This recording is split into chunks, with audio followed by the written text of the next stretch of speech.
Hello, everyone. Sorry for the delay. Had to scramble a little bit to get started. But we are here. We are ready to go. Everything is fine. Everything is fine. All right. Let's check in with the kitties here. Rorschach is getting some intensive pets right now, shedding a little bit.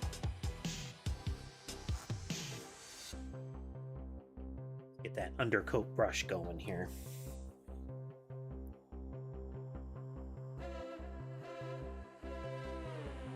Rorschach is tricky to pet. He doesn't give a lot of the obvious cat signs. Like, he leans in, but it's not like when Weasley leans in and, like, you know, crushes your hand. You only notice when you pull your hand away and he rocks a little bit. You also notice if he was really into getting pet, is he'll take a swing at you if you try to stop and walk away. It's a not uncommon cat trait, but it is kind of comical because he doesn't pull his punch when he does that. If his claws aren't trimmed, it's claws out. There he goes. Cat hair lump there. Look at this. Look at that.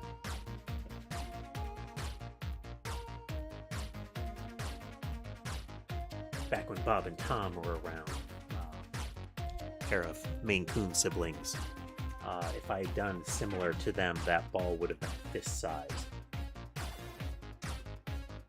Let's see. So Rorschach is now over here on the upper right, and Weasley is up in the cat tree in the upper left. Strangely, not competing with Sky or Rorschach for the cat tree today. Hopefully everybody has been having a good day so far. I've been busy over here, as might be apparent. Hopefully I've got the catbot's eyes properly working today. Seem to be blinking, seem to be functional. We'll see if they start flaking out again. There's some problems with the right eye in particular. Not sure why, but you know, it was. Hopefully we have it fixed. But in any event, some Phoenix Wright tonight.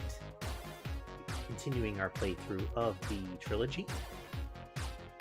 We left off with, I think it's Turnabout Goodbyes we're in the midst of.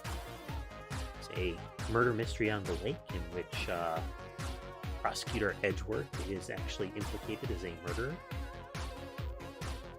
And we are facing off against his sort of mentor, who is essentially trying to run the trial very hard, interrupting, keeping you from asking questions, pushing the judge to hurry the case along, all that kind of stuff. So that is interesting. We'll see how the voices go tonight. Prosecutor Von Karma, the villain here, the opposing prosecution, it has a very, very deep voice, deeper than I've been doing, of course. You don't hear a lot from him, but it's a very, very, very bassy voice. And, you know, my voice acting skills are larval at best. But let's get into it here. I've got some new buttons that I'm trying out. Get some new scripting in, and we'll see if I can make it function properly. Button. And then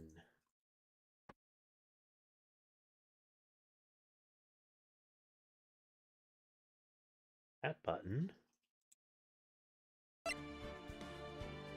And then this button. Okay. See, it's totally working.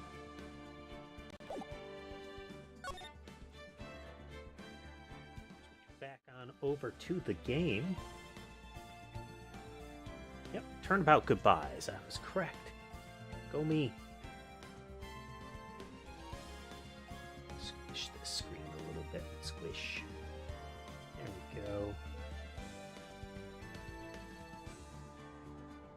Oh, well. I mean, glad you could swing in at all there, Ray.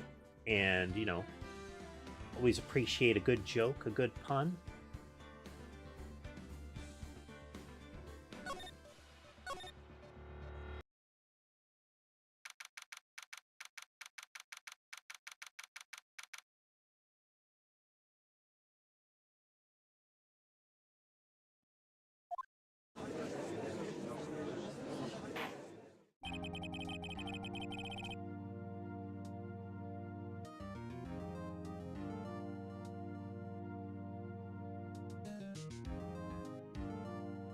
Court is now in session for the trial of Mr. Miles Edgeworth. I believe this is day 2. The defense is ready, Your Honor. Silence.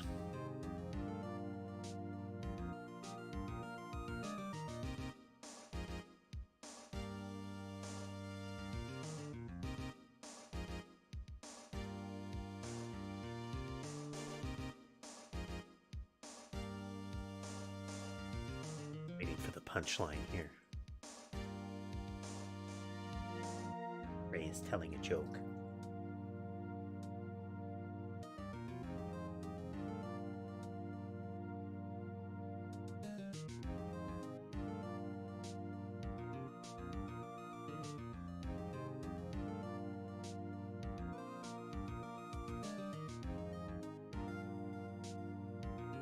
Oh, I was wondering if there was going to be more to it. Yes. The 7-Up instead of Sprite, and that you had picked up, 7 of them.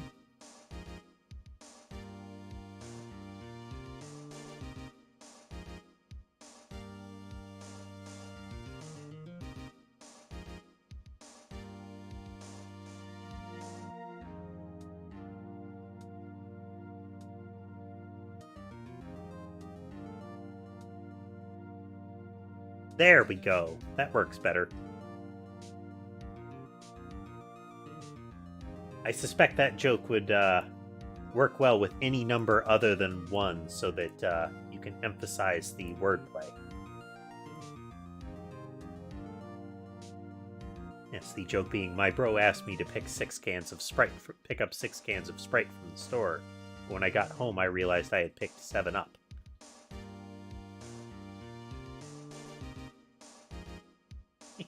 It still works.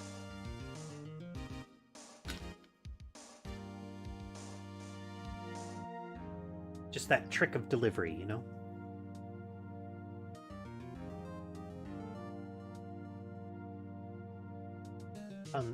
Puns can be remarkably subtle if you actually try to do more than just immediate wordplay.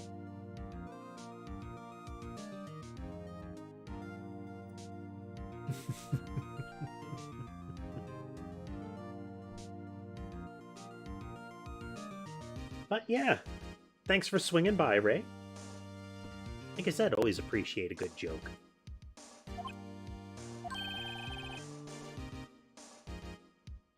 Very well, apparently the prosecution is also ready.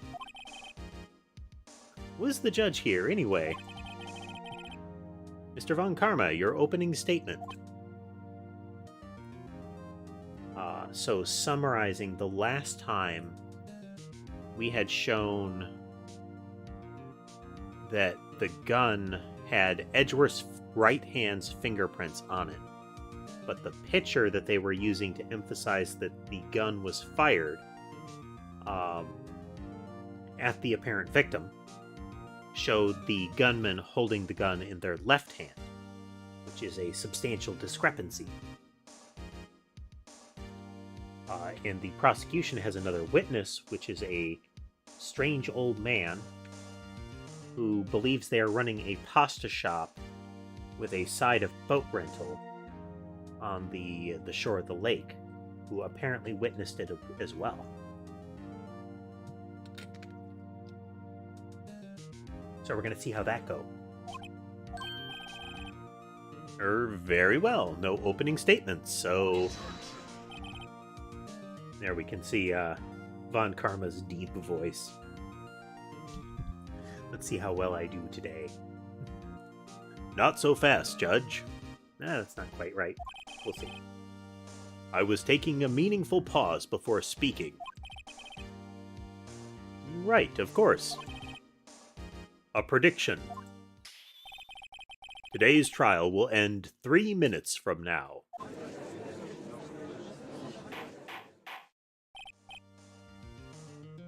Gavel! Gavel! Mr. Von Karma, what is the meaning of your statement just now? Bah, must you question everything? It will be over in 3 minutes. We have no time to waste. The clock is ticking. I'll call my witness now.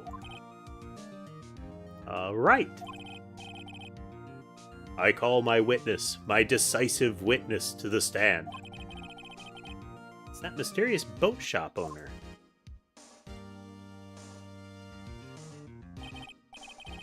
Witness, state your profession. He's still napping.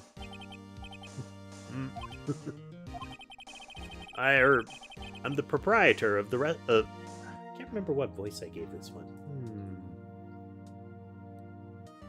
I'm the proprietor of the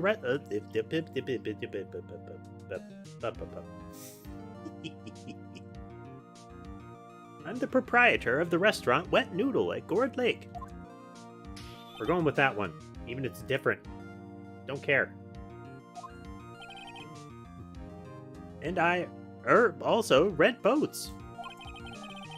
The night of the incident, you were in the boat rental shop, correct? Yup, I was. Please testify. Wait a second. We still haven't heard who this old guy is. Wait a minute. The witness hasn't stated his name yet. Because I did not ask him, Mr. Wright. Bah.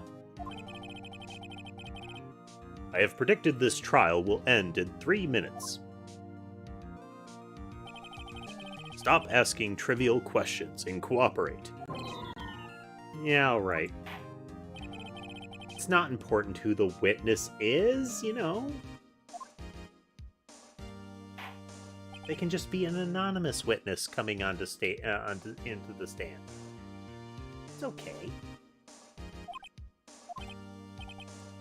Well, I'm not really sure. Yup. What do you mean? Memory. Your Honor, the witness does not remember anything beyond the last several years. Ergo, he cannot recall his own name.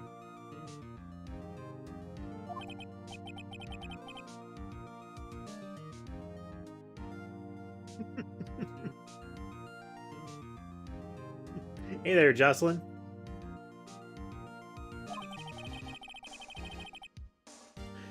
Yes, but the incident in question took place 3 days ago. He can testify. Very well. Let's hear his testimony then, shall we, witness?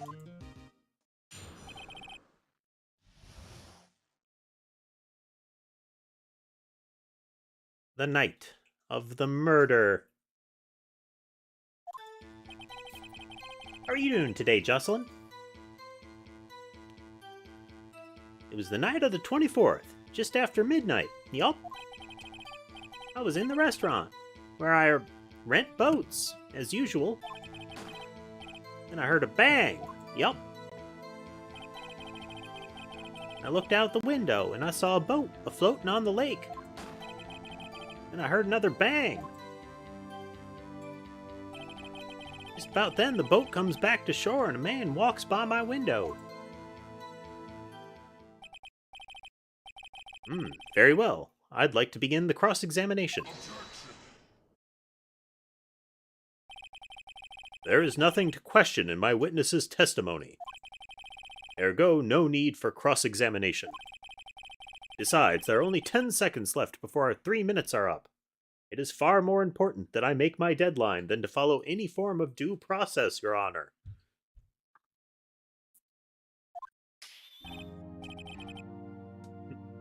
Judge, your verdict now. Yes. Mr. Wright? What are you saying? Of course I'll cross-examine the witness.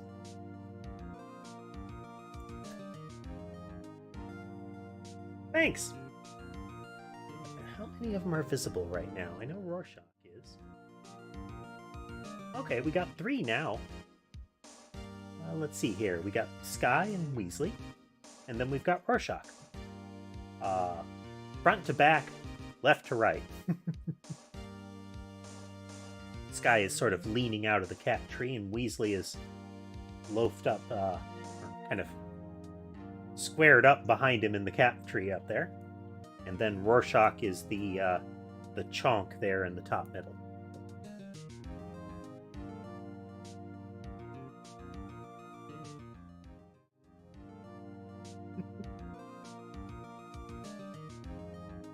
Rorschach tends to rotate between that camera there and an adjacent one, depending on how he wants to lay down and which side he wants to toast. He's laying on a heating pad. There are actually 4 of those situated around near particular cameras so that they can keep Toasty warm when they want to.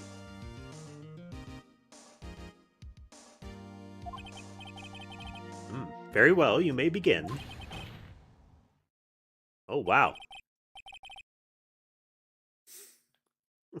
Von Karma shrieking. Excuse me, Mr. Von Karma? 3 minutes just passed.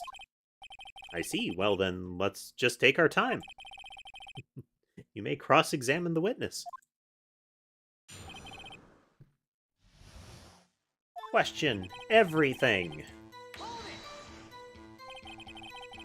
Just after midnight, you say?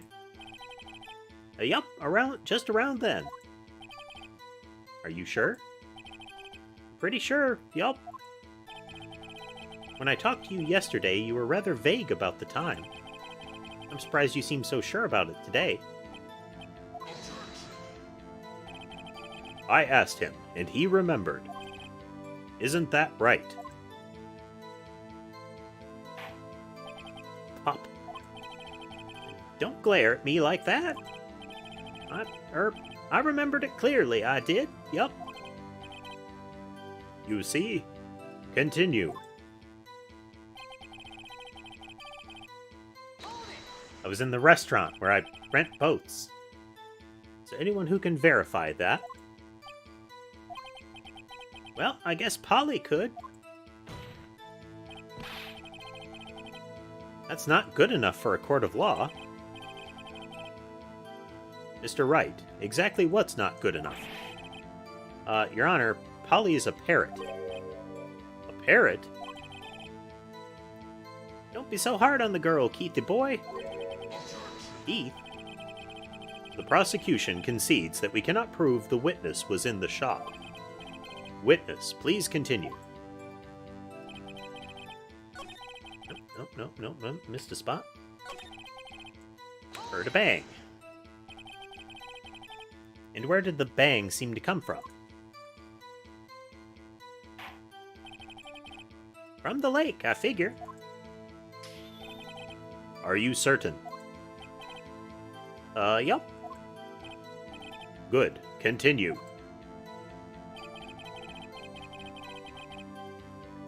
I'm gonna drop down a save here, since, this one has had some landmines for cross-examination where you'll take penalties for questioning them at the wrong time. So I don't want to risk that again and have to, reload awkwardly.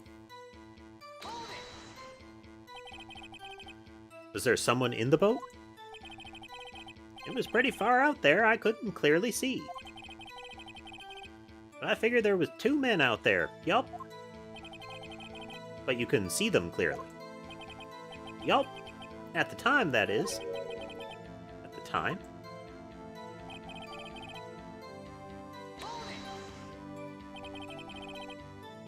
So you heard 2 gunshots total. Yup. That's what Lotta said in her testimony yesterday.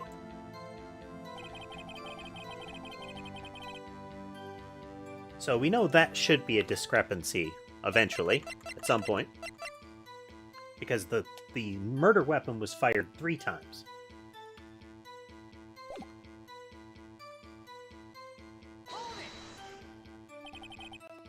By your window. Yep, by my window. Right outside of my little shack. And could you see the man's face? Well, the fog was pretty darn thick, but he was right there in front of me. I saw him.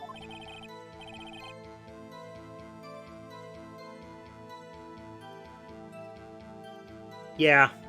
I mean, Ace Attorney is mercifully not as bad as a lot of adventure games. We got really frustrated with an adventure game that we tried to play on stream. In that you generally don't have to do the take everything out of your pockets and rub it on everything else and everyone else in order to figure out what combination, what strange sense of physics and comprehension the world seems to want. But with Ace Attorney, it can be tricky to figure out when and where you need, when and where in a conversation you need to present the evidence, even if you know that you are correct and you know that's the evidence you need to present. And sometimes it's very harsh. If they were to completely redo the series sometimes, like a full remaster or remake kind of thing, I would love to see the hit point system go away. Just have like a conceptual time rewind thing,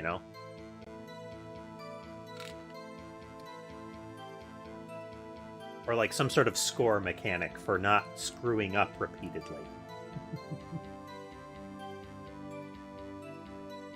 This is a rather important detail. Please add it to your testimony.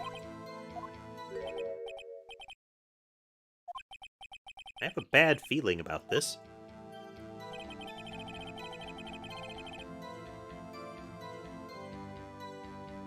Yep. If they were going to do like a hard mode with that, I still think they need to see...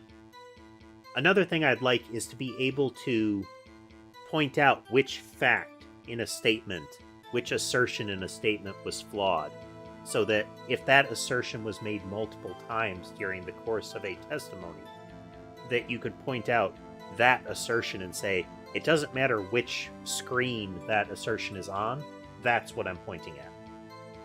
Because sometimes they say the problem testimony twice. Like, they'll mention it in one screen, and then the next screen will be entirely about that one. But it should be possible for you to call out the contradiction as soon as they mention it. At that point, I wouldn't care about the hit points, because then you'd have, like, keywords or something in it. Like, the man was the defendant.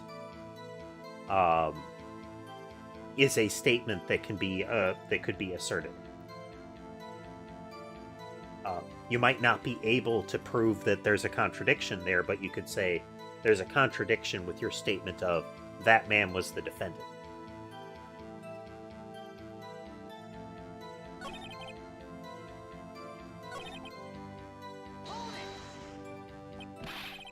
Are you sure? Uh-oh. Dad.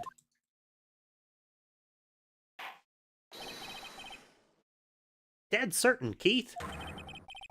He said, I can't believe he's dead, as he was walking by, too.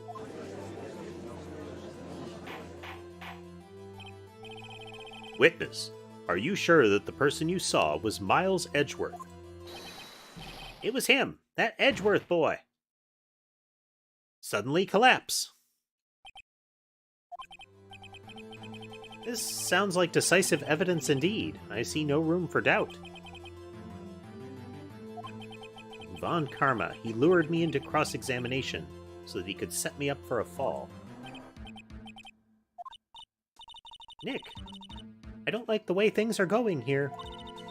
Everyone in the courtroom is glaring at us. Better act quick or this trial is going to be over. Save.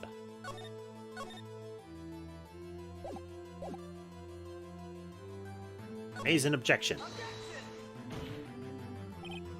Your Honor, we proved in yesterday's trial that it could not have been Edgeworth who fired that gun. Mr. Wright, are you referring to the fingerprints from Edgeworth's right hand found on the gun? And the photograph showing a man firing with his left hand? Exactly. No. That is easily explainable. He could have wiped his prints after he fired. You are ignoring the truth of the matter here. Everything in this witness's testimony is true. The judge is lost in thought. What should I do? Save once more. One thing to keep an eye on, Jocelyn, is that we accidentally played episode 2, or game 2, first. So our current order is game 2, game 1, and then we're going to move on to game 3.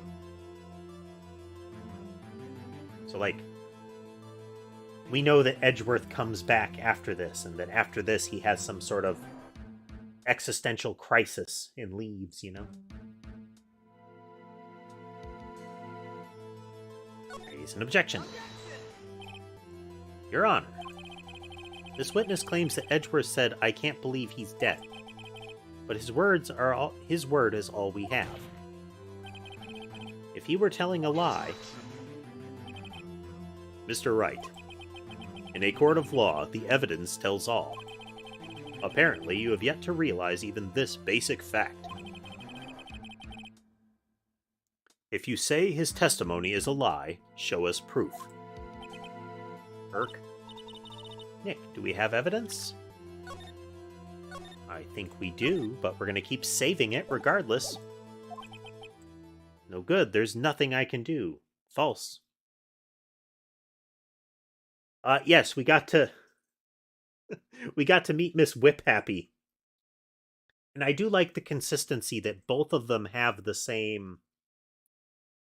the same tick, where they grip their left sleeve repeatedly. That was a good little touch. Are you sure? To be honest, I don't know what to do anymore. Please.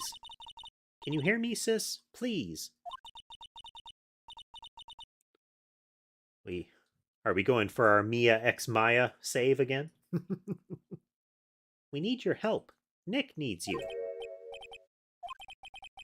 3 minutes was perhaps too high an expectation. However, 15 minutes isn't bad. This must be a new record. Gavel. Enough. The witness may leave the stand.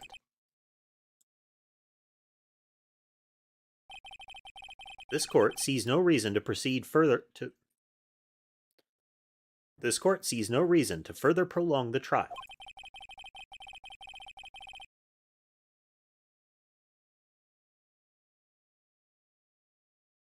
I can't remember. I think it was in Dual Destinies where the characters' ticks and whatnot were important. Where you had to watch how they reacted, like maybe an eyelid would twitch or something like that, and that was a way for you to home in on a statement. I liked that.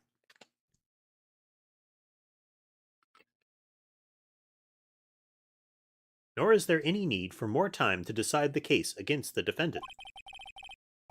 This case is extremely clear. I see no room for misinterpretation of the facts. What? No. Oomph. This court finds the defendant, Mr. Miles Edgeworth, guilty. The accused will surrender to the court immediately, to be held pending trial at a higher court within a month from today's date.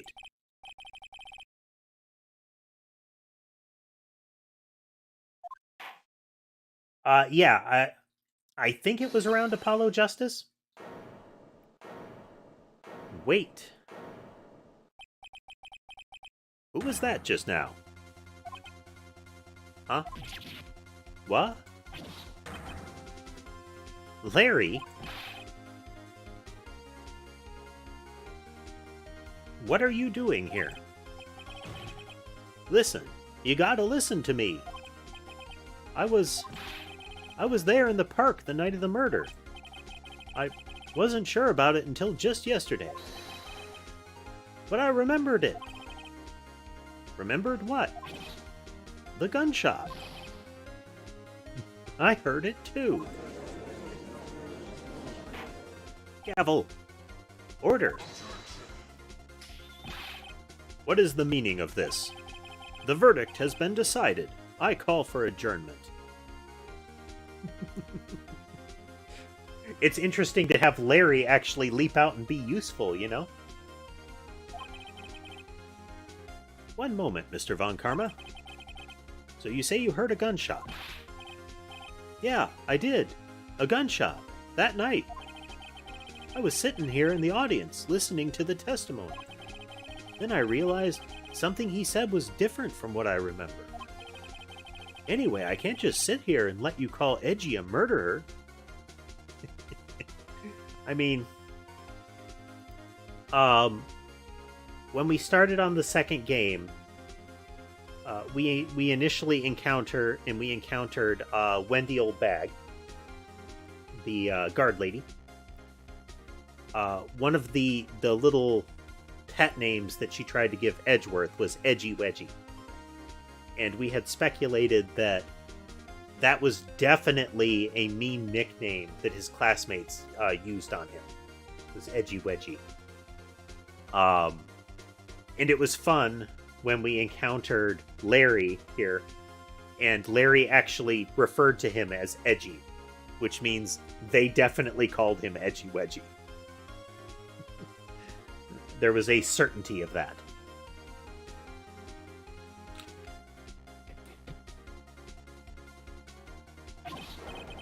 It's just not right. I'll testify. Let me testify. Gavel, gavel, gavel.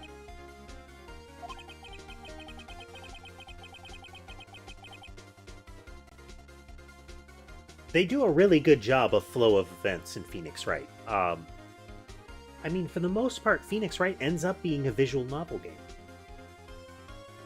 The investigation and the conversation stuff is like the core game mechanic, but the game itself is a visual novel.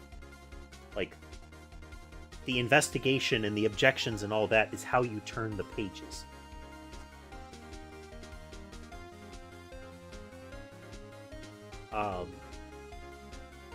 We tried one yesterday that I really enjoyed. It's called Murder by Numbers. That has a lot of the same vibe as Phoenix Wright, with the finding evidence, presenting evidence, talking to witnesses. But the way that you locate evidence and that you get through particular parts of the story is to solve Picross puzzles. You know, there are X pixels in this row, and there are X pixels in this row, and they have this, like, they are in these groups kind of thing. So far, that's proving a lot of fun, and we're probably going to play more of that on Thursday. So if you like Phoenix Wright, swing on by and see that one too. Yeah, I actually found those puzzles to be a lot of fun. This particular avatar is actually based on a little, like, less than 10 by 10 sprite that I made for the game Noida.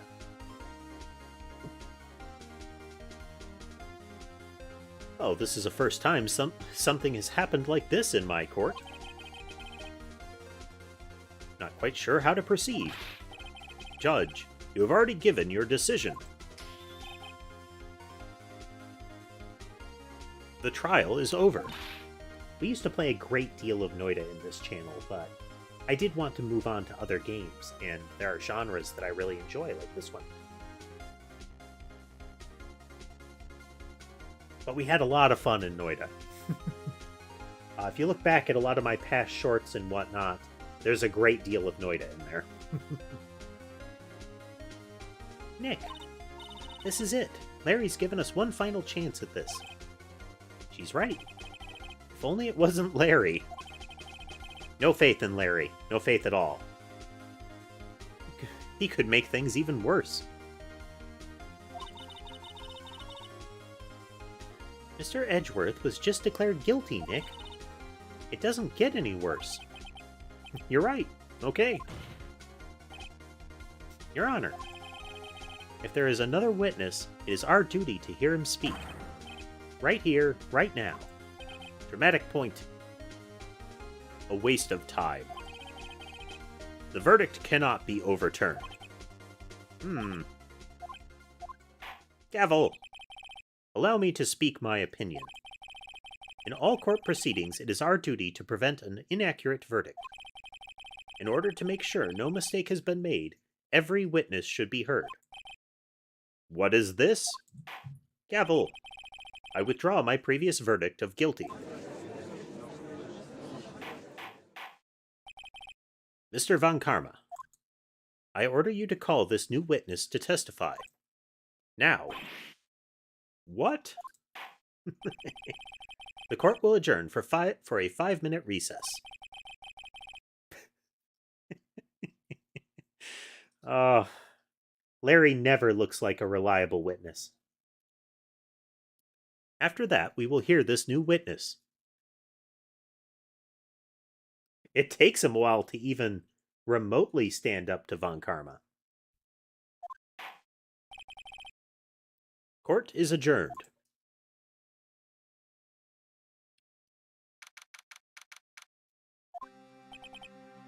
Woo! That was too close. Sorry to keep you on the edge of your seat like that, Edgeworth. I've seen worse. Yeah, right, Edgeworth, you're sweating bullets. I just wonder what Larry plans to say in there. Larry was at the lake last night? That night? Yes. Or so he claims. Oh, that's right. He said he went looking for the steel samurai balloon that flew out into the lake. Oh, right. And he found the balloon in the air tank that night. Yeah. Hey, Edgeworth. Huh? You say something right? Yeah, a lot of things. You seem out of it. What's wrong? I've been accused of murder, Phoenix. They say I shot a man. They're trying to find me guilty of murder, Phoenix. There is a lot that is wrong.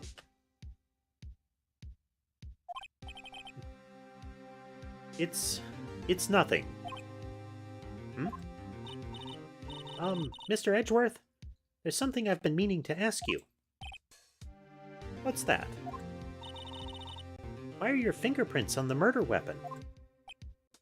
Oh.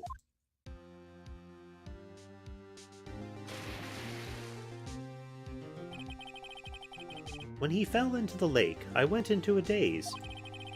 I couldn't understand what had happened. I couldn't think straight. Then I saw the pistol lying on the floor of the boat in front of me. I picked it up without thinking. I didn't have a reason, really. He had a reason to wear a black coat. To be fair, it could have been an overcoat.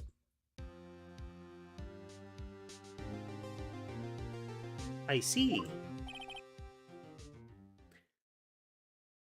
You know, it's actually kind of funny to have characters say I see or similar at all in any dialogue in Phoenix Wright, given the character's Japanese name, you know?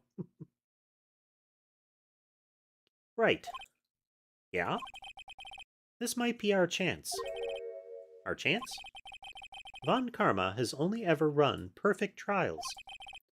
Perfect trials? Perfectly prepared witnesses. Perfectly complete evidence. That's the secret to his success. This is the first time he's ever had to deal with something unexpected. He has to let someone he hasn't even talked to testify before the court. And that someone is Larry.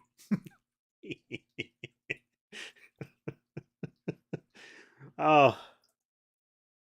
He's describing Larry as if he's some sort of, like, agent of randomness that is going to disrupt Von Karma's plans entirely.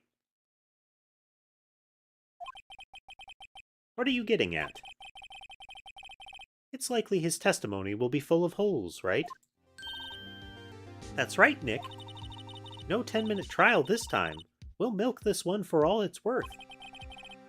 Hey, it was 15 minutes. 15. Everything's on Larry now. That's right, Jocelyn. The ultimate wild card.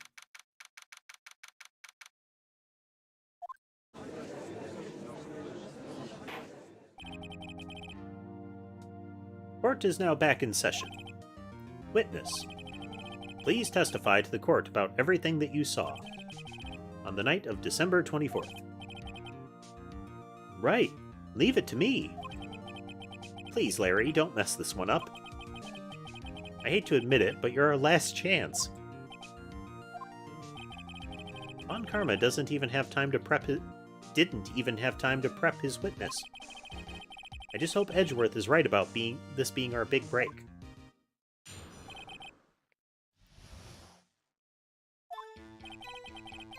That night, I was out in a boat on the lake. I was looking for something and I found it. So I quietly slipped the boat back in at the rental shop dock.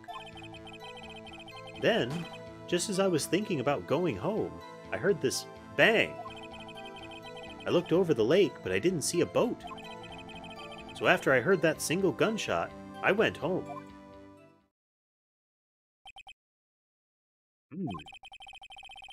That was an unusually vague testimony, even for this court. In any case, Mr. Wright, you may begin your cross-examination. Yes, Your Honor. What's wrong, Nick? It's Larry. I have no idea what he's going to say if I press him.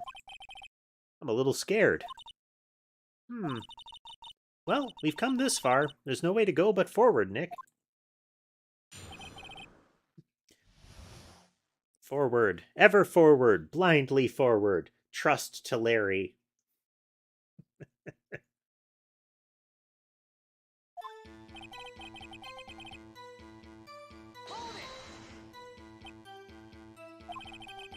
Something wrong, Mr. Wright? There were so many things wrong, I don't know where to begin. Ah. Well, okay, first of all, what time was it? Oh, it was after 11 when I went out in the boat. By that time, everyone had gone home for the night. So I waited until the coast was clear, so to speak.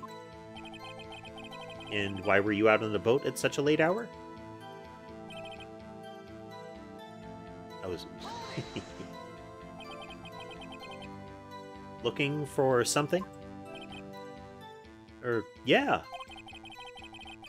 Mr. Butts, what was it you were looking for? What the witness was searching for is irrelevant. Most likely he was hunting for this Gordy. That's surprisingly close to the truth in a sense. This is all irrelevant. Let's get it over with.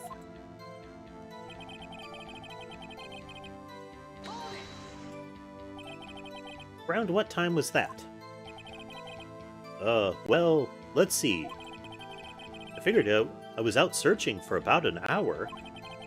I guess it was around 12. Yeah. You're not sure? Hey, don't give me that face. Not some sort of human sundial, okay? People use watches these days, Larry. It's equally impressive that Larry is familiar with sundials.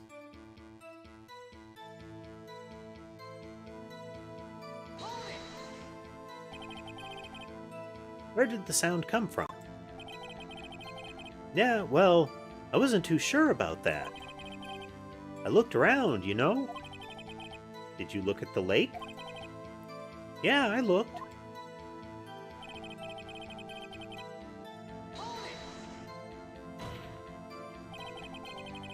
Wasn't there a boat on the lake? Gavel. Well, Mr. Butts. Whoa, whoa. Everybody just calm down, okay? I mean, it was real foggy that night. I'm not sure whether there was a boat out there or not. Oh, okay, no problem. That's just the most important part of this case. Oomph. When I heard that single gunshot, I went home. So, you only heard one bang, correct? Yeah. Huh. Well, Nick? It was a pretty wishy-washy testimony, wasn't it? Guess I should just start working on the contradictions. Sorry, I wish I could be more helpful. I wish I could call my sister. Save. Save. Make sure I saved, even though I saved like a moment ago. Well, let's look at the court record real quick.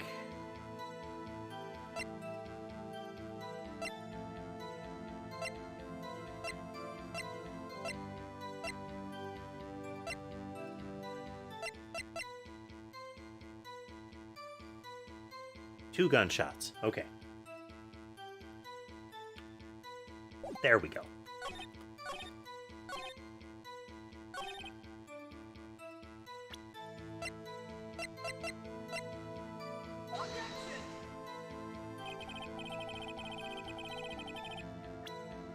Apparently it is not. Okay.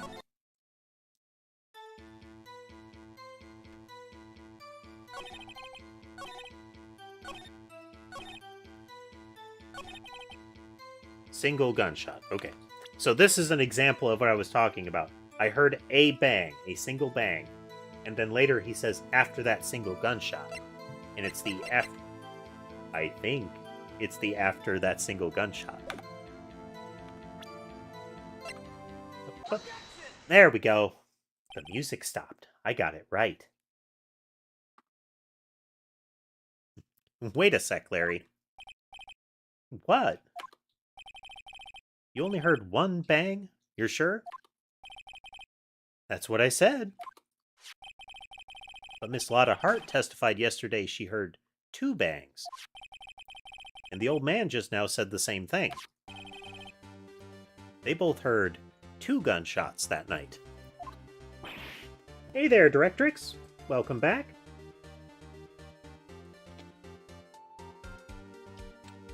Glad you could join us again tonight. We're continuing our Turnabout Goodbyes play here.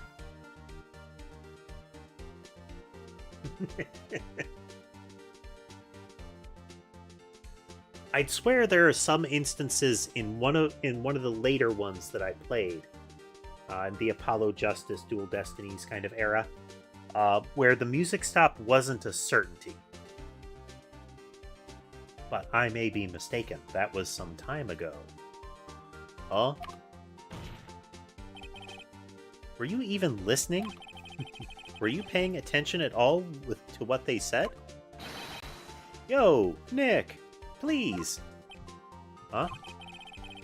You know, something's been bothering me. I'm a witness, see? I'm like a customer here. So you gotta treat me nice and stuff, okay? Twitch, twitch. Mr. Butts. What? You only heard one gunshot. Are you sure? Well, to tell you the truth, I'm not sure. Huh? Not sure? How could you be not sure? Yeah, well... I might have missed the other gunshot. I was, listening to something else. Something else? My radio, dude. With my headphones. What? Ah, Larry. Gavel, and stop that booing. Mr. Butts. You were listening to the radio with your headphones?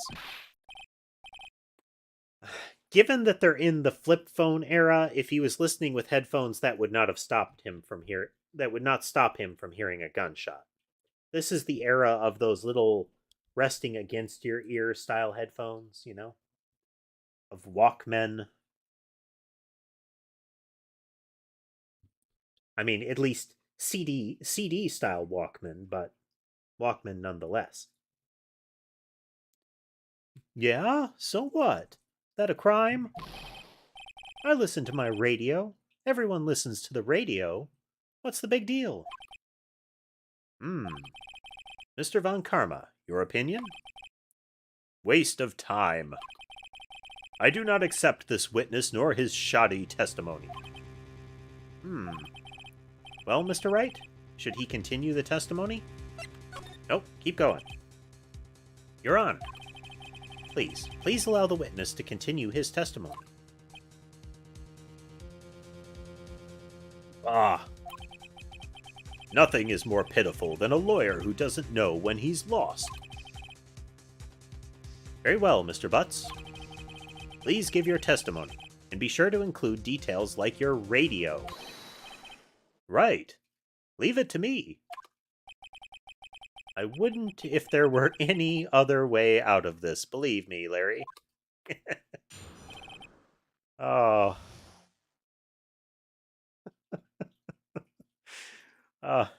This particular image of Larry just kind of screams out derp, doesn't it?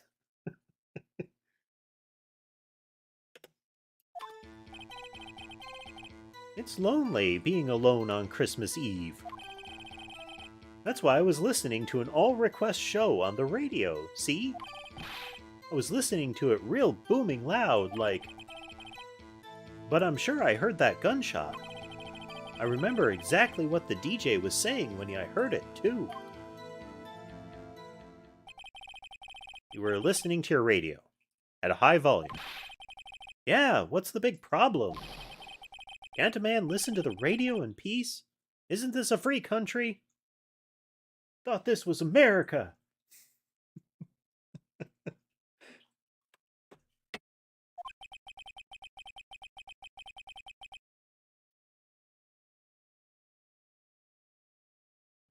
I truly believe Larry has no idea what the problem here is.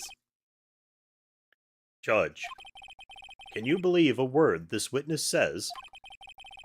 What he heard was probably nothing more than a drum beat from the radio.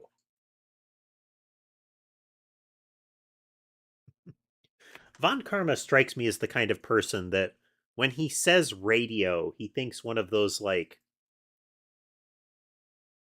really old-timey ones, you know, the World War I era, like, radio programs kind of radio.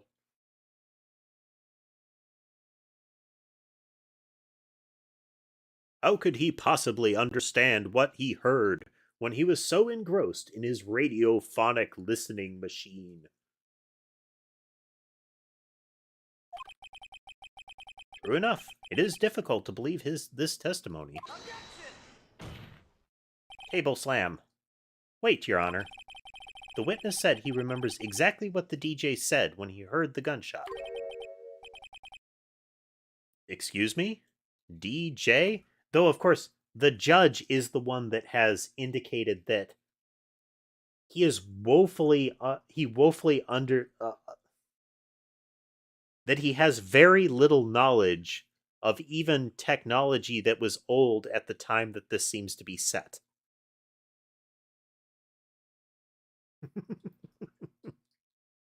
Yeah, Von Karma's very much a plush leather chair in a fireplace lit study listening to a phonograph kind of guy, you know? It's that interesting combination of swanky and completely out of touch. Swanky. An announcer, the guy who says things on the radio. Anyway, what this means is, when he heard the sound, no music was playing. The DJ only talks between songs, so he could have heard the gunshot from the lake. I'd like to cross-examine the witness, Your Honor. Very well then, Mr. Wright. I can't believe I'm continuing this charade. What Larry heard. Derp.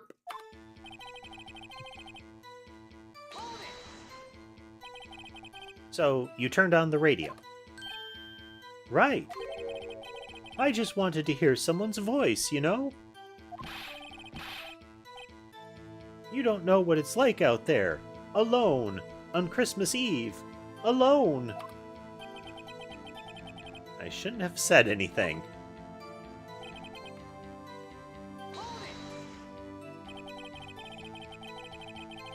Do you by chance remember the name of the program you were listening to?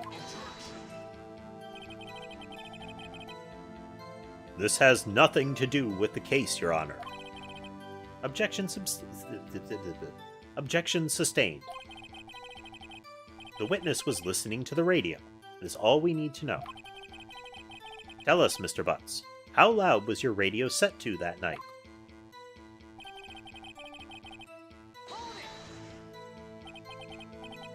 Real booming loud.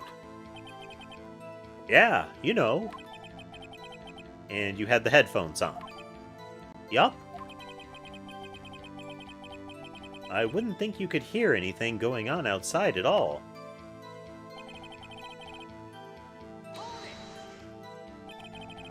Can you prove that? No, of course you can't. Nah, I can't prove it. But I remember that moment real clear. I mean, while I was talking about it, it came back real clear to me, you know?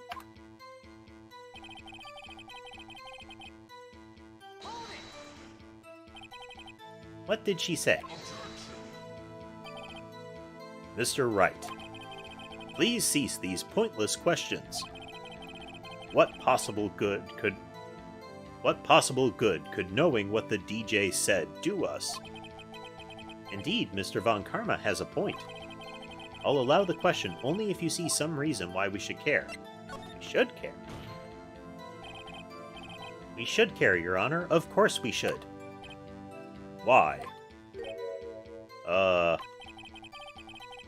Well, how do you know if we don't ask, huh? Fine, very well. Mr. Butts, please testify to the court. What was the radio announcer saying when you heard the gunshot?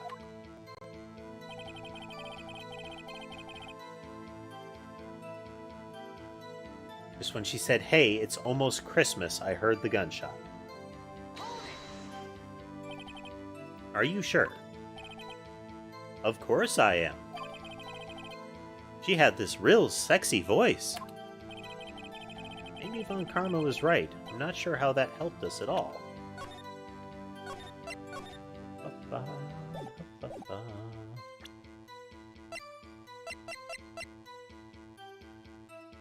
Just after midnight, 2 gunshots. I mean, this lines up with when the gunshot was supposedly heard. No, actually, it's almost Christmas, first gunshot. This is 2 gunshots just after midnight.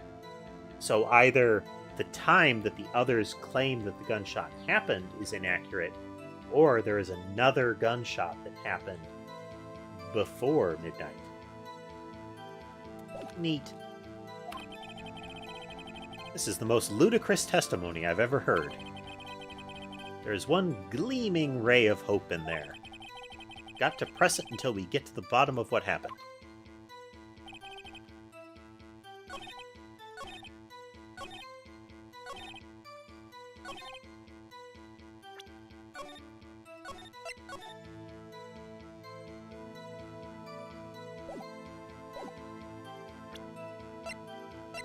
And again. Larry, you're absolutely sure what you're saying is correct. Huh? What's with the face? You look scary, dude. Hey, if you're trying to scare me, you better know I don't scare that easy.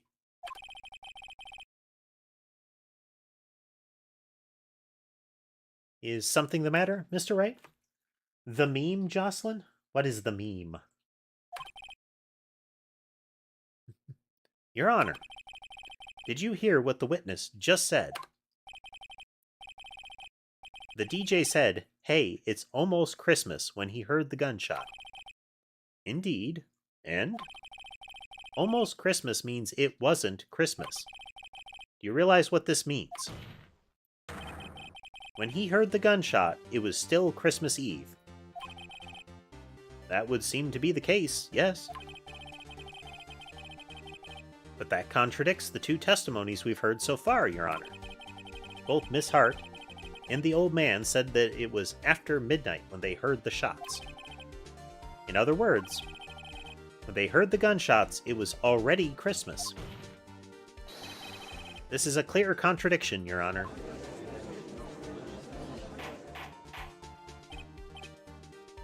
One of my favorite moments in Phoenix Wright is when they get the back and forth between the two sides of the trial, with the swooping blue background and the objection back and forth. Those are fun.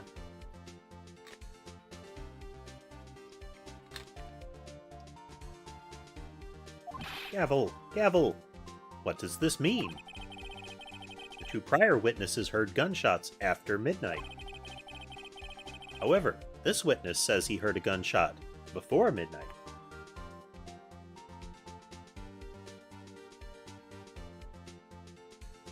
Ah, okay.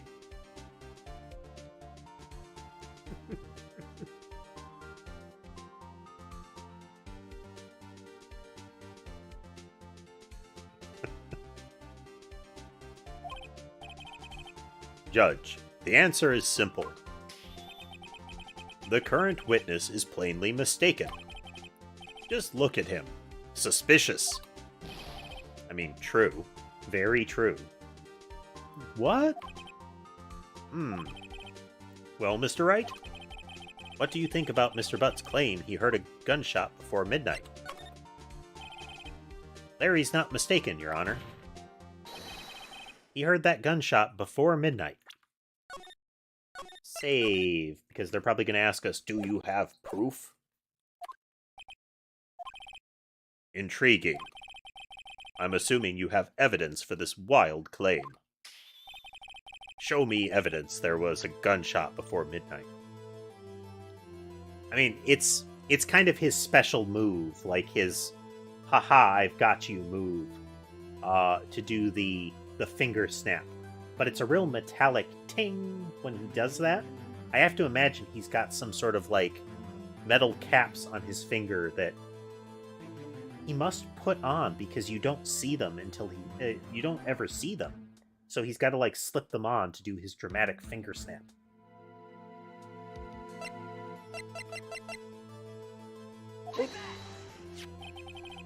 This is my evidence. The murder weapon. Something about this pistol was bothering me, Your Honor. Both of the witnesses testified yesterday they heard 2 gunshots. However, the murder weapon was fired 3 times. When, then, was the last shot fired? Only now have I realized the truth.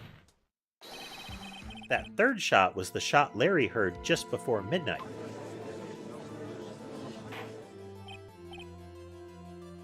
Order! Order! Gavel!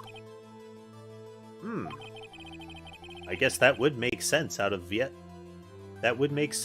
yesterday's testimonies. Ah, you waste our time again with your empty statements. Yes, the pistol was fired 3 times.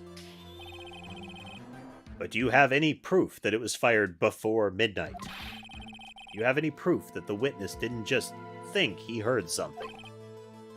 Indeed. Well, Mr. Wright, there's no turning back now. I just heard you should save the game now.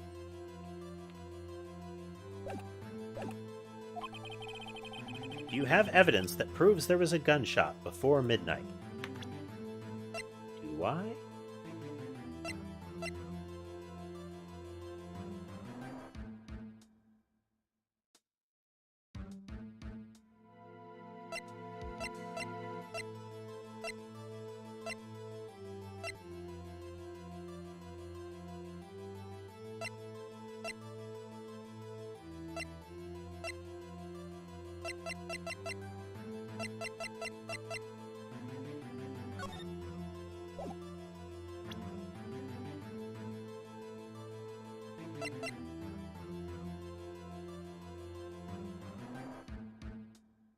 So you'd think Lotta's camera would have detected something earlier if that happened.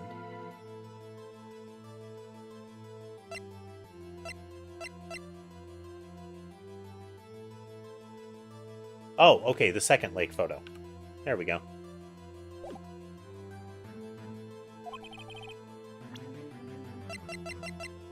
Whoop-de-doo. Look at this photograph.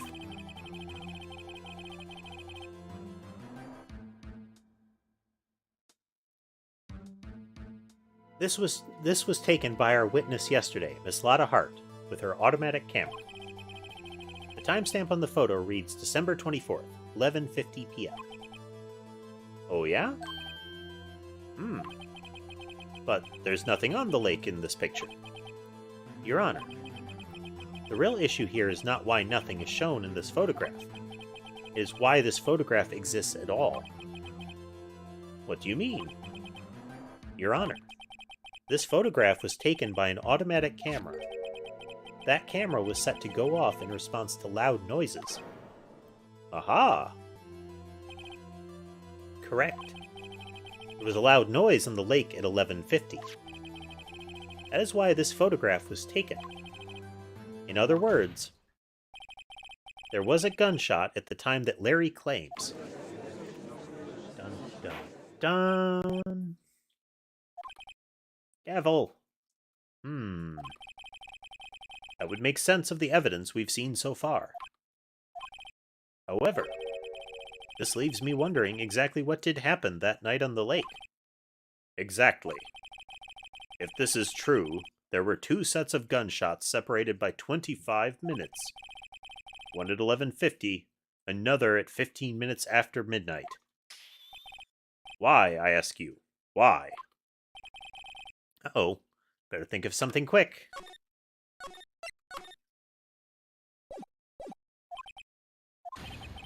Wait a second.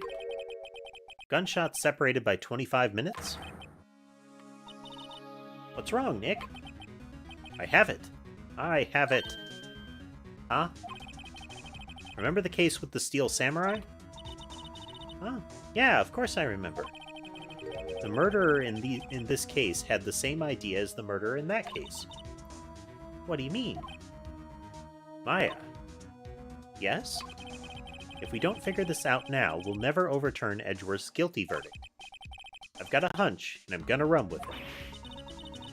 Right. I mean, is this safe? Safe?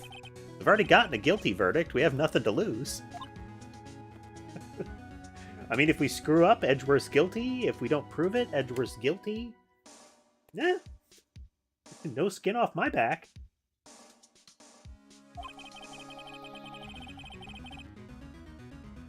You just watch and let me know if there's anything that sounds fishy, okay? Right, Nick. Your Honor. Yes, Mr. Wright? The testimony just now has cleared up this entire case.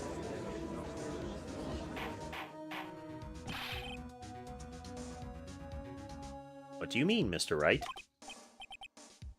Tisk, tisk, tisk. So, you finally realized the truth. There can be no other murderer here than Miles Edgeworth himself. Wrong, Von Karma. A man was shot that night, but it wasn't Edgeworth who did the shooting. No, no, no. Listen, rookie. Take a deep breath and consider the facts. At the time of the murder, 1 boat was on that lake. This was shown by the witness's photograph. The defendant, Edgeworth, and the victim, Robert Hammond, were on that boat. We have no concrete proof of this, but trust me, it's totally a fact. There was a gunshot fired on that boat, and Robert Hammond fell into the lake. The distance of the shooting was 1 meter. It couldn't have been suicide. Well, the guilty party has to be the other man on that boat. I admit, it is hard to imagine any other possibility.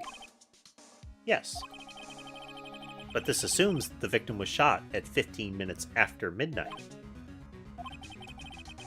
What do you mean by that, Mr. Wright? We have photographic evidence of the time of the shooting. The timestamp on the photo says 15 minutes after midnight. But Larry heard a gunshot 25 minutes before that. Robert Hammond was killed then, 25 minutes before the shot on the lake. That's the only way that Edgeworth could be innocent.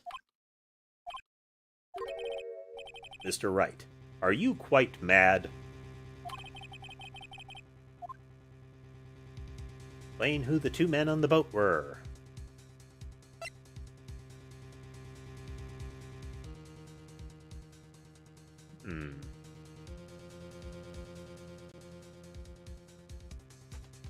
Save.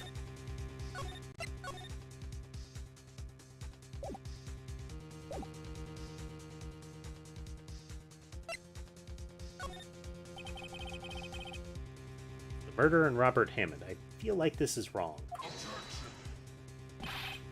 What are you saying? That contradicts what you just told the court. You said that Robert Hammond had been killed 25 minutes before this gunshot. That is right. Load. Felt like it was wrong as soon as I did it.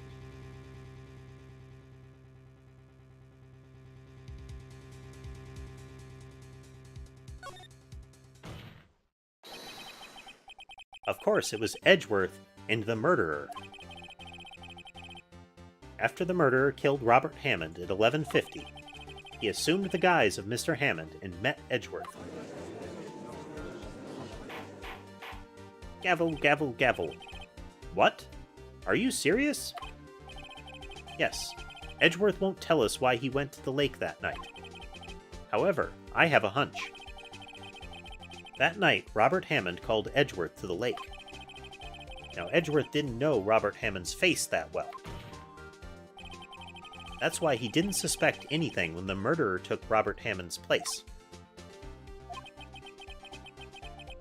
I'm not sure what I make of all of this. Ludicrous. Poppycock. Shenanigans. Mr. Wright, tell us the name of the murderer then.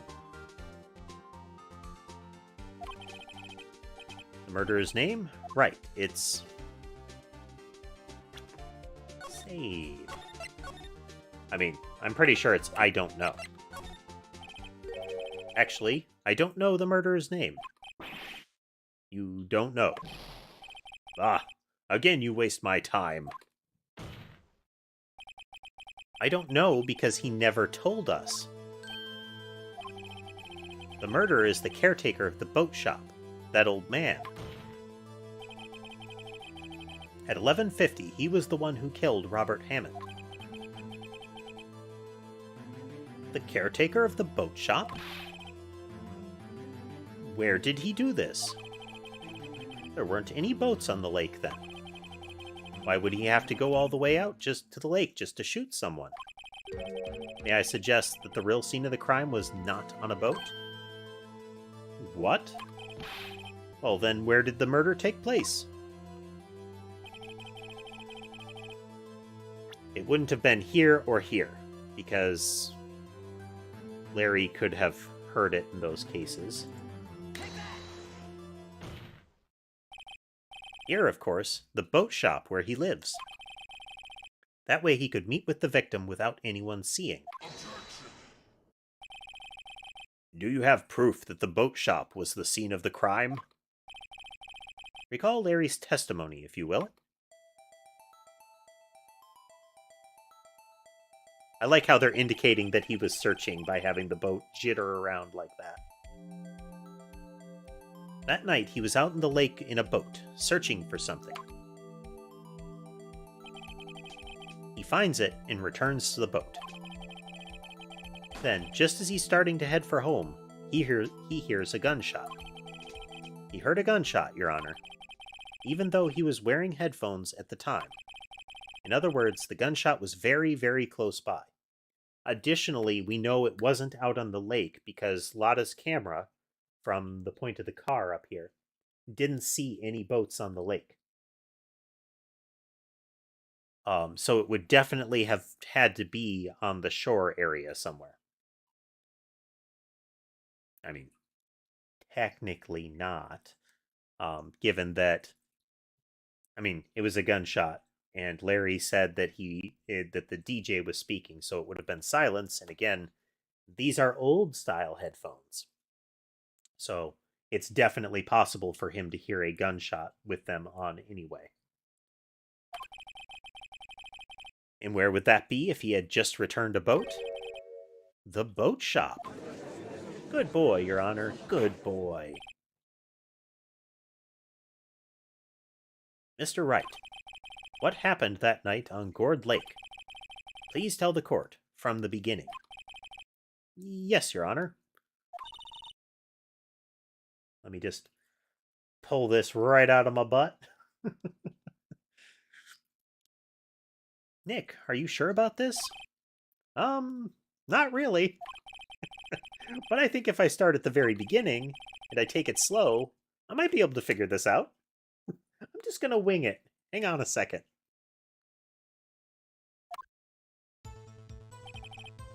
That night, the caretaker of the boat shop called Robert Hammond to his shop.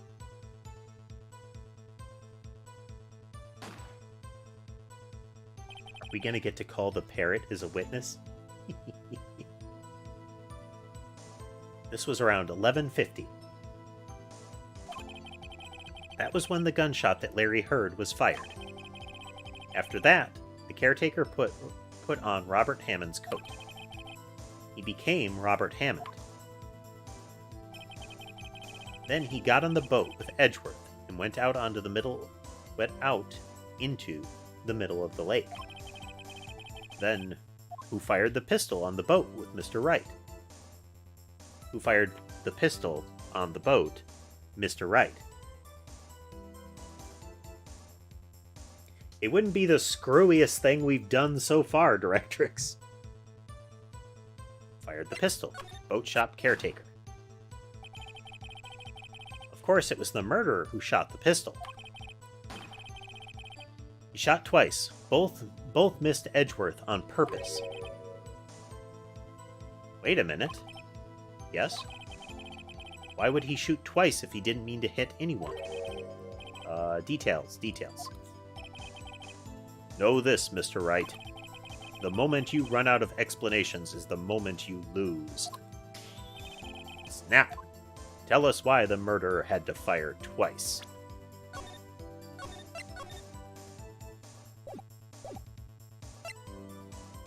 To create a witness. I believe he shot twice to create a witness, Your Honor. Create a witness? The murderer lifts his pistol and fires one shot. That ensures that anyone who heard the shot would look at the lake. Indeed, Miss Hart did exactly that after hearing the first shot. Next, the murderer waits a bit and fires again. Then, the murderer jumps from the boat himself, leaving the pistol in the boat behind him. These are the fun situations in Phoenix Wright. These convoluted plot lines. I see. To someone looking from the edge of the lake, it would appear that one of the men on the boat had shot the other. The murderer didn't know about the automatic camera, of course. That's why he shot twice to draw attention to the boat. Once you realize that, everything else falls into place. The boat shop caretaker swam back to his shop. Then he put Mr. Hammond's wet coat back on the body, and threw the body into the lake. This is what happened, Your Honor. These are the events that transpired that night on Gourd Lake.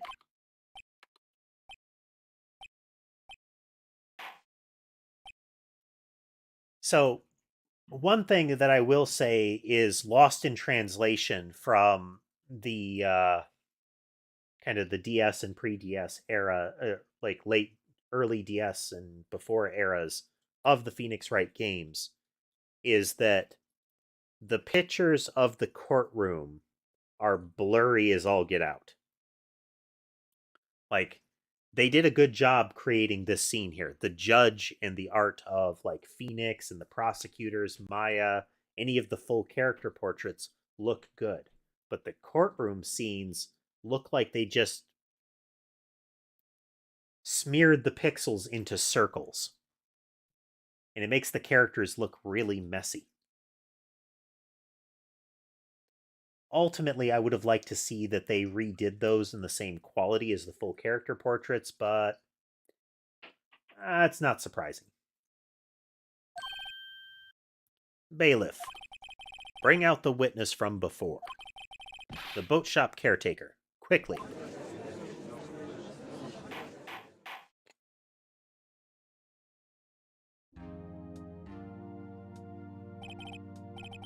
Very well.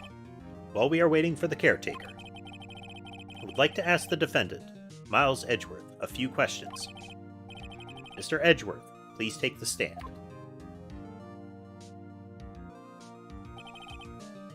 Mr. Edgeworth, you heard what the defense has said. Yes? Well, why did you go to the lake that night? ... What Wright has said was mostly correct. Astonishingly so, actually. Yes. Several days ago, I received a letter.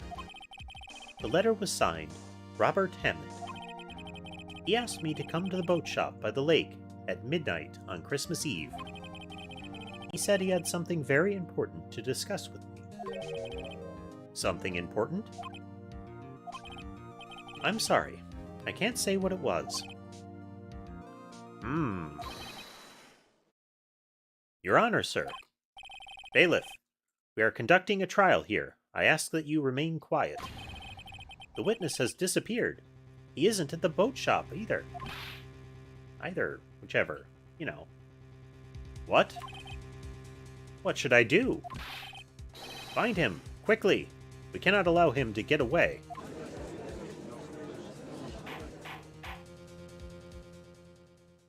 Gavel, gavel, gavel. Mr. Von Karma, your witness has disappeared. A search warrant has already been issued. It goes without saying that I cannot declare a verdict under these circumstances. I will extend the trial until tomorrow, the final day allowed. I liked when we had that confirmed, or when they described the setting to that extent, where it was all trials get done in 3 days. Doesn't matter what they're about. It's... So, the courtroom is incentivized to just fire them out the door. Yep, that doesn't make him sus at all, does it, Jocelyn? As soon as he was let off the stand, he booked it. I request that the police department utilize all its forces to find that witness. Am I understood? One more thing. Just who is that boat shop caretaker? I think his identity has become very important to this trial. I want him, and I want to know who he is. Very well. Court is adjourned.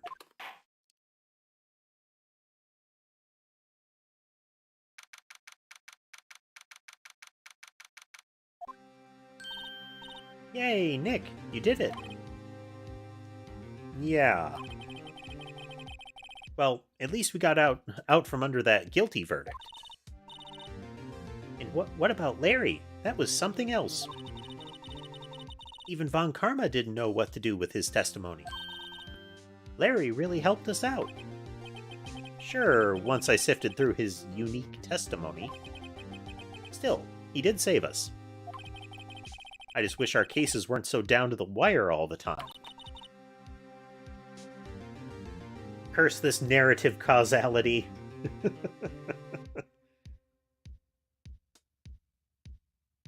Anybody ever read the Discworld books? In particular, the Three Witches ones? Sometimes I feel like it's us on trial instead of our clients. Hey, Edgeworth. Mr. Edgeworth? Huh? Did you say something?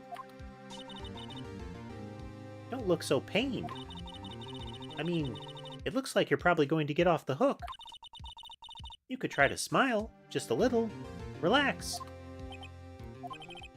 I'm sorry, but I fear it's not over for me yet. What do you mean? Right.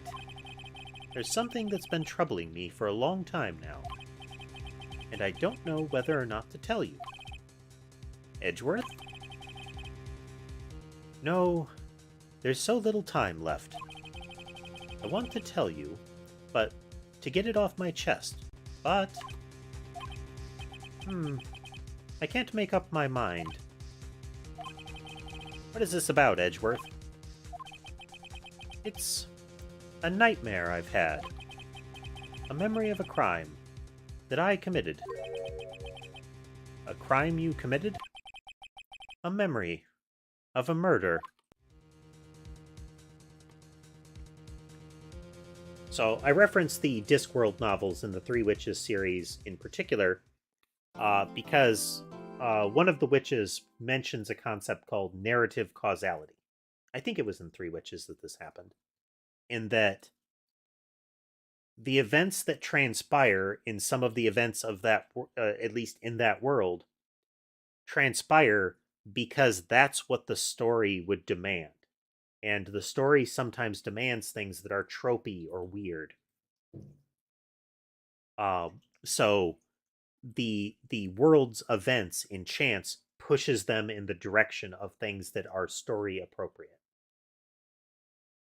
In the case of Phoenix Wright, the events of the world drift towards convolution and trauma.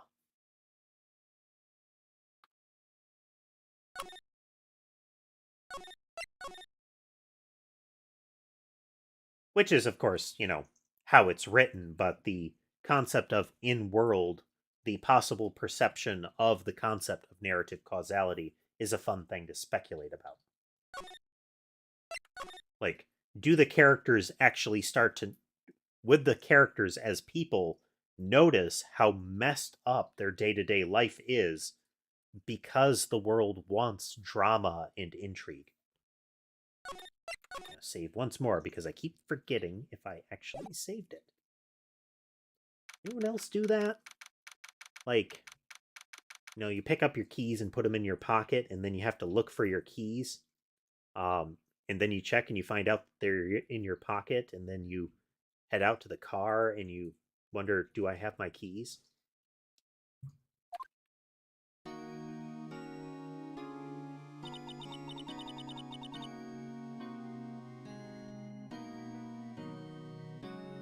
What was Mr. Edgeworth talking about? Let's flash back to a few minutes ago. A memory of a crime that I committed. A memory of murder. Lightning flashes. Thunder rolls. Do you really think Mr. Edgeworth killed? I don't believe it. Not Edgeworth. Some painful memory has been troubling him recently. But he'd never take someone's life. Never. Nick. Yo! How's everyone doing? What do you think of my performance today? I had him swooning in the aisles. Huh, Maya? Swooning? Me? Oh yes, I do remember feeling faint. Right on. Tell me the truth. It was like love at first sight, right? Right, Nick? Huh? Me? Well, maybe my heart skipped a beat or two.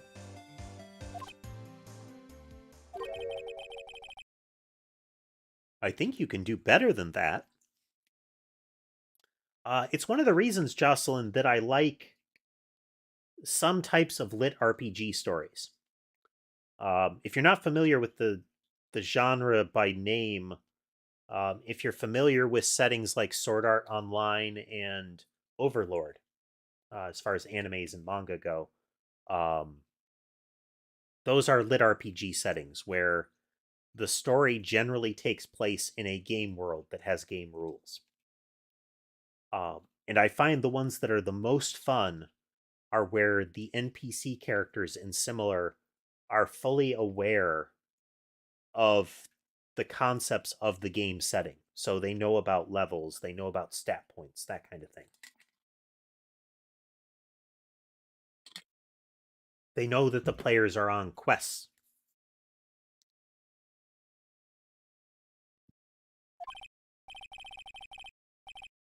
Um, it creates interesting scenarios because it presents a world and a kind of a pattern of experience for people that is simultaneously familiar to us as consumers of that kind of game, but also foreign to us because, we don't have stat points. Our ability to lift something is based on, muscle and bone and that kind of thing, not the fact that we just have enough strength points. Uh, it's what would allow, like in Final Fantasy XIV, the fact that Lalafell have the exact same stat lines as um like the I can't remember their names now. One of the really big dude classes, or races. They're like, you know, 3 feet tall on the high end, but conceivably they can lift something that probably weighs multiple times them without having things like without being the proportional scale and body structure of, say, like an ant. Uh, which is weird, which should be impossible. I always like to joke that the tiny little Lalafell must have like, bones of adamantite and have the proportional grip strength to like cut through wood. Um, it's like the Monster Hunter games if you think about it. They have to have a metabolism that's like a small nuclear reactor to go through the food that they do. They have ridiculous strength to carry the weapons that they do. Um, their physical durability is insane given how much they can be clawed or launched across the room by giant monsters. And just the distances that they can fall or like land on their heads and not be instantly destroyed. In that setting, think of how monstrous these individuals are, but in addition, think about how normal that is to them. Like, imagine sitting down and consuming at least your weight in like meat.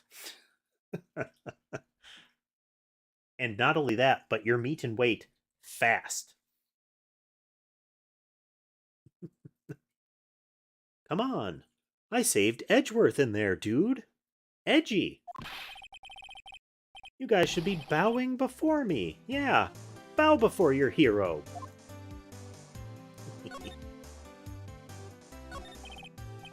Larry, you really helped out in the trial today.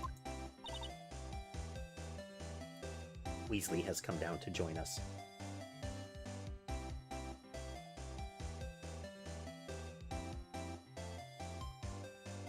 Rorschach has got to be 50% to twice the weight of Weasley. Just he's bulky, he's thick.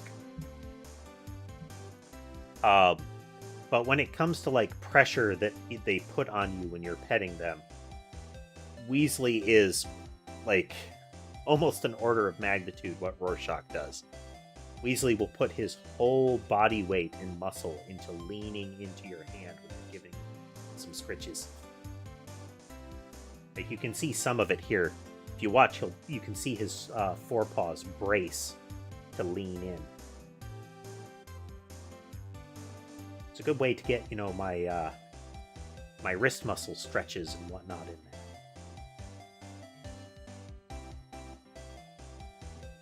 You did. If you weren't there, Larry, I'm sure Mr. Edgeworth would have been found guilty. Laughter. But seriously, Nick, that boat shop caretaker guy is pretty suspicious. But Edgy ain't off the hook yet. Way to spoil the mood, Larry. Hey, I'm just a guy sitting in the audience, you know? But from where I was sitting, Edgy seemed pretty edgy. I mean, can you really know he's telling the truth about that night? Nick? I don't know. But what I do know is I'm going to believe in you two until the end. Us two? Edgeworth and who else? You mean me, right? Nah, he means me. Right, Nick? Yeah, you, Larry. Not me? But why you, Larry? Huh? Actually, yeah. Why me, Nick? Enough with the silent treatment. Nick, why do you trust Mr. Edgeworth so much? I mean, he's changed recently, true. But when we first met him, he was kind of a jerk, don't you think? You didn't know him back then. Back when he wanted to become a defense attorney. Wait. Was that when you two were classmates? Yes. In grade school. They saved me, Miles and Larry. They saved me and I'll never forget it.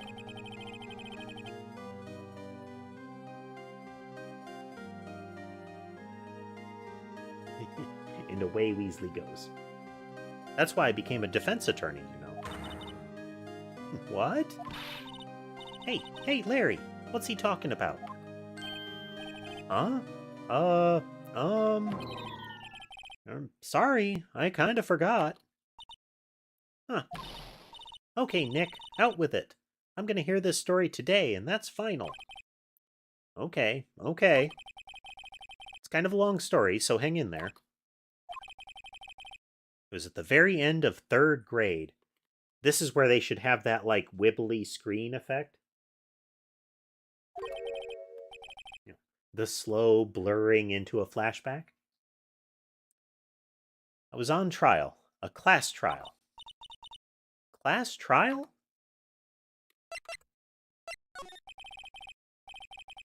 You remember, Larry? Spring, end of 3rd grade? A kid in our class got his lunch money stolen. Lunch money? Our school was really small.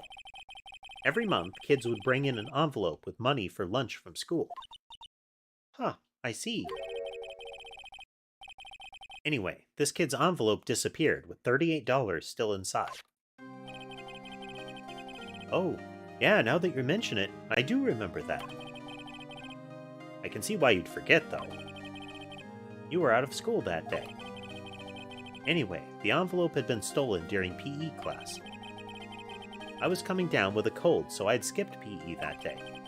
I was the only one not in class. So, they thought you did it. Yeah, the kids in class said I should be put on trial. Trial? So the next day, we held a classroom trial, with me as the defendant. I kinda have to wonder where the teacher was in this series of events. Not as if the teacher had, abandoned them to go all, what's the book called?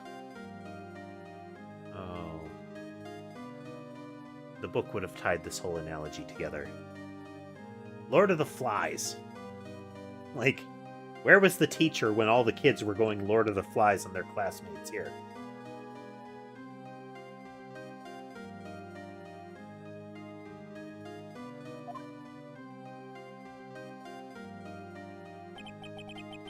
Apparently, the teacher was right there, condoning this whole mess.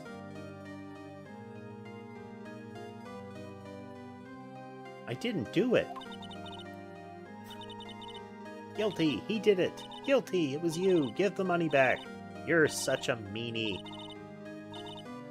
Tell us the truth. We're not going to play with you anymore. No more borrowing my eraser. He shouldn't be allowed in the relay race. Give me back that 50 cents I loaned you.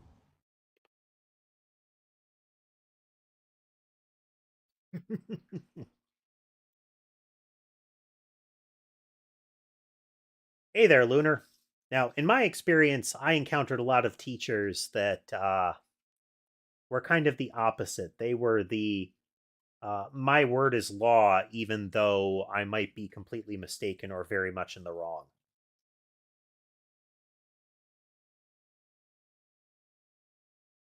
We had a lot of, this child would never do that. You're clearly lying kind of events.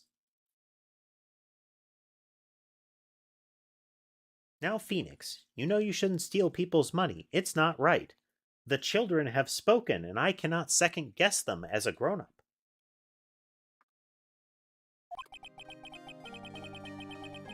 In the end, even the teacher thought I'd done it.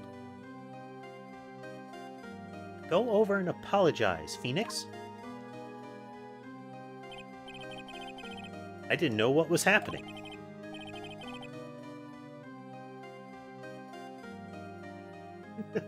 Pretty much, Lunar. There are some classrooms that can rapidly turn into a dictatorship fast.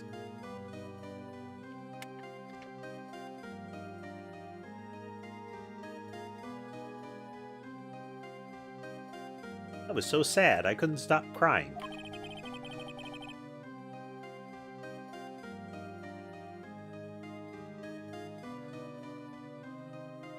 His t-shirt is strange to me. You have one little dude that appears to be holding a stick in his right hand. He has what looks like a military or police hat on, a tie and a dress shirt, Mr. Potato Head-like features. There is some sort of like cat-like creature beneath his left arm. There is some sort of individual next to him with a very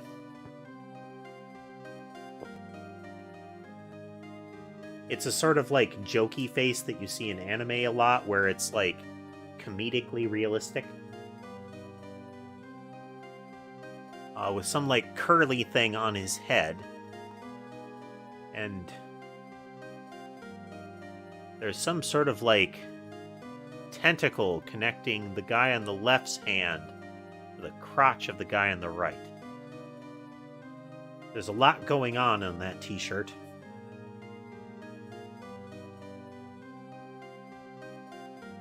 Everyone was staring at me like I'd done it.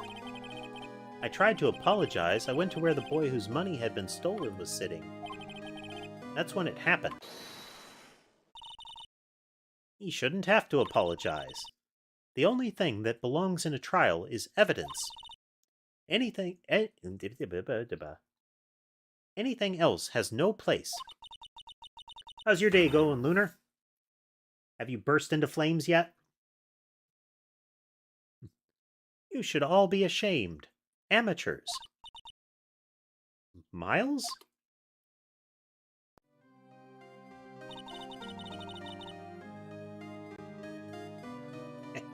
I like how they have situated it. The desk is at a different angle, but that is Phoenix Wright's pose right there. It wasn't you who stole my money, was it? No. Then you shouldn't apologize. Everyone's been shouting you did it, but no one has any proof. That is why, Your Honor, this boy is innocent. But Miles, it was your own money that was stolen. Yeah, he did it. He's the one. We don't need proof. Make him say he's sorry. Hang Phoenix Wright. Why don't you all just shut up?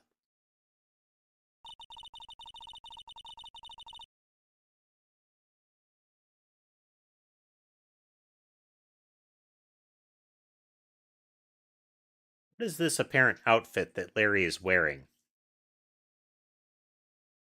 I mean, it looks like he's got some sort of tank top on. But, okay, no, there's shorts. Okay. The whole layout was weird. Like, his skin tone on his legs kind of matches the tone of the tank top. Looked like he was wearing some sort of leotard.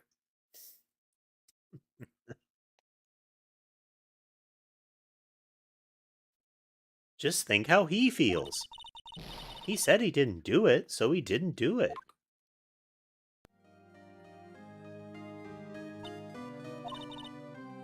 Very well. I will replace the money myself. This class trial is over.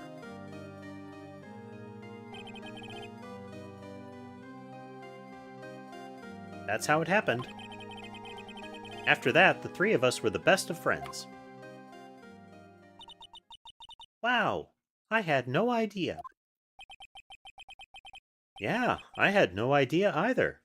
I mean, I forgot. Derp. That's when I learned what it meant to be alone. Totally alone, without a friend in the world. You did a good thing, Larry. Yeah, well, I was just lucky that I took the day off from school. If I'd been there, they would have thought I'd done it. So, I took it kind of personally, see? When something smells, it's usually the butts. Anyway, Edgeworth and I talked after that class... Anyway, Edgeworth and I talked after that class trial. That's when I heard his father was a defense attorney. I remember his eyes would shine when he talked about his father. I'm going to become a defense attorney, just like my father. A famous defense attorney.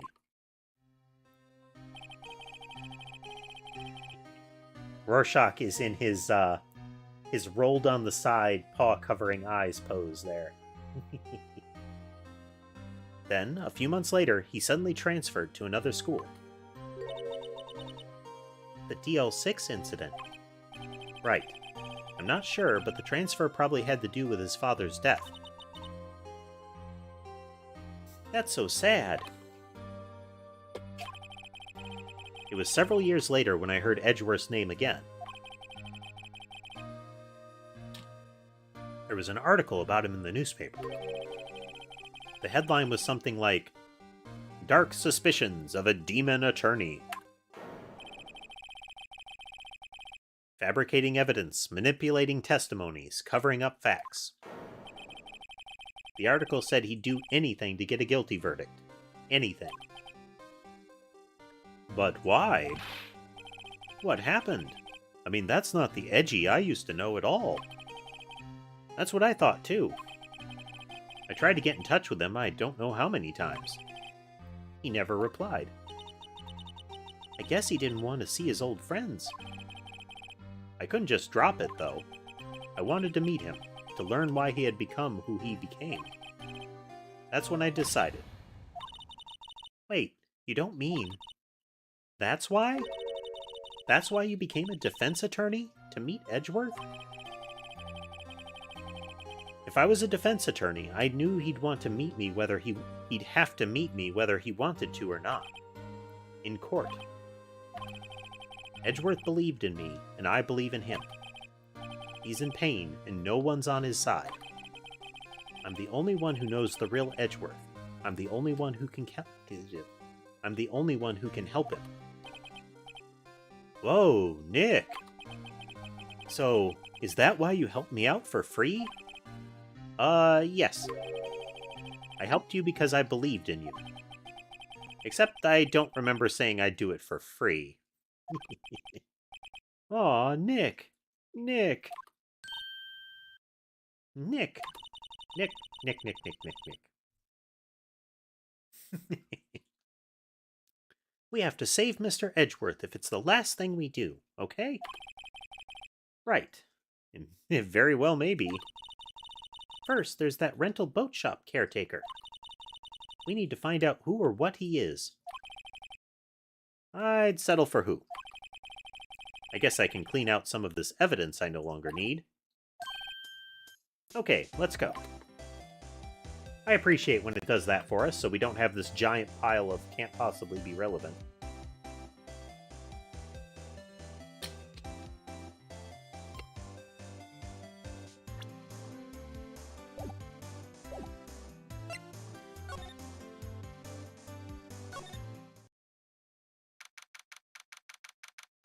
Ooh, the detention center. You look grim as always. Humph. Mr. Edgeworth? I heard the story of the class trial. Class trial? What do you mean? You don't remember?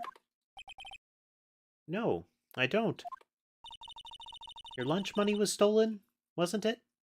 In 3rd grade? Lunch money? Oh, right. Yes, I seem to remember something like that. Nick, I think you're the only one who really remembers. Well, it probably only really mattered to me anyway. Mr. Edgeworth, didn't you know? That trial was the reason Nick became a defense attorney. Ridiculous. Gee, thanks. That said, it does sound like the kind of thing you'd do. You haven't changed a bit, have you, Wright? So simple. To a fault, even. Well, maybe, yeah, but you have to put it that way? I think you changed too much, Edgeworth. Perhaps. Hey, Edgeworth, why did you become a prosecutor anyway? You used to look up to your dad. You said you wanted to be a defense attorney, right? I couldn't let myself deny reality like you. What do you mean? My father was taken from me, and you want to defend criminals? I'm sorry, Wright, but I'm not that good of a person. One suspect was apprehended in your father's murder, right? Yes. The man trapped in the elevator with my father. His name was Yanni Yogi. He had to be the shooter. Any way you look at it. Yet, he was found innocent. That defense attorney got him off the hook. That would be Robert Hammond. On that day, 15 years ago, the 3 of us were trapped in that elevator for 5 hours. When we were rescued, we all suffered oxygen deprivation. I had lost all memory of the murder. Lost your memory? Yeah, you know, the brain damage. It'll do that kind of thing to you. Even now, I can't recall what happened in that elevator. That was the crux of Yogi's attorney's argument in court. He claimed Yanni Yogi had not been of sound mind due to the oxygen deprivation. Yogi was released due to a lack of evidence. Innocent.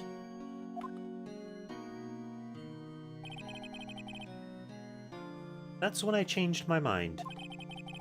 I started to hate defense attorneys. What's your relationship with Von Karma? He's my teacher, and a man who deserves respect. I learned everything I know of courtroom techniques from him. So, he's like my sister was to you, Nick. He is a perfectionist in all things.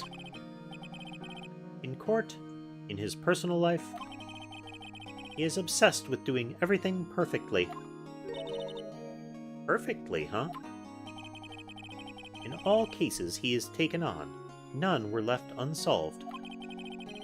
And not one suspect was declared innocent. Ever. But that's... I know. It's possible some of the suspects were indeed innocent. However, it's impossible for us to accurately determine that in every case. All Von Karma does is his job, to find the suspect guilty, perfectly. In any case, it's nigh well impossible to find a weakness in him. Should a weakness appear, he would do everything in his power to make it go away. Edgeworth? If what you're saying is true, you're headed for a guilty sentence tomorrow. He's right. Now's not the time to praise the enemy, Mr. Edgeworth. Huh. It's a strange situation in which I find myself, I'll admit. No kidding. Doo-doo-doo-ba-doo-doo. Hey, is this your dad dead in this picture? Maya doesn't want me to do that. Nick, no. That's a photo of his father. Don't show him that. You're right. Now probably isn't a good time to dredge up those memories. What is it? Nothing. Huh?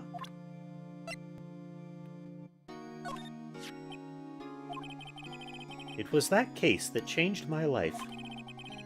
And tomorrow, on December 28th, its statute of limitations runs out. Tomorrow, could that be a coincidence?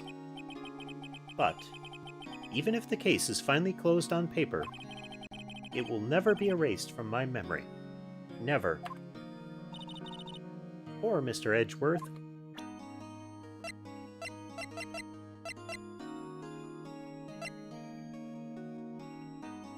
Neat. Alright, let's see. Grossberg. He's out. Again. When does he work, anyway? Now, don't be harsh. So we'll have to come back later.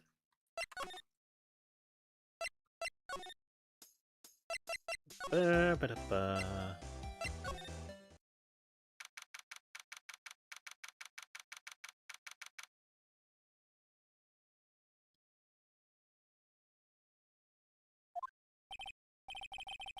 Looks like Detective Gumshoe hasn't gotten back yet. Gumshoe? He won't be coming back today. Oh, really? He said there was some guy he had to arrest by tomorrow. Sorry. He said there was some guy he had to arrest by tomorrow. The boat shop caretaker. He shouted something about catching him if it's the last thing I do, pal. Good luck, Gumshoe.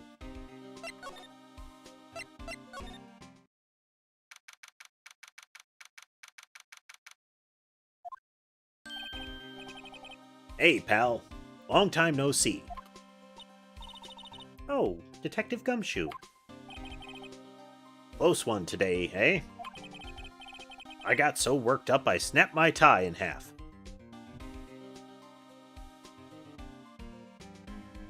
Is your tie made of plastic, Gumshoe? Is it like the cheapest of clip-ons, maybe? Maybe it's like painted on with puff paint? I can't think of many ways that you could snap a tie in half.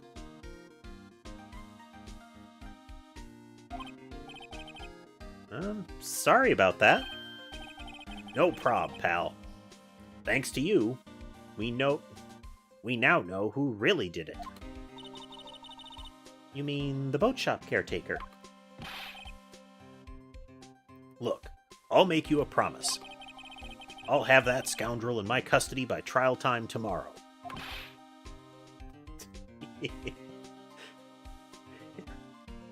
I mean, it being made of chocolate is plausible, Directrix, but at the same time implausible.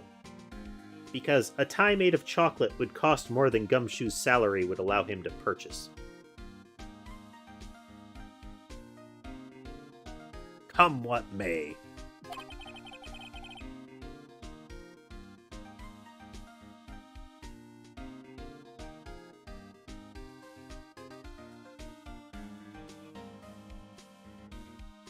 It's my duty as a police officer. Now, I'm off to catch me a criminal. Detective Gumshoe sure is active today. Oh, one other thing. Nah. No one can go into the woods today. The woods? Where Lotta was camping? The woods are off limits to camping, and apparently the park ranger found out. He got pretty mad. No one can go in for a while. I guess Lotta's in a lot of trouble.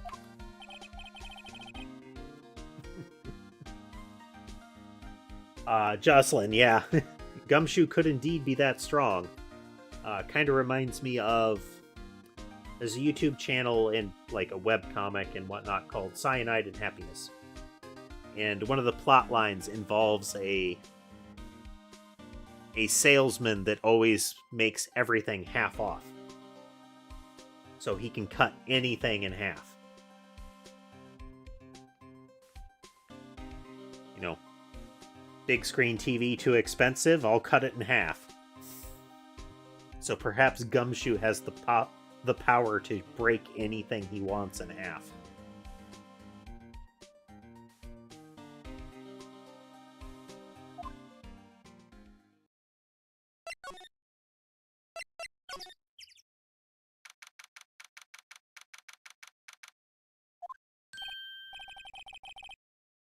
Huh? The steel eyesore is missing. Eyesore? Looks like the hot dog stand is closed too. I guess Larry's too busy worrying about Mr. Edgeworth to show up for work.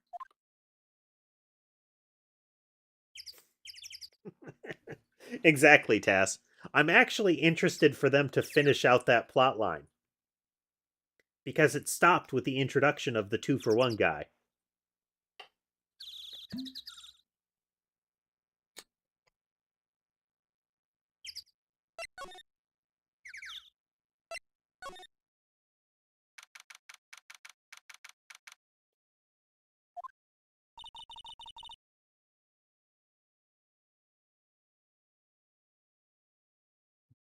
That old caretaker got away. Yep. I never imagined he might be the real murderer. Ahem. You know that clearing of the throat anywhere. Aha! Hello! What might you be doing here? Out for a walk, hmm? Ah, the days of my youth. Like the scent of fresh lemon, you see. Mr. Grossberg, this is no time for idle reminiscing. Mr. Edgeworth's trial ends tomorrow. That is true, yes. But from what I saw of the trial today, Edgeworth should be fine, right? Well, I'm not so sure about that. Oh, what do you mean by that? Well, I'm not sure. If you find anything out, come by my office at once. I may be able to offer you some assistance. Grossberg, away! Also, hello, Tass.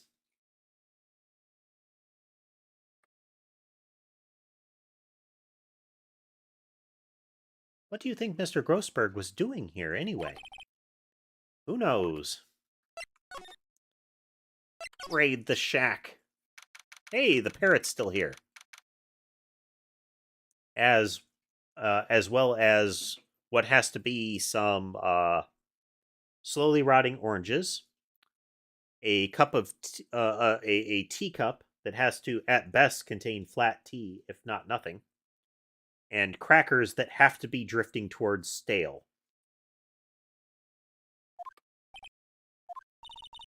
Nobody's home. Hello, hello. Squawk. Hey, it's Polly.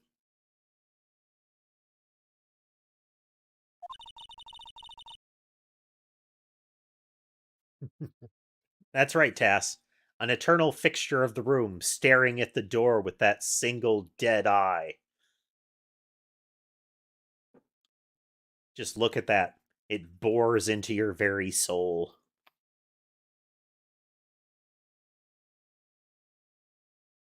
I wonder where your owner's gone, Polly. Hello, hello. Squawk.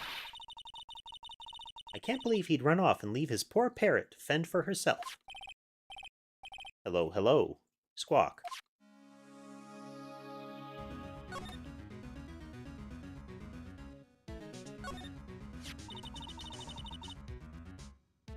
Maybe I should take care of Polly, Nick. You probably shouldn't just kidnap her. The police know about her anyway. I'm sure they'll do something. Well, okay. Sorry, Polly. He says I can't take you. Great, now the bird's gonna hate me too. Can I rob his safe now? That reminds me, Nick. Polly here knows the number to the safe, right? Yeah, that's right. Polly, what's the number to the safe? Squawk. Let's open it, Nick. Come on. I'm sure there isn't any money in there. Aw. But hey, he keeps it locked, right? There must be something of value in here. I'm not so sure. Okay, Nick, let's see what's in here. Guess there might be a clue or two. There's only one thing in here. It's a letter. A letter? Aw, boring.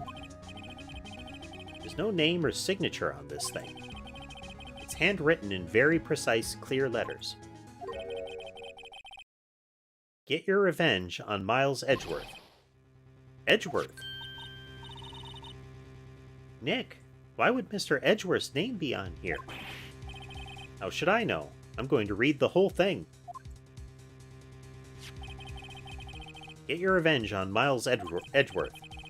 It also says this is your last chance. The fact that the first line is that get your revenge on Miles Edgeworth makes it sound like one of those, like, advertisements you'd seen, like, taped to a wall or a telephone pole. Get your revenge on Miles Edgeworth.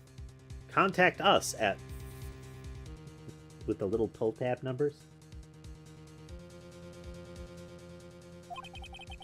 This is your last chance. Act now. Now is the time to get revenge on the two men who ruined your life. The rest of the letter goes on to describe the murder plot in detail. How to kill Robert Hammond and frame Edgeworth. Pulling Edgeworth out to the lake, getting on the boat, firing twice. This is exactly what I figured out today in court. It's all here in perfect detail.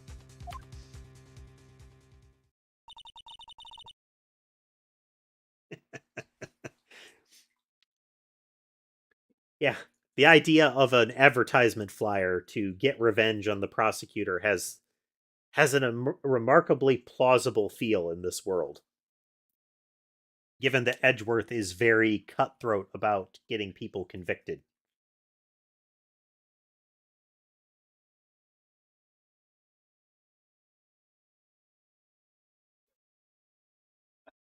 Pretty much true, Andrew. Like I was just saying, the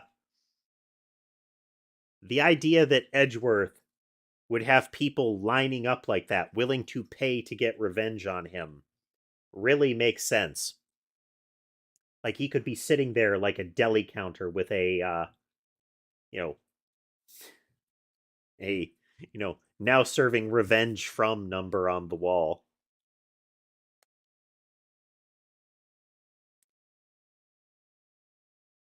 Hello, what is your grievance and how can I be victimized about it today? What do you think it means, Nick?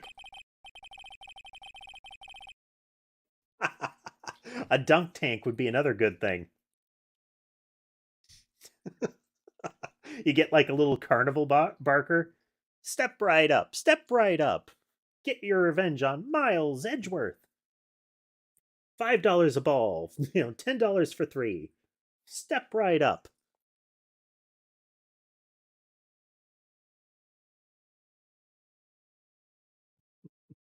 I don't know, but it looks like these are instructions for the caretaker.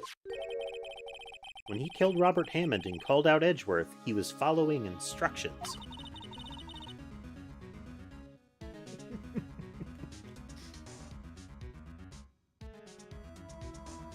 I feel like there's a lot of politicians who, if they could manage to, like, shift their cyclopean egos, could actually raise a lot of campaign funds by hosting a dunk tank in enemy territory.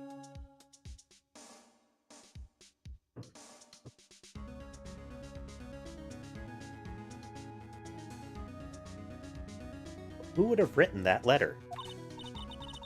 And what does it mean, get revenge on Miles Edgeworth? Look, I don't know, okay? I'm just reading this letter too. But one thing's for certain. This letter is an amazing clue.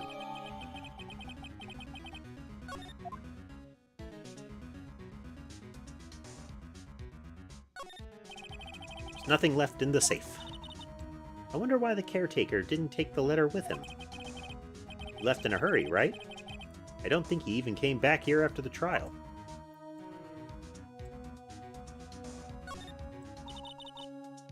Doesn't look like he used this kitchen much. You're right. I guess the whole pasta restaurant thing was a lie. What, you thought he was telling the truth? Nah. What's wrong? Huh? Oh, never mind. What? Tell me. Just, when I saw the TV, I remembered. They're showing a Pink Princess special this week. Oh. See? That's why I didn't want to tell you. I'm missing my programs, Nick.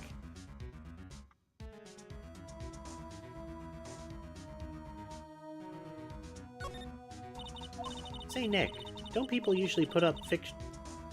Don't people usually put pictures of fish up on the wall to boast about them? Yeah, I guess so. I mean, pictures of fish they caught, right?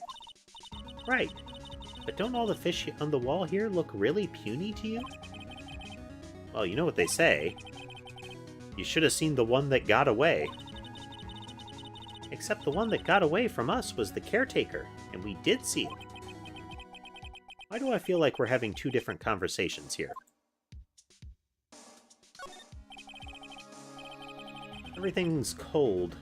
Doesn't look like he... Looks like he didn't turn his heater on.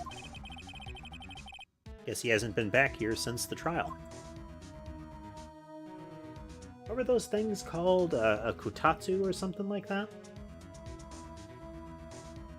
Remember in the manga and the anime, Konosuba, another lit RPG style isekai, the main character eventually manages to start making a lot of money by coming up with a way to create this kind of table in the fantasy world and get it manufactured and get royalties off of the sales. Which is another aspect that I like out of it, that I prefer to have in isekai novels, where the fact that the person comes from another world matters. That their knowledge of a different setting, potentially a very modern setting, matters. Like, they make use of it, they draw inferences from that kind of thing. Saga of Tanya the Evil was fun that way, because while it was an alternate history, there were aspects of essentially World War I that was kicking off there that were very similar. Concepts that he was able to remember that served him well, but in a way precipitated some of the events. Fishing pole looks expensive. Maybe we should bring it to Detective Gumshoe. Don't you think the caretaker would mind? Well, we can just leave him the metal detector in exchange. Maybe we'd better not.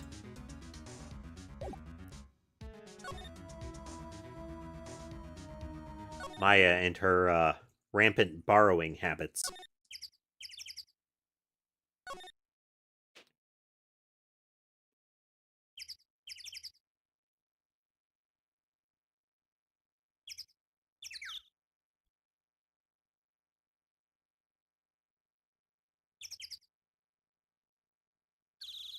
Yeah, that's right. I never finished the No Game, No Life light novels. It's not that they got bad, it's just that I caught up to them and had to wait, and then it's been so long that I haven't picked them back up, you know? To some extent, I prefer novels over, I'm sorry, the light novels over the manga. Not that they're not quality, and not that I won't read a manga. Um, but I kind of like just reading them. That and it doesn't feel like you're spending as much.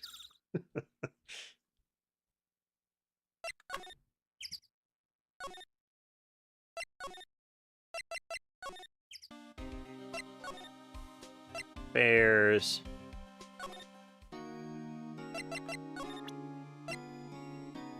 Hey, look at this threatening letter, Edgeworth.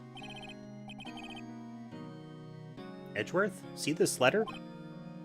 Hmm? This came out of the safe in the shack where that boat rental caretaker lives. I see. Revenge? On me? Who is that guy, anyway? I don't know.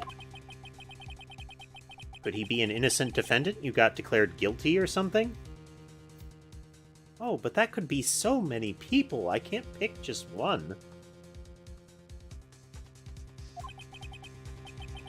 Nice, right? But I don't remember that old man. Not at all.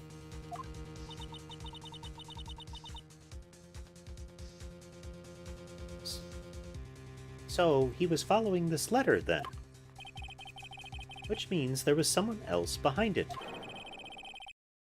Now is the time to get revenge on the two men who ruined your life. Two men? Meaning myself and Robert Hammond.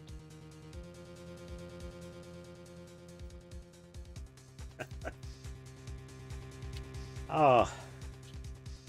I saw a meme of that recently, Directrix. I can't remember what the context of this particular instance was, but I did actually see that one recently.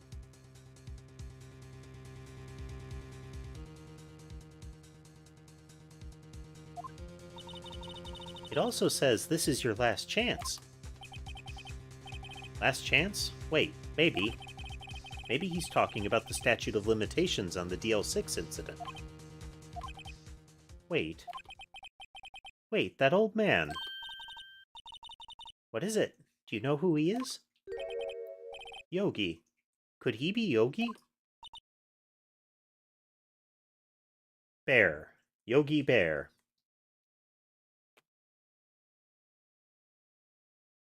It was all that time ago. To think a single picnic basket could have kicked off these events.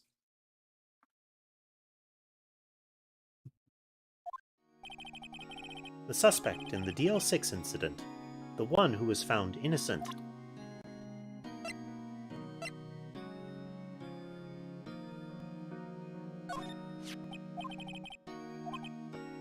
Yep. Not new. Not new.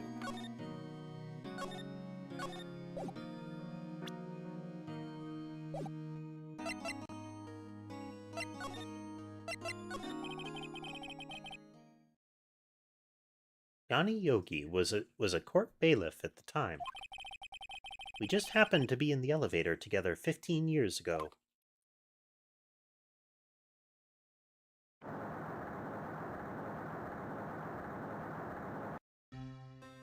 That's right, Directrix.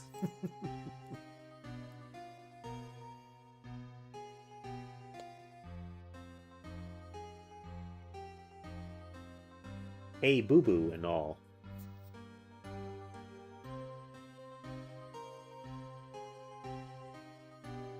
The quake was incredibly strong. Before I knew it, everything was dark. We were there for so long, it felt like forever.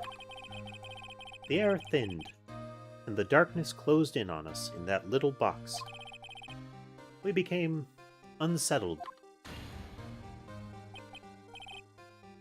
Help, I can't breathe. Quiet, I said quiet. You're not making this any easier. I want to get out. Help! Get us out! Don't shout, you'll just use up more oxygen. Quit hogging all the air. That's all I remember.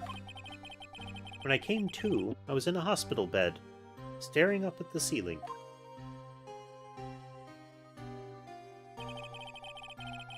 In court, Yanni Yogi's mental condition was called into question.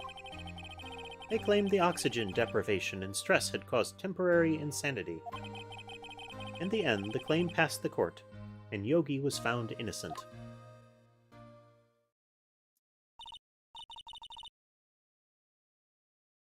But isn't that strange? This letter tells him to get revenge on Edgeworth. Why would he want to take revenge on you?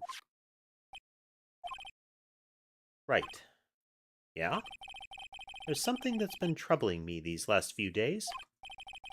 I didn't know whether I should tell you. You mean the nightmare?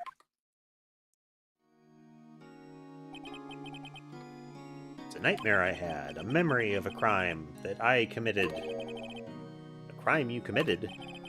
A memory of a murder. I think the time has come to tell all. For the last 15 years, I've had the same dream over almost every night. I wake up in a fearful sweat every time. What kind of dream? It's a dream about my father's killing, in the dark.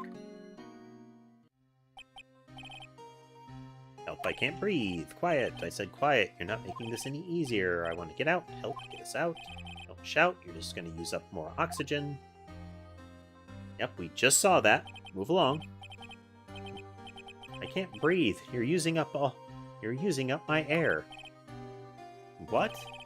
Stop breathing my air. I'll stop you. What are you doing? Stop breathing my air. No, Father! He's attacking Father. Then I see the pistol lying at my feet. I don't know if it was evidence from that day in court or the bailiffs. In a daze, I pick up the pistol.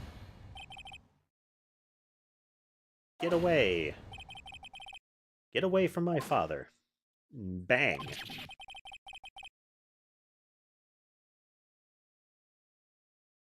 Hey there, dog.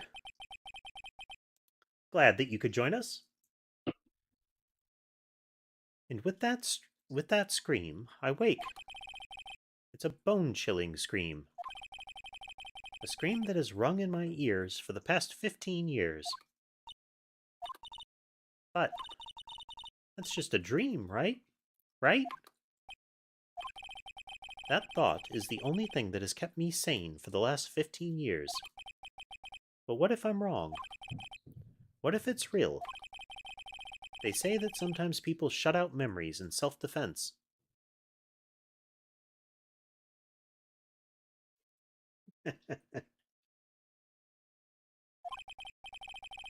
Maybe it was I who killed my father. What? If you think about it that way, this letter makes sense. Get your revenge on Miles Edgeworth. Think about it. Yogi was really innocent. That's why he wanted revenge against me. Wait, Edgeworth, you mean... It was me. I was the true criminal of DL6. I shot my father. This is bad. What are we going to do, Nick? What can we do? I don't know. I don't think there's anything we can do, like it or not. If there's someone else who knows a lot about the DL6 incident, maybe... There is, Nick. There's someone else who knows about DL6. Grossberg. How are you doing today, dog?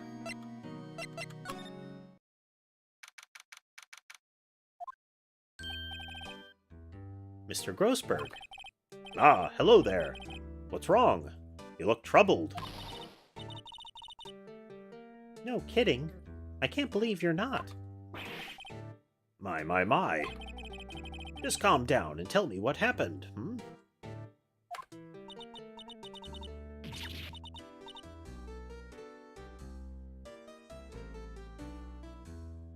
Like, what's going on in the game, dog?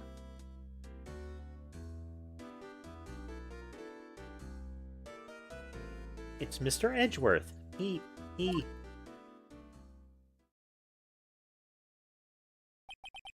I see. So, Edgeworth dreamt he shot his own father? It's only a dream. Only a dream. Maya clicks her heels together a couple times and vanishes. I wonder... What?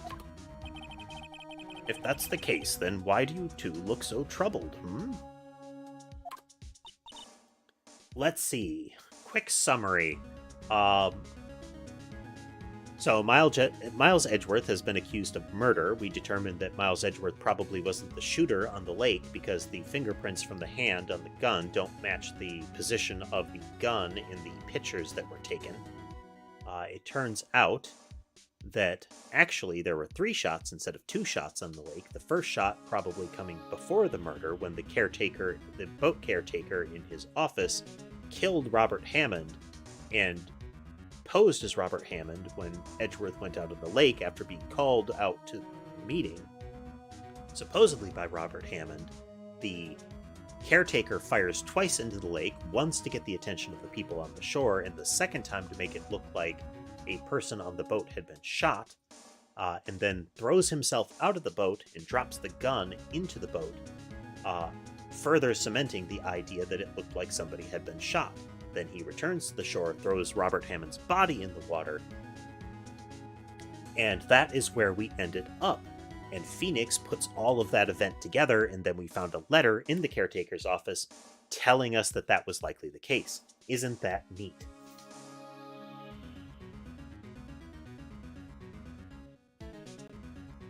Well, also consider this. Yogi quite certainly holds a deep grudge against Miles Edgeworth. So deep, he'd want to frame him for murder. This leads me to surmise that Mr. Edgeworth's dream was not a dream. It was real. As you imagined. Miles Edgeworth threw the pistol to save his father. The pistol fired, and the deed was done.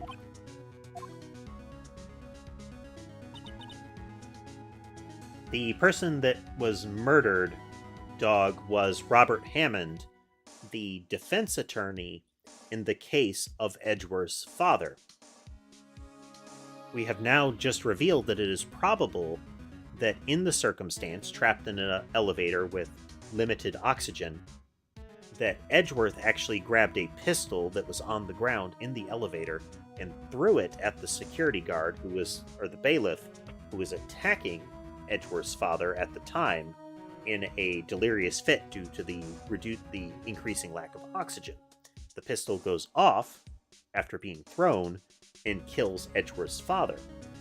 The bailiff is subsequently accused of the murder, but ultimately found innocent due to reasons of insanity, which was caused by the oxygen deprivation. Now, the why is likely because the bailiff feels that it's Edgeworth's fault, because Edgeworth threw the pistol, that he was accused of murder and likely had his life ruined by the accusation. Plot summaries. No.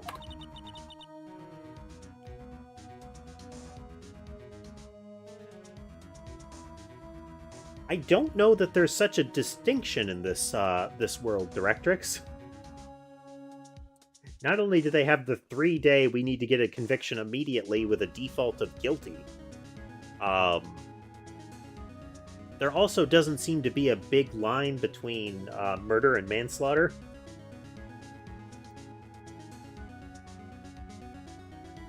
In the prior trial, they have the concept of somebody was accidentally knocked off of a of a stairway and fell onto a spike during a rehearsal, and they still referred to that as a murder, even if it was an accidental murder. And the court system in this particular game world is dystopian enough that I feel like that's plausible.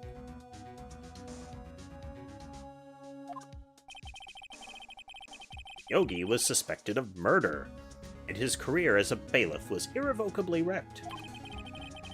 Thus, he sought revenge on Miles Edgeworth. This was his last chance, of course, with the statute of limitations so close. No, talk. What do you know about Edgeworth's father? He was a defense attorney, without peer. It sounds trite, but it's true.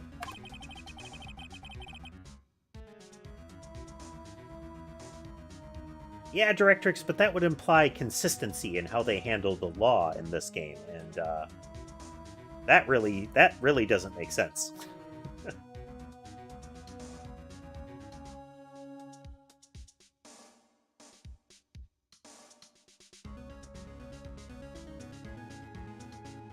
I mean, we've already established, as far as the prosecution is concerned, that witness coaching, evidence tampering, likely evidence destruction, physical assault of the judge in the defense and the witnesses, threats, blackmail, all of these things are fine in a courtroom setting. Just fine. Answering a question wrong, though, that'll get you in trouble.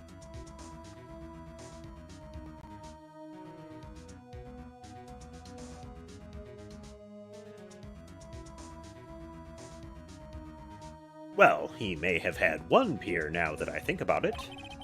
Your mentor, Mia Fey. My sister? Gregory Edgeworth was very disapproving of Mr. Von Karma's techniques. That's no surprise. Von Karma is an extreme man. Forged testimonies and evidence are nothing to him. Like, right there, it is known that he is creating false testimonies and evidence. Like, that is established in the community. And everybody's like, meh, but it's probably okay, don't investigate that. The result? He has a perfect win record in court. To beat him, Gregory Edgeworth tried to call attention to his methods. And he lost. And died in despair, as it were.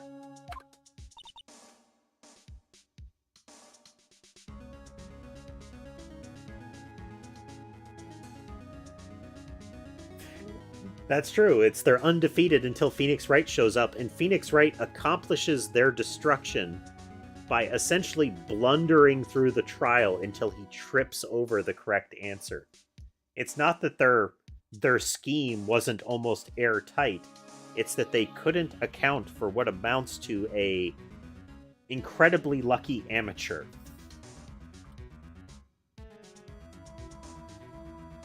Which I suppose is something that is relatively true. It's not uncommon, like in fighting game settings, that a really good player can sometimes be thrown off by somebody wildly flailing and button mashing. Not that they can't ultimately win, it's just that they're not practiced and ready for somebody wildly making mistakes. It's kind of that, why would you do that right now kind of scenario. I see. When Gregory Edgeworth was killed, the police called a spirit medium. That was your mother, Misty Fey.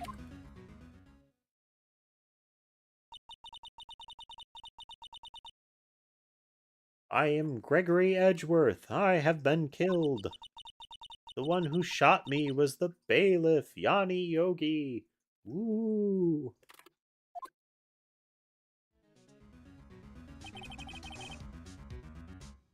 That Yogi was found innocent. That's when my mother left us. Everyone called her a fraud. That's right. Everyone thought she was, you see. Yet, now that I think about it, it seems the one who lied was Gregory Edgeworth's ghost. Gregory Edgeworth must have known who shot him. I don't believe it. So you're saying he falsified his testimony? This is fun. This is something that doesn't get explored a lot. The idea of like conjuring the dead and ask them what actually happened so that, you can know what's going on. Often sets aside the possibility that the spirit that you summon will lie to you. Not just that they have false recollection of the events or a limited perception of what happened, but that they just lie. And the fact that there's the assumption that, oh, in death, all the falsehoods fall away and they decide to be honest. It's like, yeah, but they were people.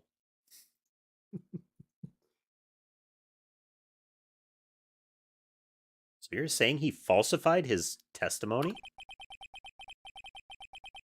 That Edgeworth's dad lied to protect his son? It's only a possibility, mind you. But a possibility, nonetheless.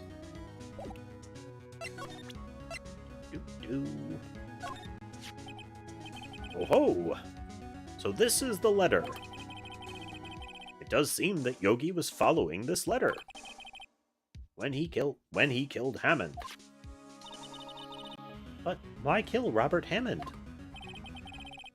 Hammond was a skilled defense attorney, but he defended clients not for their sake, but for his own. Huh? His own sake? He never trusted his clients, that one. The only thing he trusted was his own ability. But he got his client found innocent, so why should it matter? Actually, my dear, it's quite different. He won that innocent verdict for no one but himself. Yogi was a free man, but socially, he was ruined. Huh? You'll understand soon enough. Wait. What is it? This letter. I've seen this handwriting somewhere before. A long time ago. Whose handwriting was this? You have any idea who wrote this?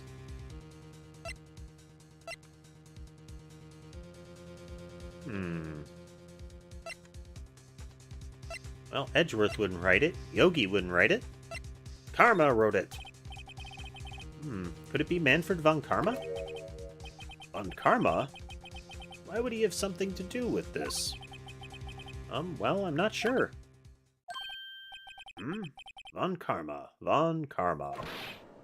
Wait, you're right, my boy. This is von Karma's handwriting, I'm sure of it.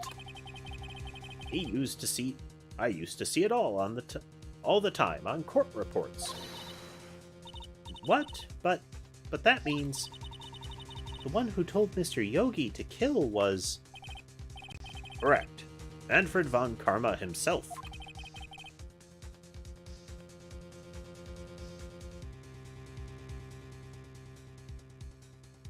Interesting. Which one is Spirit of Justice, Directrix? Unfortunately, we're kind of limited to the ones that are available on PC.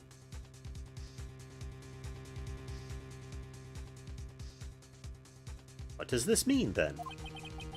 Why would Von Karma want to frame Edgeworth?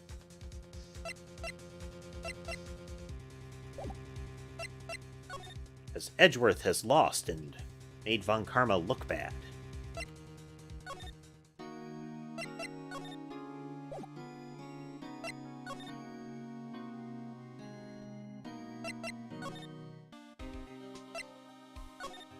Flags? New flags?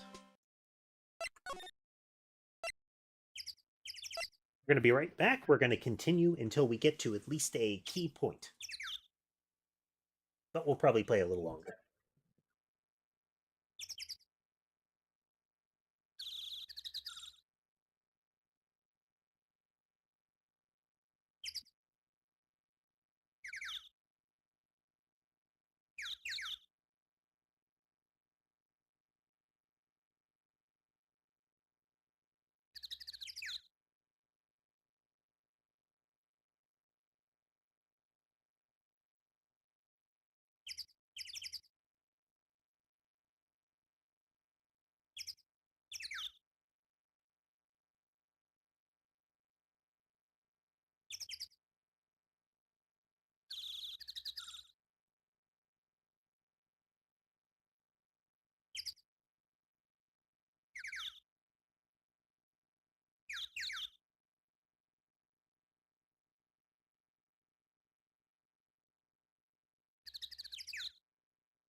That.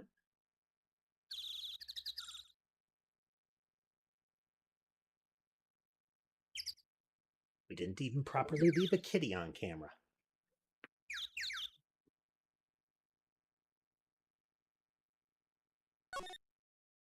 But we are back.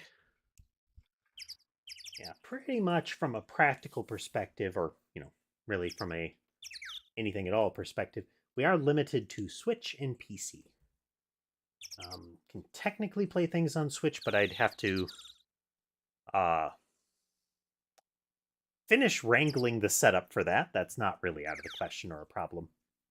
And then I'd have to figure out a way to do it without grotesquely worsening my carpal tunnel, let's say.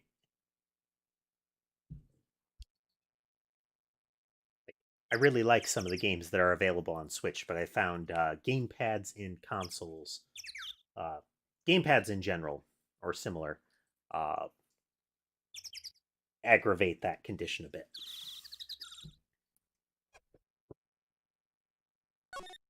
Look around. Let's look around.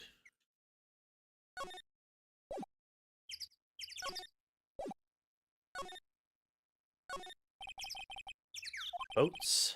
Murder took place in a boat from this dock. Took away the actual boat.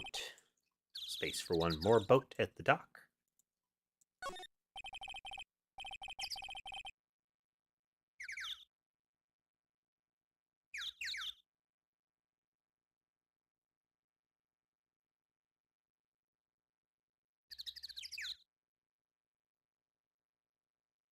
Yeah, mobile might be a possibility. Quite a hassle, but, possible. I just have to figure out how to fully do it.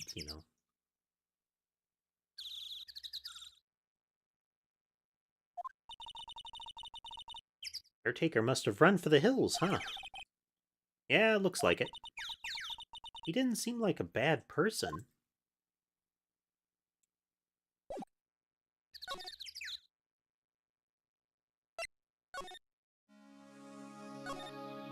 It must be something we can present to Grossberg and or Edgeworth to raise another flag.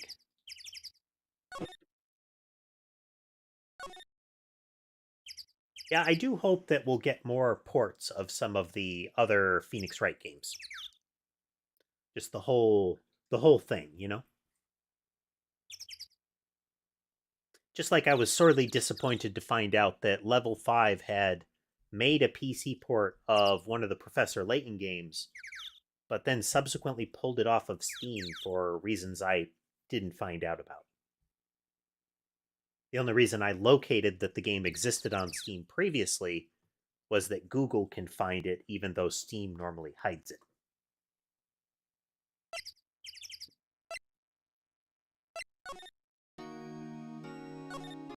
Go to the Grossberg Law offices first.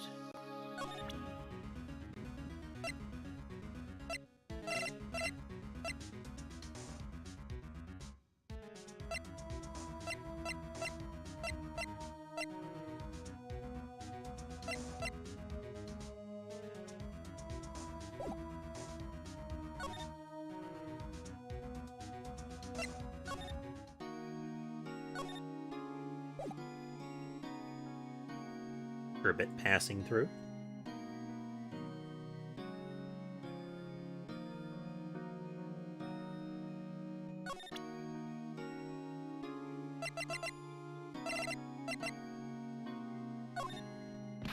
Nope, Maya still stops me from showing Edgeworth his dead father.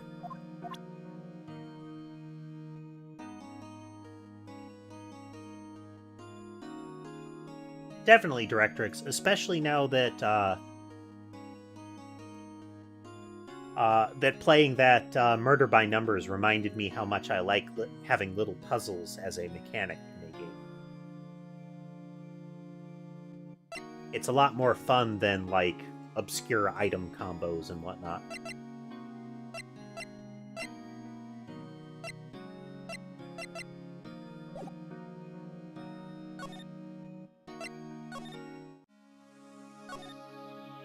There we go.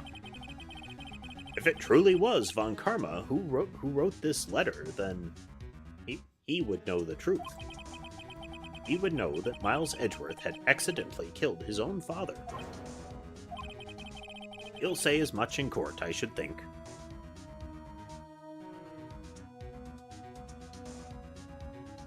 All right, Directrix. Directrix.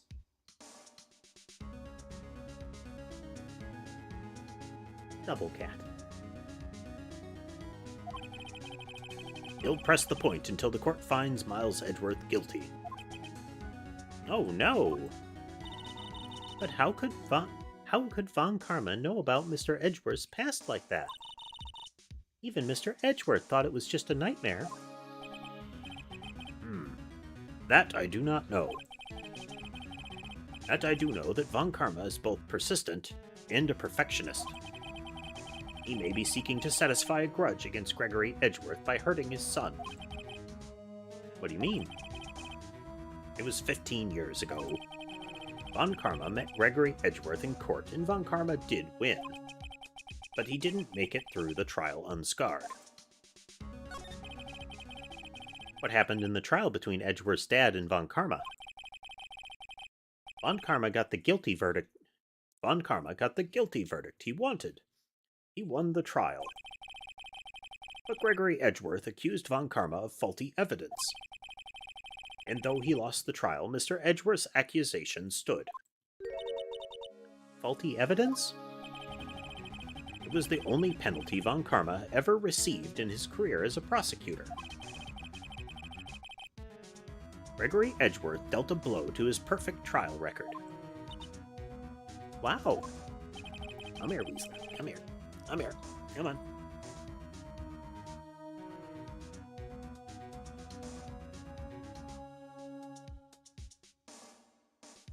It must have been quite a shock for Von Karma. He took a vacation for several months after that, you see. A vacation? Yes, an unusual event for the man. That was the first and last vacation he's taken in his many years of prosecuting. Really? He doesn't take vacations? Like, go to the sea or, to the mountains? Don't tell me he's never even been to Europe. I mean, to my understanding, isn't Von Karma from Europe?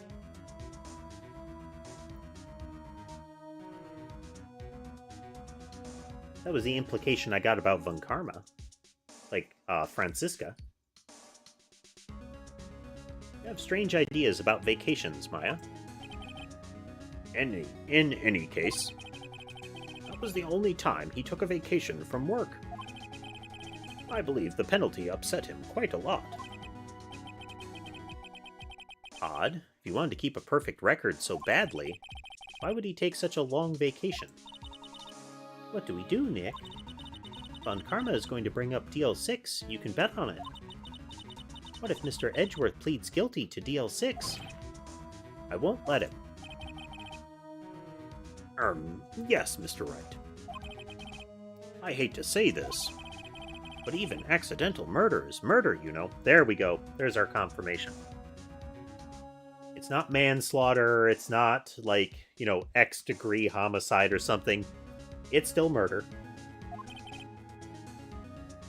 Doesn't matter that he was a minor. Doesn't matter that it was, like, that, like, the other guy was considered not guilty by insanity. It's Edgeworth is the one that definitely killed him.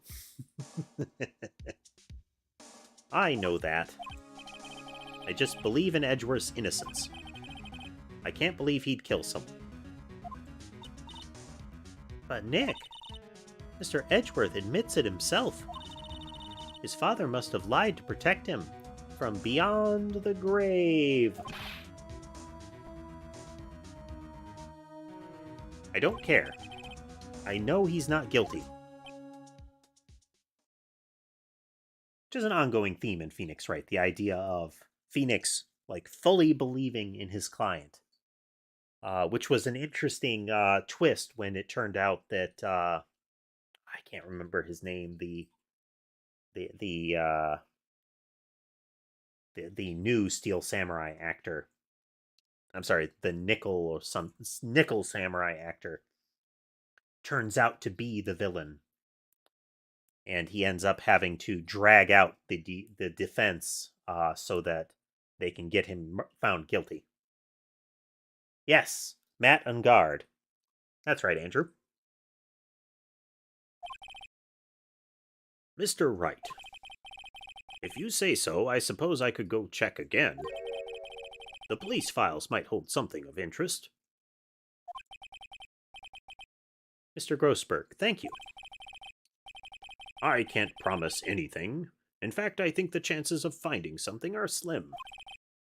I understand. The police materials,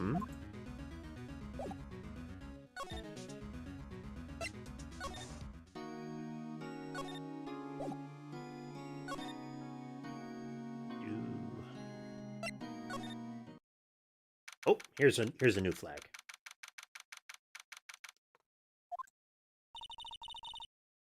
There's hardly anyone here. Everyone must be out looking for the old guy, Yogi. Ah, it's you. I don't think Gumshoe will be coming back today. He's staying out late looking for someone. Sounds like Detective Gumshoe is pounding the pavement for real. We were wondering if we could check out the records room again. Well, now I can't have just anyone wandering around in there. But I guess Mr. Von Karma is in there now anyway. You can go in as long as he's there. Von Karma? Yes, he just arrived, actually. Von Karma's in the records room. Nick, let's hurry.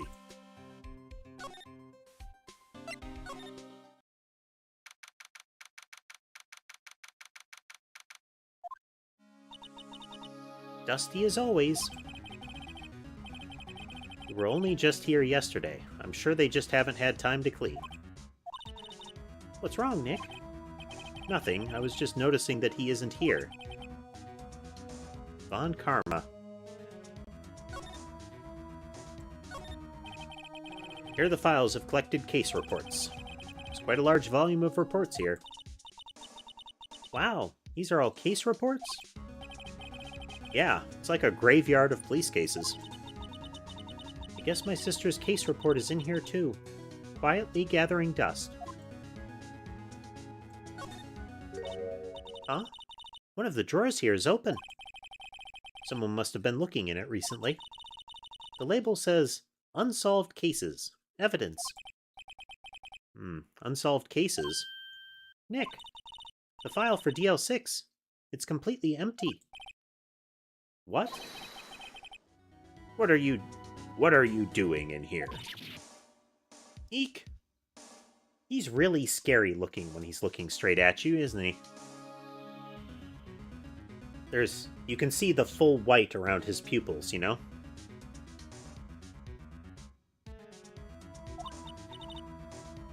Von Karma! You! How do you know my name? Huh? Have we met? What are you saying? We see each other every day, don't we? You're Miles Edgeworth's defense team. Now, we're Miles Edgeworth's defense team. Defense team? I beg your pardon. You see, I rarely remember defense attorneys.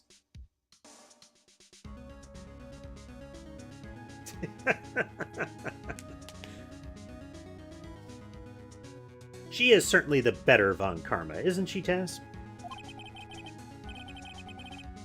They are like bugs to me. Needless things to be crushed.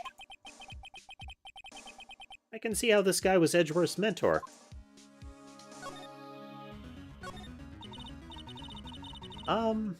Mr. Edgeworth is your student, right? A romanticist who still can't shed that veneer of amateurism. Just like his father, always second-rate. Mr. Von Karma, you had an axe to grind with Mr. Gregory Edgeworth, didn't you? Me? A grudge against a mere defense attorney? Why? Because he dealt a blow to your otherwise perfect trial record? So you did, but what I don't get is, why did you take his son under your wing afterwards? The son of your most bitter rival. That, my dear attorney, is none of your business. Tomorrow will be the last day of this trial. It's been a while since I've had a defense attorney last this long. Still, you will lose in the end. Miles Edgeworth will admit his own guilt. His guilt of 15 years ago, you mean? You're quite the researcher. If you've done your homework so well, then certainly you must understand. You know what Miles Edgeworth will tell the court tomorrow. We were right. So Von Karma is going to bring up DL6 in court tomorrow.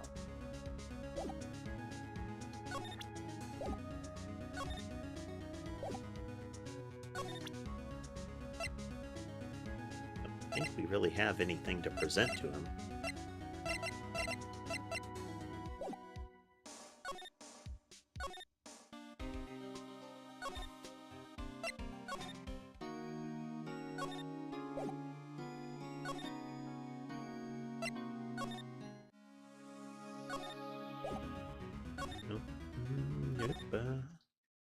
There we go. 1 day left, Nick. Yeah, I know. Well, no time to waste. Let's get going.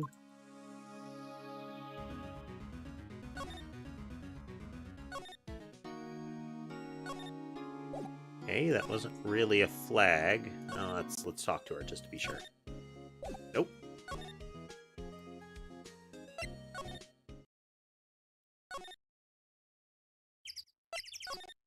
Sometimes you've just got to run around the area and find out which area it wants you to touch next.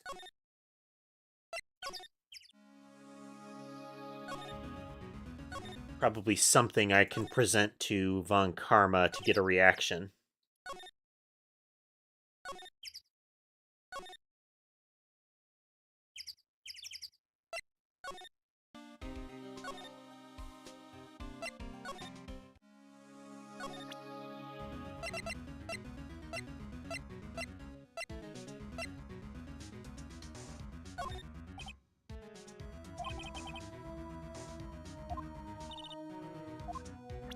That was his I don't care about that message.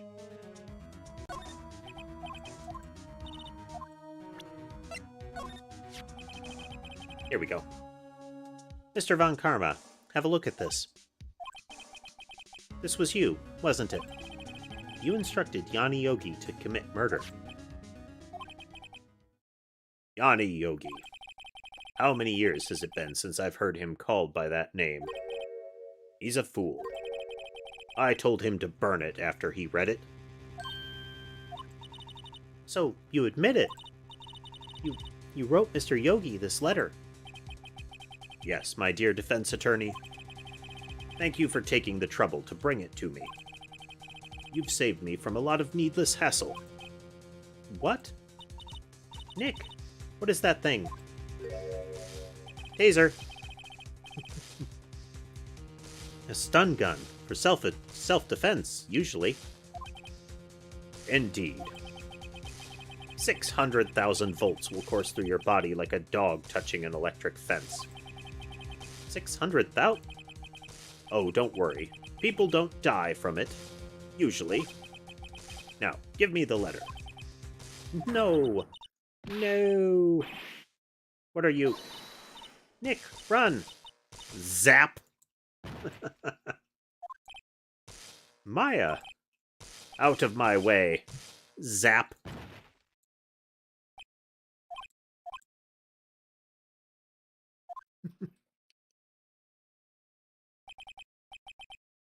He got us. The letter's gone, of course. And he took the DL6 evidence, all of it. Back to having no clues.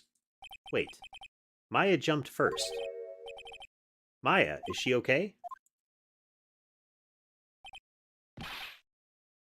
Maya?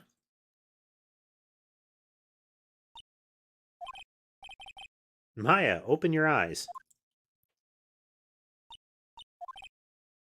Maya! The letter. Did he take it? Huh? Oh, yeah. Are you okay? I couldn't stop him. I jumped as fast as I could, but one shot from that thing knocked me out cold. I'm useless. I'm no good as a lawyer or a medium. I can't even call my sister. Not even now, when we need her most. I wish I hadn't woken up at all. Maya is very depressed. Maya! Must be some way I can help her. Better do something about her self-confidence first. Maya, she's holding something. Is that a bullet? DL6 incident, evidence number 7, taken from the heart of Gregory Edgeworth.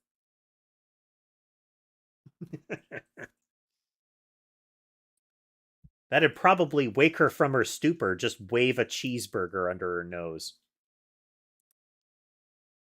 Doesn't matter how depressed she is, she'll wake up for that. I remember. Von Karma was holding this when Maya jumped him. DL6 bullet stashed in a pocket. I'll prove it to you, Maya. You're most definitely not useless. Prove it to you in court tomorrow. At the very least, you're useful comic relief, Maya. Don't ever forget that.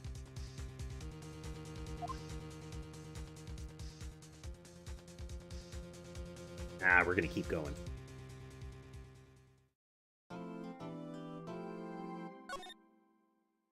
At least a little while.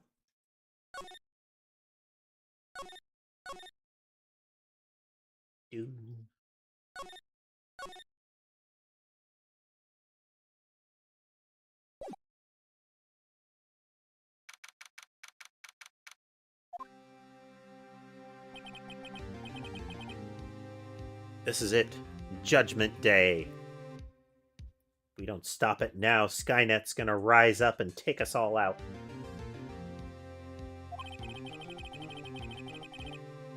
Today, things are going to get settled at last. A lot of things. Yeah. What's the big idea? Sorry, Nick. I only touched your shoulder. Guess the shock hasn't worn off from my run-in with the stun gun yesterday. I mean, if you're still holding a charge after getting stun gunned, then either you have some sort of other condition, it's either you've got serious medical problems, or you're developing superpowers.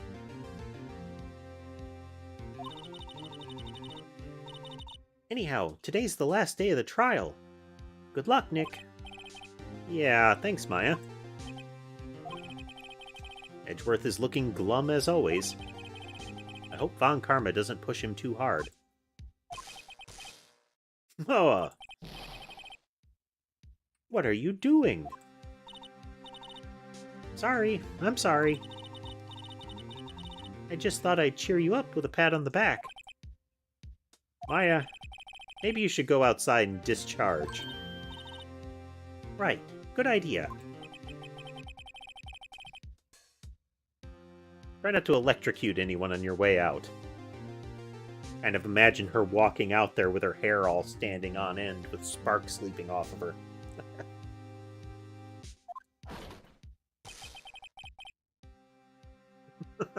She fries a gumshoe on the way out.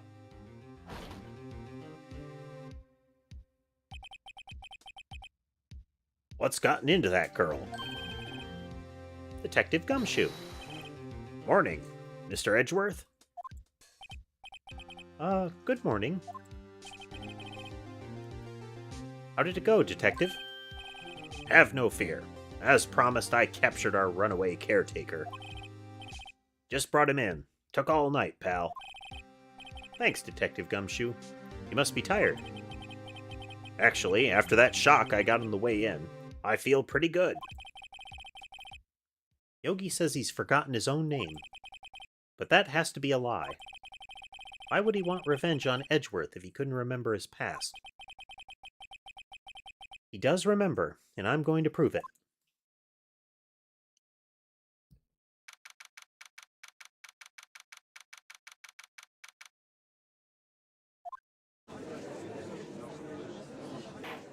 Gavel. Court is now in session for the trial of Miles Edgeworth. The defense is ready, Your Honor. The prosecution is ready. Right. Very well. We have reached the final day of our proceedings in this trial. I ask that the prosecution submit decisive evidence. Understood. Come on, don't be awed into silence by every little thing he says. Very well. Mr. Von Karma, your opening statement. Right. Thanks to Detective Gumshoe's efforts, the boat rental shop caretaker has been arrested. In yesterday's trial, the defense asserted that the caretaker was the murderer. However, the caretaker has yet to confirm this. I would like to ask the defense to cross-examine him as much as necessary. Very well. Please bring the witness into the courtroom. I'm guessing that unless we've lost the photo of, like, Edgeworth's father and whatnot, we're going to have to provoke him about the DL6 incident, since he was found innocent, but innocent by reason of insanity. Which is effectively an admission that he did it, but that he couldn't help it. Ladies and gentlemen of the court, I believe you all remember our witness. He lives in the boat rental shop on the lake, from where he witnessed the incident. In addition, he has currently lost memory of his name and identity.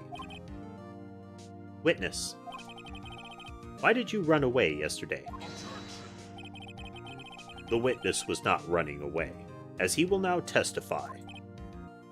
I see. Very well. Please begin your testimony. Pop.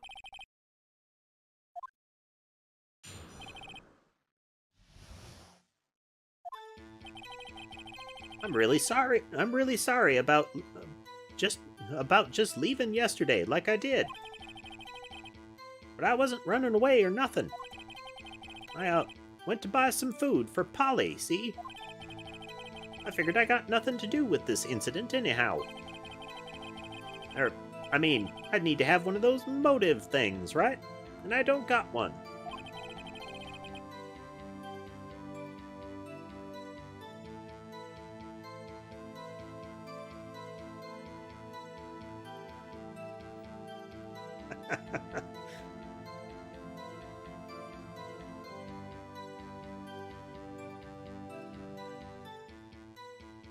It is one of those funny ways that people refer to things next to a lake or body of water, like, you know, on the ocean or on the shore, when they're very much not on the shoreline, you know?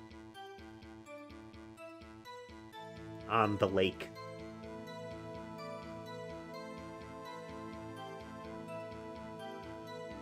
So my testimony yesterday stands as is.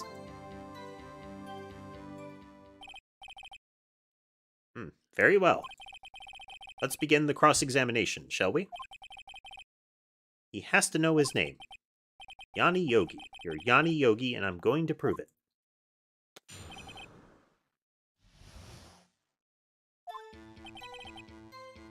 Sorry, like I did. I'd call what you did running away and not just leaving. You heard Larry's testimony and you realized you were in danger. No. Now, Mr. Wright, there's no need to rush to conclusions. As I said, the witness was not running away. Listen to the testimony. He sure seems relaxed. In fact, they both do. Von Karma and Yanni Yogi. Wasn't running away or nothing. Then why did you leave? He's just about to say why. Is it so hard for you to quietly listen when someone is talking? I sat quietly, Edgeworth would be guilty in 3 minutes. I'd like to buy some food. Food? Well, Polly is a bit of a gourmet, you see. She only eats these high-quality bird pellets from France.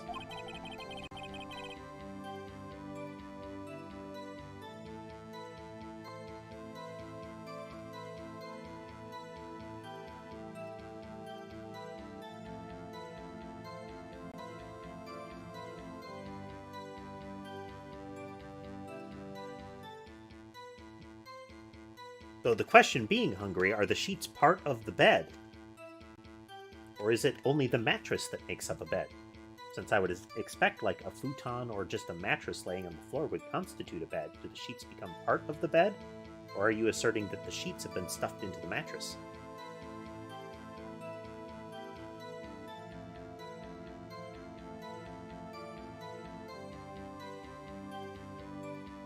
They only have them in a pet shop. Have them in a big pet shop downtown. But you weren't arrested until this morning.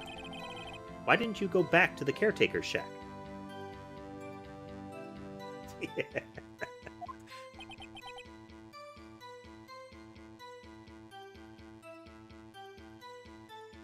Well, I kinda got lost, you see?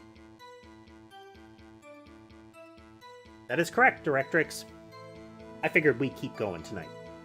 I want to see how far we can get into this trial. The witness has trouble remembering things sometimes.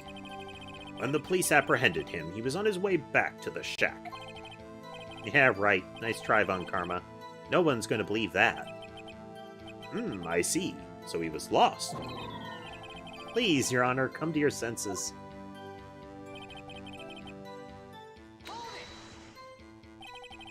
You've lost much of your memory. Is that correct? Yup. Seems like it. And how could you know you didn't have anything to do with this incident? Or maybe you're lying about not having your memory, You know exactly who you are. The witness has testified quite clearly he has no memory of who he is. If you claim he's lying, then show the court proof. Grr. How am I supposed to prove what's going on in that old codger's head? That's impossible. I'm glad you've come to your senses, Mr. Wright. Very well, witness. Please continue.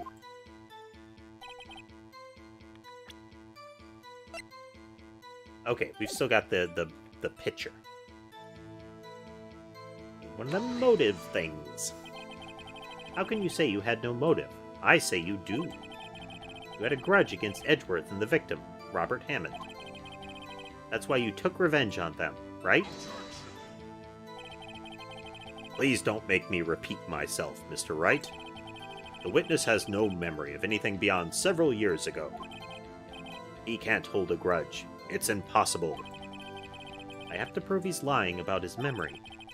Otherwise, it's going to be the same thing over and over until the trial ends. Gavel! Might I say something, Mr. Wright? Yes, Your Honor. Save. Save.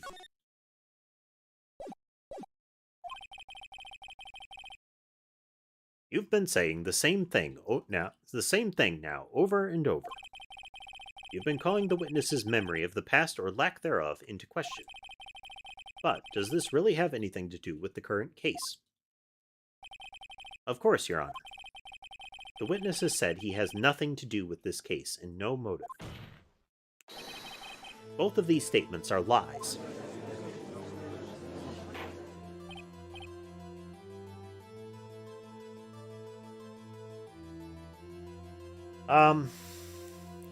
The judge is only nominally in charge, Hungry. Randomly, he will assert the actual authority that he has, but just as often, the attorneys present can just kind of jingle keys and distract him and then suggest something that he will immediately do.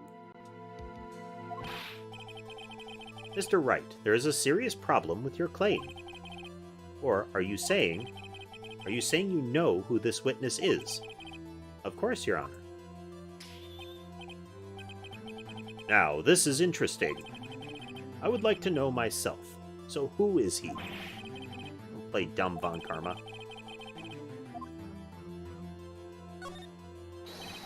What is his name? His name is Yanni Yogi, a former court bailiff. Yogi? That name seems familiar.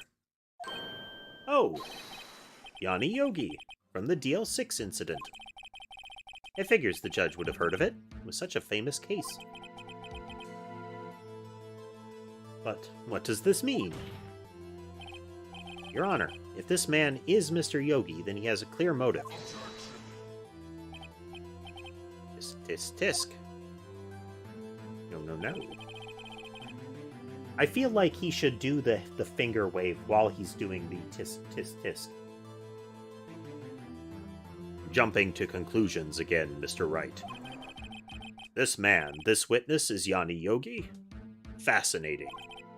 However, how do you propose to prove this to the court? This is a court of law, as you may recall. You need proof. And allow me to repeat once more that the witness has lost his memory. This is it. Save. Save. I have to do this now. If I can't prove he's Yogi right here, right now, then I've got nowhere else to go. Nick, how are you going to prove it? How can you prove that he's Yanni Yogi? It's okay. It's actually quite simple. Your Honor, please take this man's fingerprints. Then we'll compare them to the fingerprints on file for Yanni Yogi 15 years ago. I see. That makes sense. Tisk, tisk, tisk. Huh? I'm so very, very sorry, Mr. Wright. Why? The witness has no fingerprints. What? No fingerprints? Huh. You see, before I worked as a caretaker, I worked at a chemical plant. I burned my fingers working with the stuff. Yup. What? Yogi, you sneak. You burned your fingerprints off to hide your past. Well, if the witness has no fingerprints, I guess we will not be able to prove his identity. No. Well, what will you do, Mr. Wright? It seems that the case has been decided, no? No? I know what happened. I know everything.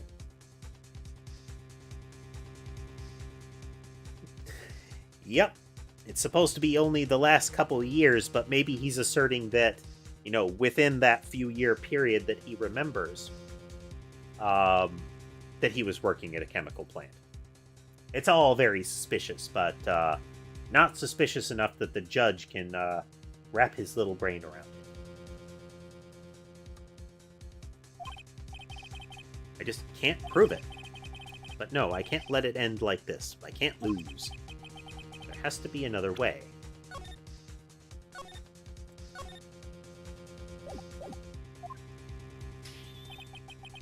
There is no one who can testify as to who this witness is. No one. Nick, what are we going to do? I didn't even consider that he might have erased his fingerprints. What do I do? Well, Mr. Wright, perhaps you'd like to cross-examine his parrot for a little comic relief. Yeah, very funny. You're a sore winner, Von Karma. Wait a second. Cross-examine his parrot? We're gonna do it. We're gonna cross-examine the parrot. What is it, Nick? No, you're not going to. Your Honor, the defense would like to take Mr. Von Karma up on his proposal. Take Mr. Von Karma up?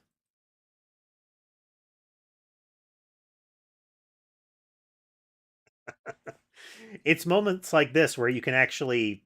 It actually feels like that's the case, Hungry.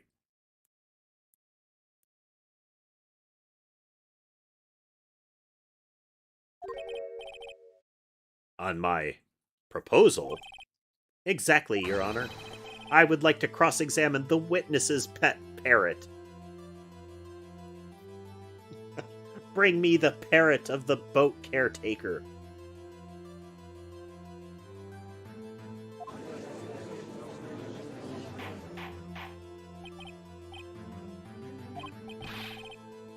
Well, what do you think, Mr. Von Karma? Need you even ask? This is a farce. I object. Wait a second. You were the one who suggested I cross-examine the parrot, Von Karma. I have a right to do as you suggested. Well, if you're so desperate, then please, be my guest. Of course, should you go through with this, and nothing comes of it, then I hope you're ready for the consequences. Nick, this is crazy. Well, still want to go through with your little game. I'm doing it. I'm gonna cross-examine the parrot. I will cross-examine her, Your Honor. This is the most ridiculous thing I have ever heard. Von Karma's rigged every person's testimony, every piece of evidence, but he didn't think of the parrot.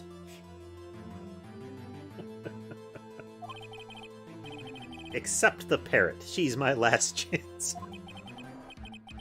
Oh, we are deep into Phoenix Wright territory now. At least I think so. Bailiff, bring in the parrot.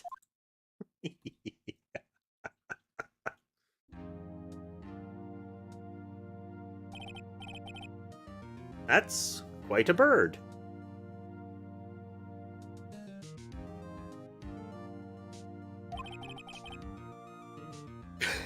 Please, tell us your name. Name. The witness is ignoring me.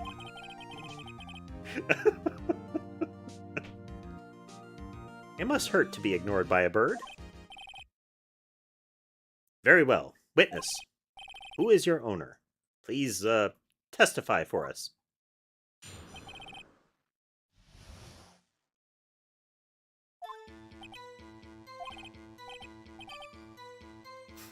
Hello, hello, Squawk.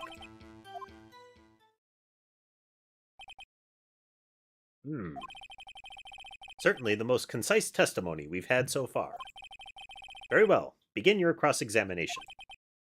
Right. What are you going to do, Nick? I don't know. What do we do, Maya?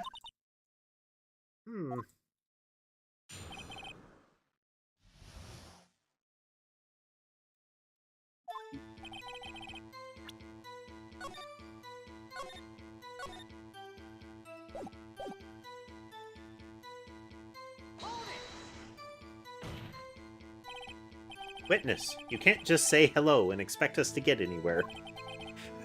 I want you to testify. Maya, you talk to her. Right. What do I say?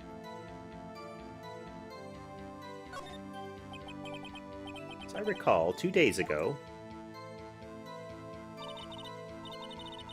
Polly, have we forgotten something? Squawk. Don't forget DL6. Squawk.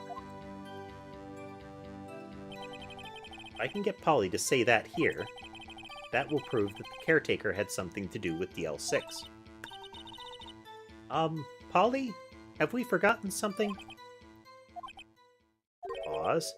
Hello, hello, Squawk. It's not what you're supposed to say.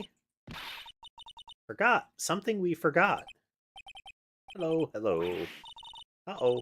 It's not working, Nick. She won't say it. This is ridiculous. Why won't she say it? Something the matter, Mr. Wright? Wait. Don't tell me Von Karma expected this. He couldn't have retrained the parrot, could he? Did he train her not to respond when we asked if we'd forgotten anything? Well, I guess we should try to get some information out of her. We need to show the judge that her owner is Mr. Yogi.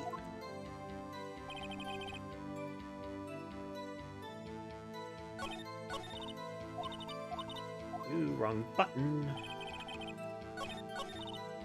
Wrong button.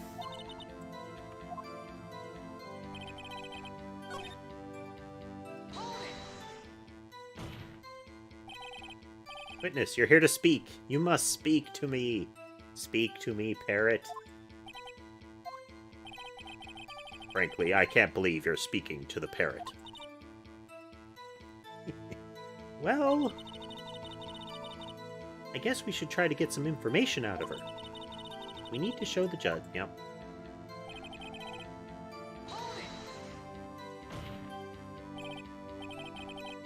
Just say hello.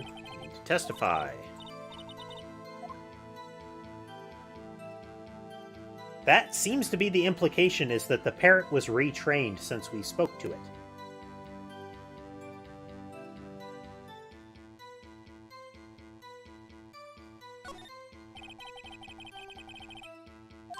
The numbers of the safe. Huh? The safe? Why? Let's just try to get her to say anything, okay? Polly, what's the number to the safe in the shack?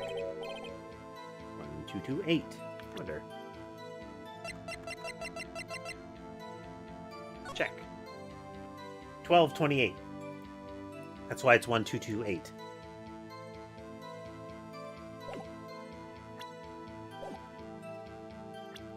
Save it here while we're at it.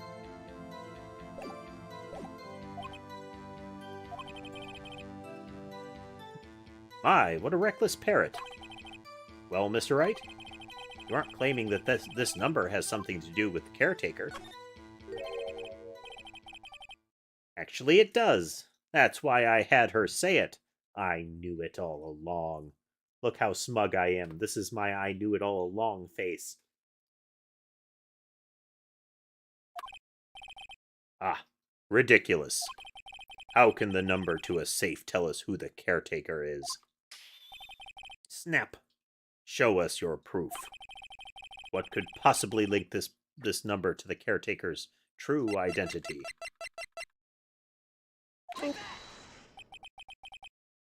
The DL6 case file? What is this obsession you have with that case? Mr. Wright, where in this file is something relating to the safe number? Case summary. It's on the case summary page. The case summary? Specifically, the date on which the DL6 incident occurred. The date of the incident, December 28th. Why, that's today's date, 15 years ago. And the number on that safe is 1228. Ah. He used the date of the DL6 incident as the number for his safe, Your Honor. That's how important that date was to him. I see. It certainly is an interesting coincidence. People often do set their secret numbers to dates. Bah, this is not tangible proof.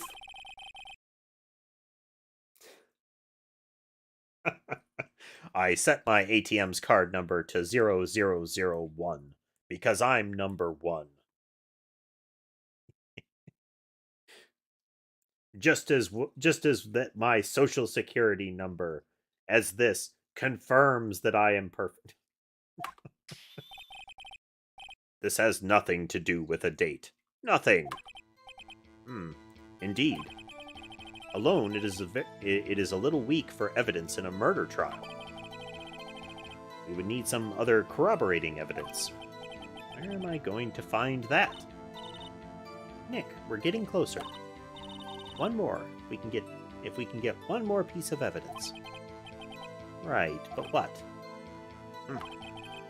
Very well, witness. You may continue.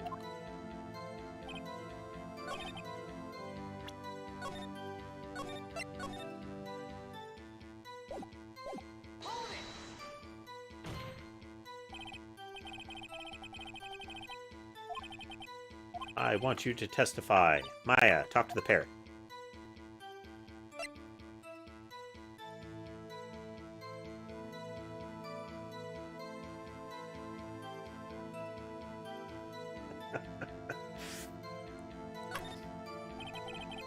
Do you remember, Tass, that... Does anybody remember the advertisements for, like... It was like SafeLock or something like that. It was a identity theft prevention service. And their big advertising campaign had, like, the CEO of the company with a big sign behind him that was a social security number. And he said, "This is my social security number. And, you know, I'm so confident in our services that I'm willing to put my real number in this because we'll stop it from we'll stop my identity from getting stolen." And if I recall, the ad eventually got pulled because they kept having to take action against identity theft of the CEO using that social security number. Like, his identity got stolen a lot.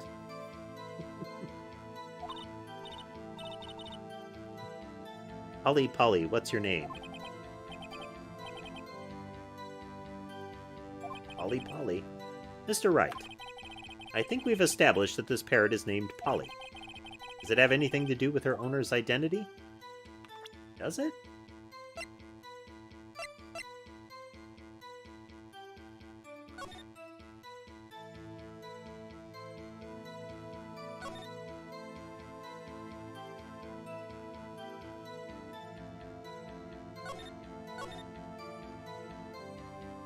Murder weapon was fired twice is, I think, another bit of linkage. But we'd have to establish that he was the same person already.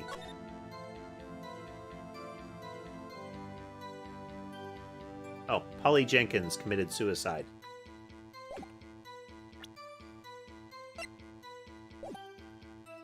Yes, it is.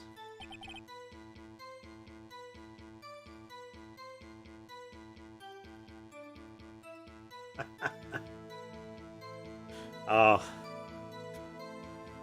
It is always hilarious when somebody very publicly challenges the internet to do something.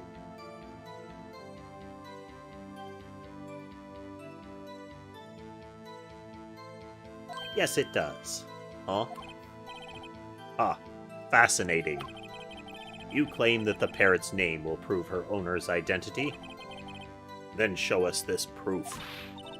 Nick, don't you think you're taking the bluffing a little too far? Listen, we're not here to answer the question of who is the caretaker. We're here to prove that he is Yanni Yogi. All we have to do is tie the name Polly to Yogi. Your Honor, the proof that the parrot's name reveals the caretaker's identity is... Check this and find out which part it is. It is in suspect data.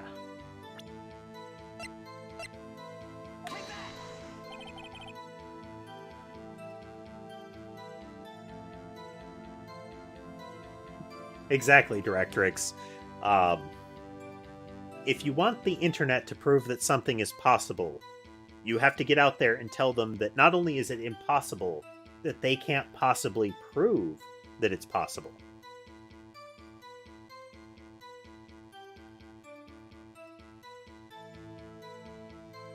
The DL6 case file. That's quite a large file you have there. Which page of this proof... Which page is this proof on, then? Show us, or stop wasting our time. Very well. Mr. Wright, please show us the page. Where is this file? Where is this file? Where in this file is the information connected to the parrot's name?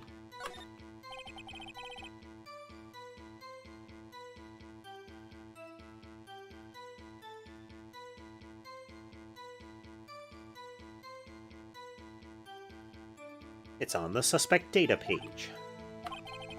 This page has all the information about Yanni Yogi.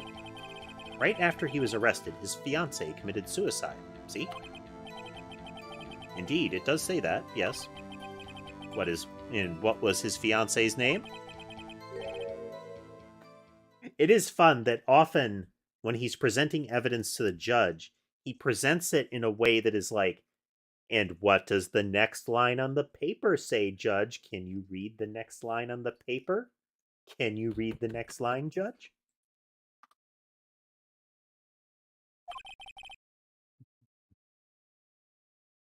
The laws of the internet are often very fun to encounter, because a lot of them are very accurate.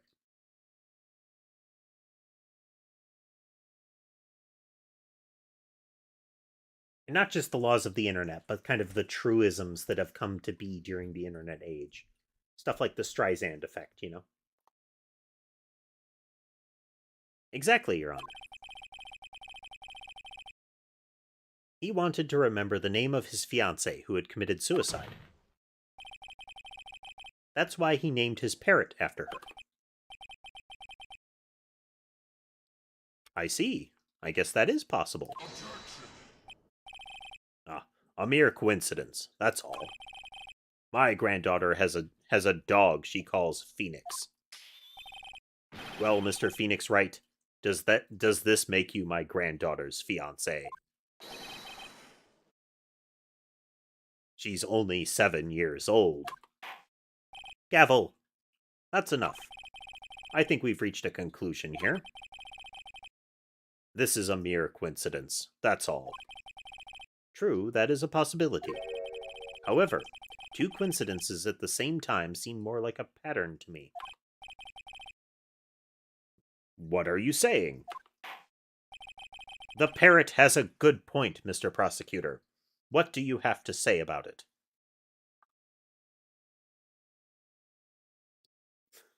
Summon the caretaker of the boat shop. Immediately.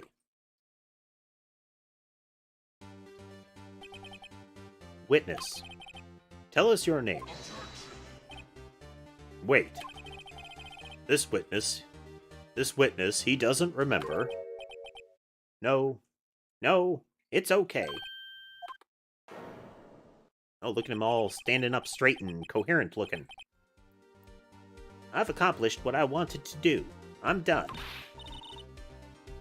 Nick, he looks totally different. This is the real Yogi, I think, finally. He's been acting feeble to hide his true identity. Acting for 15 years.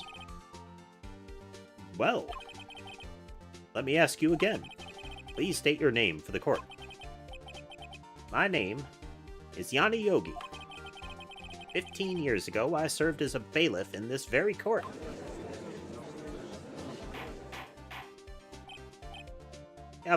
Gavel. Yanni Yogi. So was it you who killed Robert Hammond and tried to frame Miles Edgeworth for his death? Yes, it was me.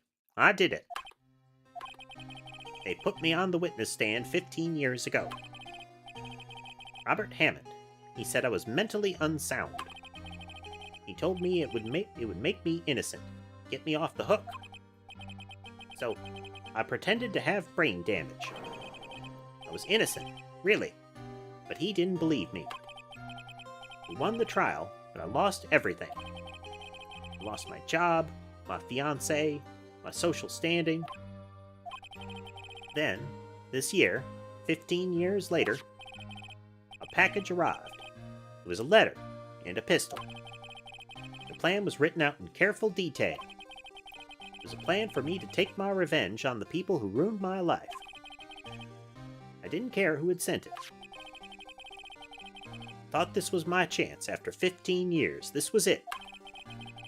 Finally a chance to have my revenge on Robert Hammond and Miles Edgeworth. I have no regrets. Wait a moment. Revenge against Miles Edgeworth? What do you mean? I'm not at liberty to speak on that matter. Why don't you ask Mr. Edgeworth yourself? Anyway, I admit it. I was the one who killed Robert Hammond.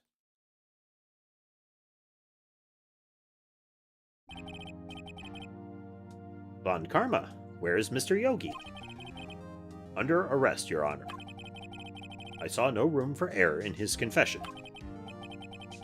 Then the defendant, Miles Edgeworth, is innocent. In this case, at least.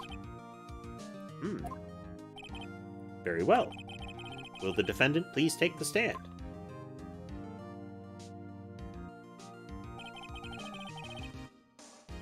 There are a few mysteries left unsolved. Still, you are cleared of suspicion for this particular case. So I would like to pass judgment on the murder of Mr. Robert Hammond. Any objections? I don't believe it. Why isn't Von Karma saying anything? Very well. This court finds the defendant, Mr. Miles Edgeworth, not guilty. Yay, confetti!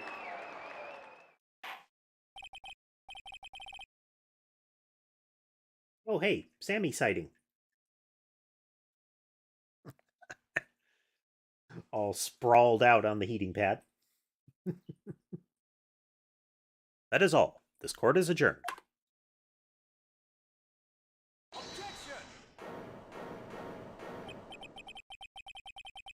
Did someone just say objection?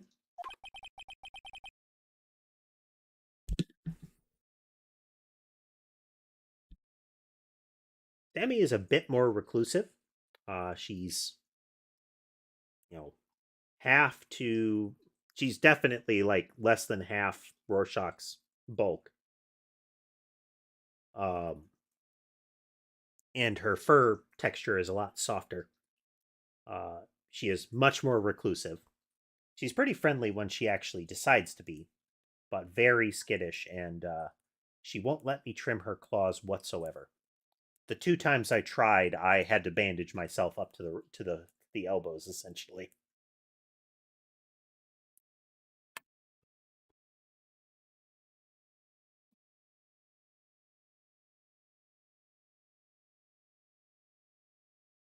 Supposedly, she was born feral. Her and her brother. Her brother was less rehabilitatable. So the brother stayed a barn cat and was adopted accordingly.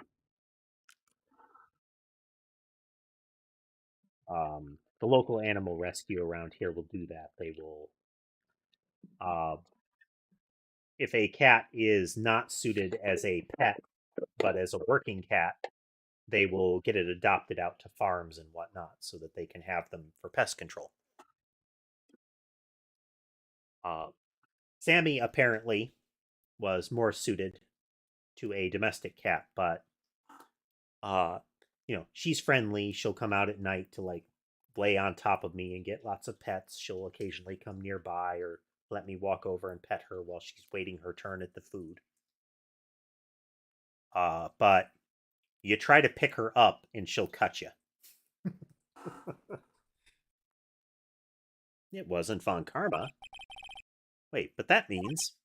No. Edgeworth? Your Honor, I object to your judgment. What do you mean? I'm not innocent at all. As we have heard, Yanni Yogi killed Robert Hammond in revenge. But revenge for what? Nick, Edgeworth is trying to confess. He's going to say he's guilty.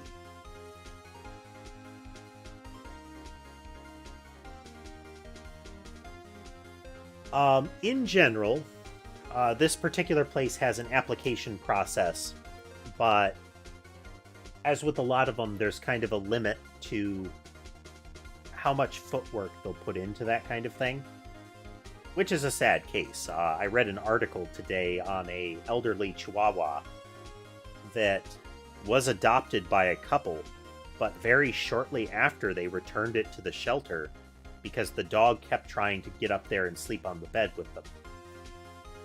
And that was apparently grounds for abandoning the animal again.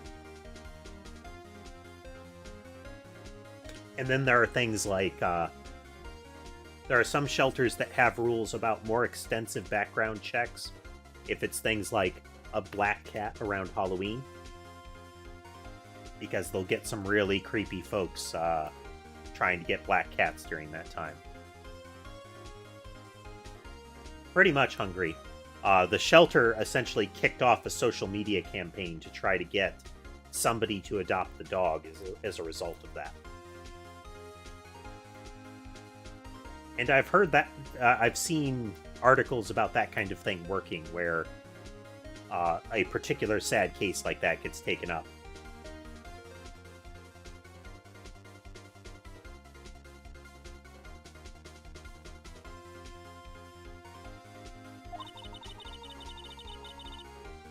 He's going to tell them he was the murderer in the DL6 incident. He's going to tell them he killed his own dad. Uh-oh, what do we do?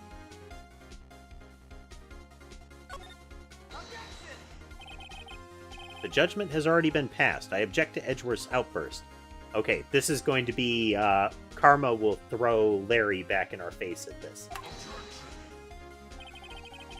Didn't something like this happen yesterday, too? I believe a certain witness raised an objection after a guilty verdict was passed. That would be Larry. We must hear this new statement.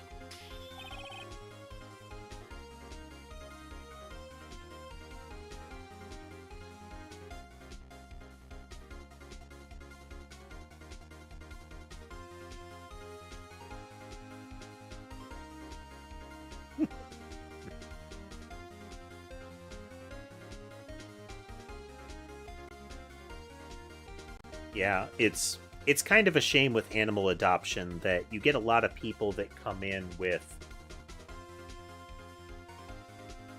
unrealistic and often just strange expectations about pet ownership. You get folks that come in with looking for a pet is to be like an ornament.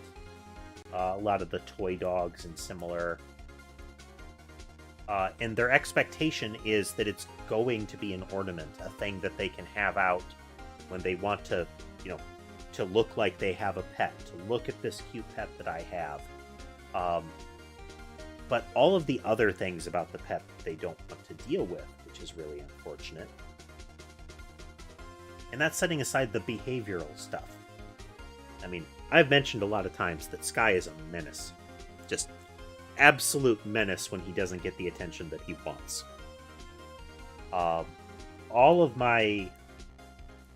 the cords that I use for things like cameras, anything like that, is a braided nylon cord if I can help it.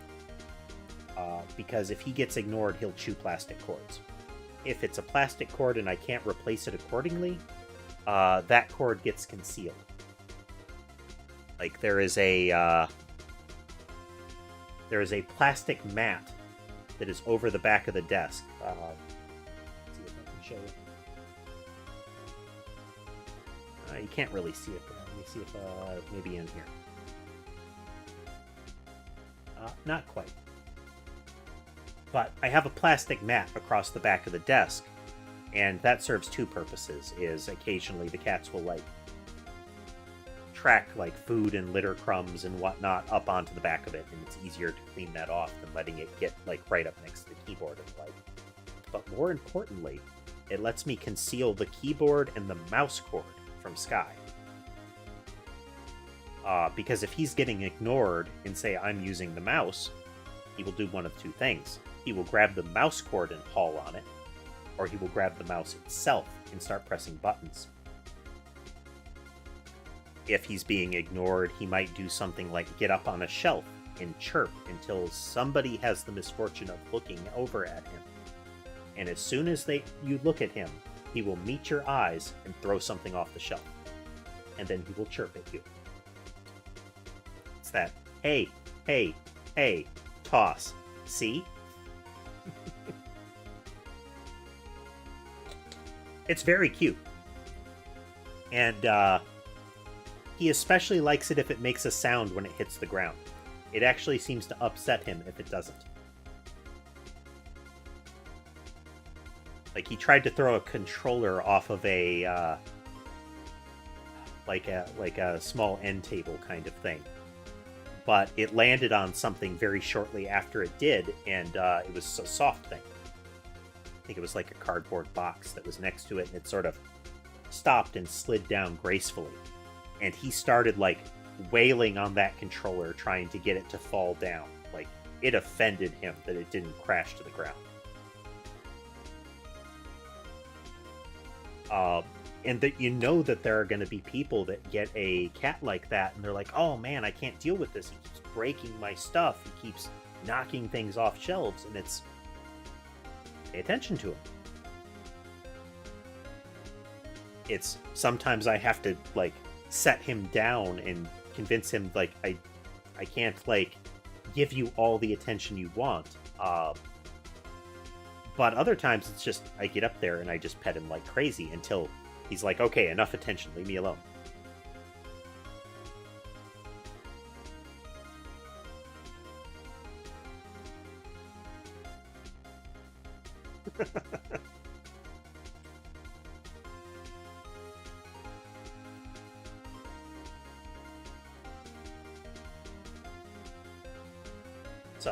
Every individual animal has their idiosyncrasies, has different things they do. Like I was saying earlier, if you pet Rorschach,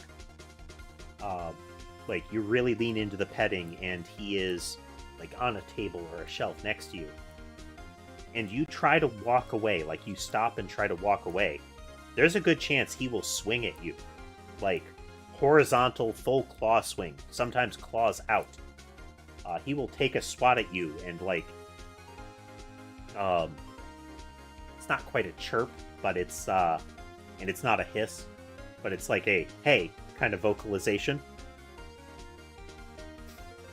It'll sting a bit, but it's very much a, come back here, I'm not done kind of reaction.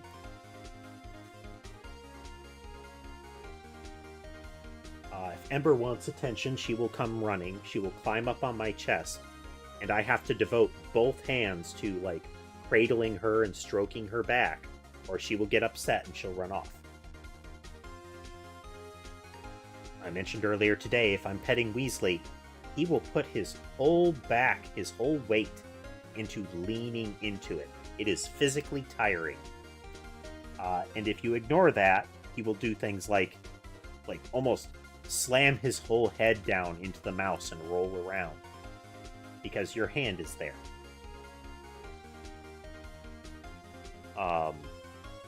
Mason at the moment is like Little Sky. He's less throw things off of shelf and more climb up on a surface and snow angel all of the stuff out of his way. Nice, Jocelyn. Mason, but especially Sherbet, are climbers. Sherbet also won't let me trim his claws, so he has the full, paw full of pitons kind of climbing capability. He'll make a flying leap at a soundproofing curtain that I've got up, land maybe 4 feet up it, and just stick to it and then climb to the ceiling. And then climb back down. It's just fun.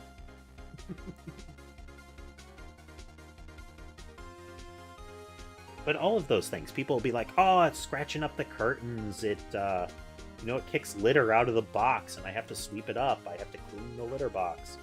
All of these things are things like, you should be prepared for that. The animal is not there as a toy for you. It's you are there to be a caretaker for your pet.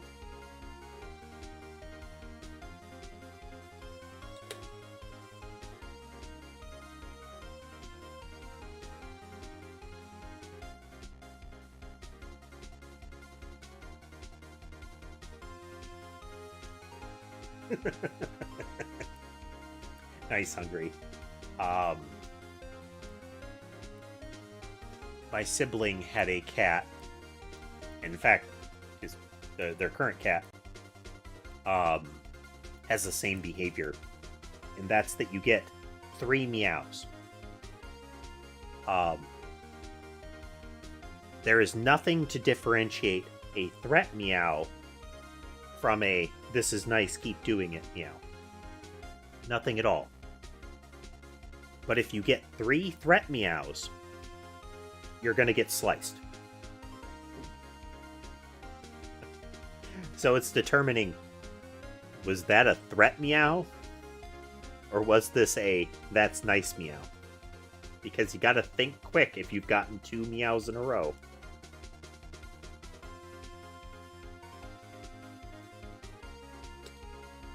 But that cat is definitely my brother's, and otherwise a vengeful old crone.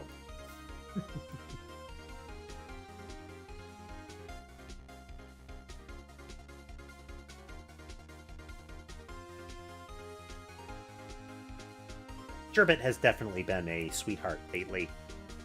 Sherbet doesn't like to be alone. He tends to be, like, tagging along with another cat most of the time.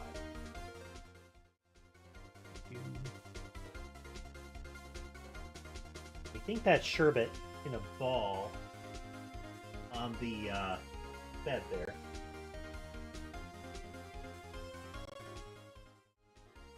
Zoom and enhance. Yeah, that's Sherbet.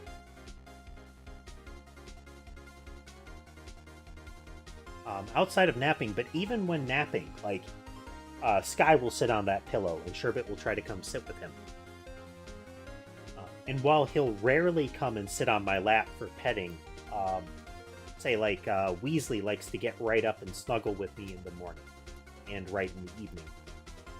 Recently, Sherbet has started to snuggle up with me when another cat is there. So for a while, he only did that with Mason. Mason would come lay on my lap and Sherbet would get in there right next to him.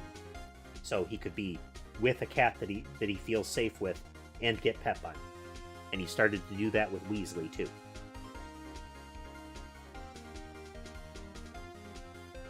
But he's a little sweetheart.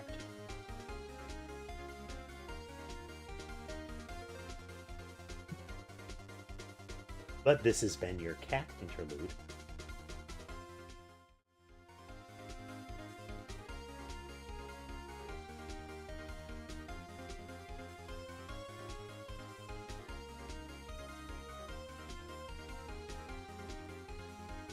If you look at some of my older videos, there is a cat that passed away within the last year.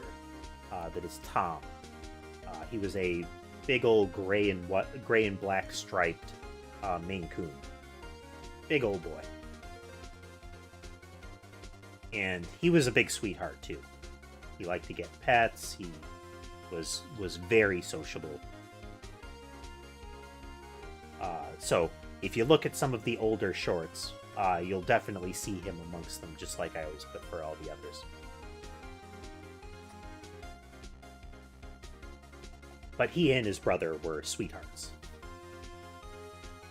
His brother was actually, if you take Rorschach, that big old chunk that is Rorschach, scale him up slightly more to the size of a Maine Coon, that was Tom's brother, Bob. Bob weighed similar to Tom, but Tom was a lot slimmer in build, and his weight was generally because he was a podge. He weighed a lot for his size. Bob weighed the same amount, but he was pretty much all muscle. He took a lot after his father, whereas Tom took after his grandfather. That said, Bob was a coward. Like, he was terrified of loud noises, other people entering.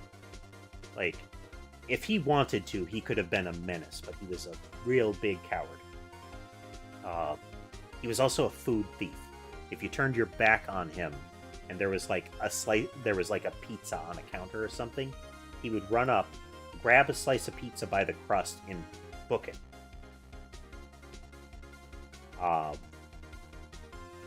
Let's see. Oh, Bob was also akin to Weasley in that he would get like right up in your face in the morning and like snuggle. He'd do the whole like kneading his paws thing.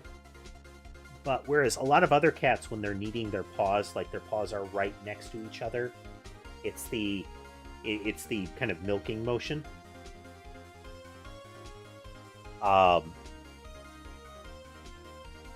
But Bob didn't do that. In like more than a 1 foot radius, his paws would go anywhere when he was doing that kneading motion. So he's right up in my face doing that, so I'd get like a paw in the eye, a paw in the neck, just all over the place. And one morning, while Bob was doing that, he put a toe almost right up my nose. Like right up a nostril. And then a car passed by outside. And Bob bolted. Claws out and bolted.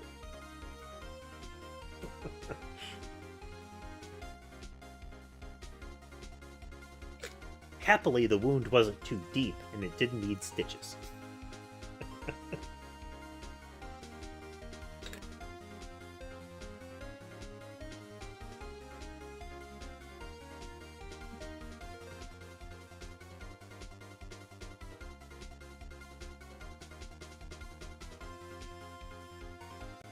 That's another thing. If you get a cat, you absolutely have to be prepared to get sliced up. And sliced up pretty much anywhere. It's not just going to be on your hands, it could be on your face. I had to put Sammy in a carrier at one point after adopting her. And like I said, you don't pick up Sammy. And as I'm trying to corner her so I can get her in the kennel, in the little carrier, at one point I almost had her. I'm kneeling down and she slips between my knees. Try to pin her there so I can try to get her in the kennel. And she starts to like belly crawl, like claws into carpet and drag herself out between my feet. She sinks her forepaws into the soles of my feet and drags herself out that way. Again, luckily no wounds. But that was a sensation.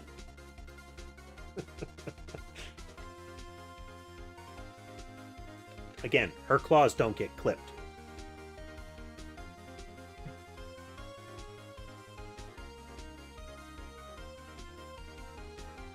So at this point, for the most part, I have conceded that if Sammy has to go into a carrier, there is a particular procedure that will work for that. And it's involved. I expect the same thing will have to be done to Sherbet unless I can surprise him. If Sherbet is sleepy, you can scruff him and pick him up, and you have a time limit until he goes blender mode to move him around. Sammy, you have no time if you try to scruff her. She will immediately go leg stiff, Tasmanian devil whirlwind.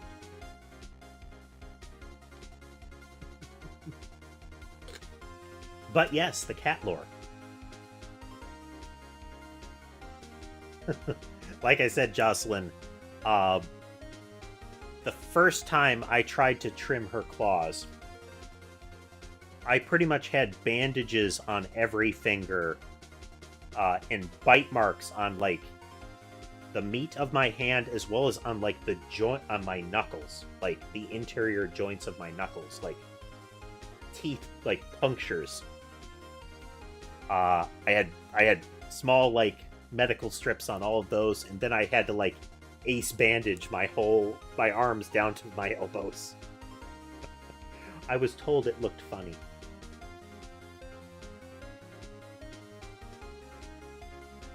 Again, all flesh wounds. But they're things that you have to be prepared for when you're dealing with small ambush predators that might feel threatened if you try to grab them.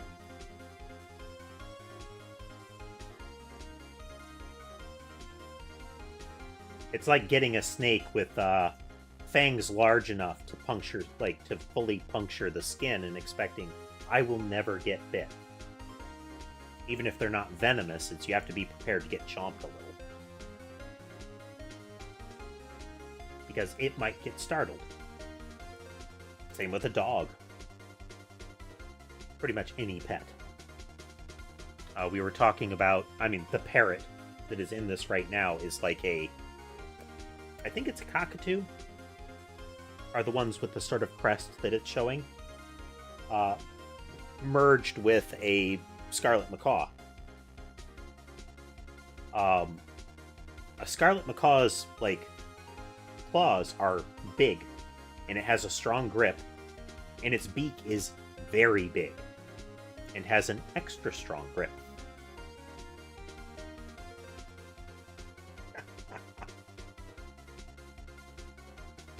Let's see.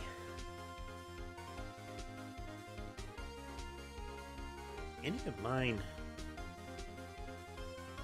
Right now, none of mine are, like, pick-me-up cats.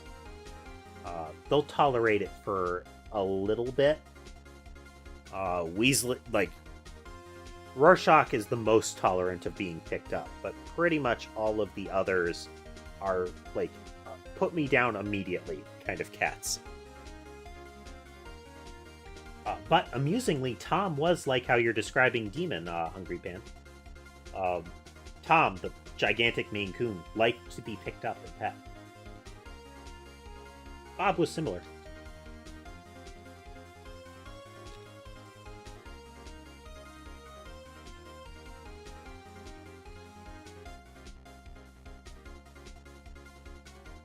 They were very snuggly.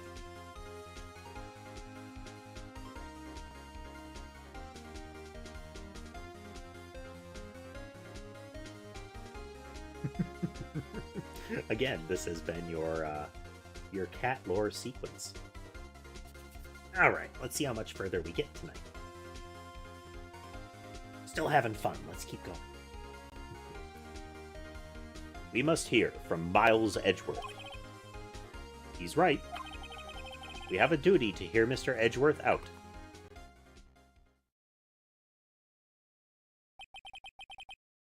For 15 years, I have had a recurring nightmare. A nightmare. It's only a nightmare. That's what I told myself. But now I know it wasn't a dream. Yanni Yogi wasn't the killer. You mean in the incident where your father died? From the distance of a shot, it wasn't suicide either, of the shot. Everything was as clear as day. The murderer. The criminal in the DL6 incident. It was me. Your Honor, I confess my guilt. I am guilty for DL6, the statute of limitations of which ends today. The culprit is me. Then why are you pointing at the defense? This is strange, Edgeworth.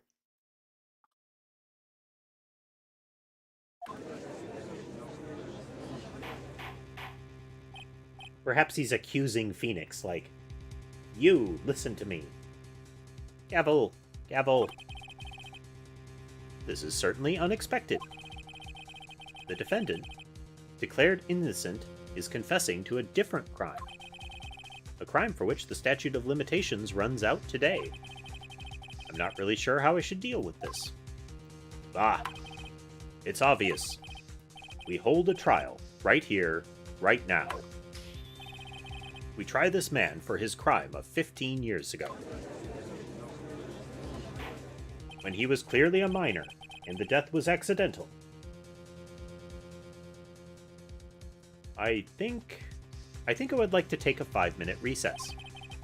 During this time, I will consider the appropriate course of action to take. Court is adjourned. Gavel!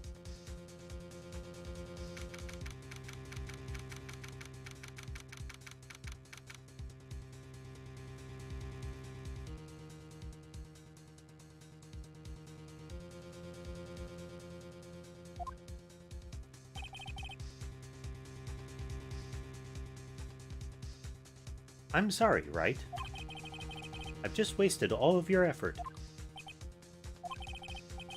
Mr. Edgeworth, I just don't believe it, sir. I mean, you kill your dad? I didn't want to believe it myself, Detective. But it's the truth. I deserve to be punished. Murder is murder, no matter what the circumstances. This is crazy. Just crazy. Nick? What are you doing? Huh? Oh. I was just reading through the court record once more. I'm getting my case ready. Your case? For what? Huh? Isn't it obvious? I'm going to prove that Miles Edgeworth is innocent. What are you talking about, pal? He just admitted to it. He confessed that he did it. In court. I'm sorry, Edgeworth, but I don't believe your nightmare. What? It's just a dream. It's not real. The truth is right here in this court record. In any case, tighten your belts. The real fight is just beginning. I'll prove you're innocent. Trust me. Right.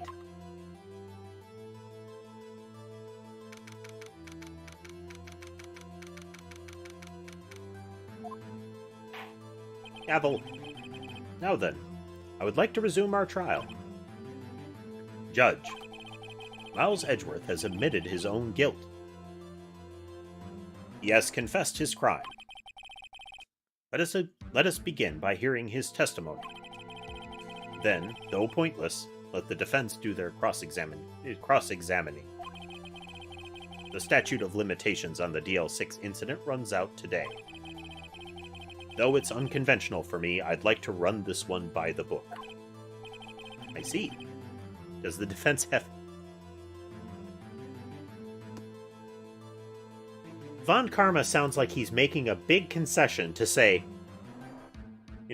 despite the way that I normally operate, I would actually like to do what is supposed to be done in a trial for once, Your Honor. I will give you that. I will let you have your due process because this is an unconventional circumstance.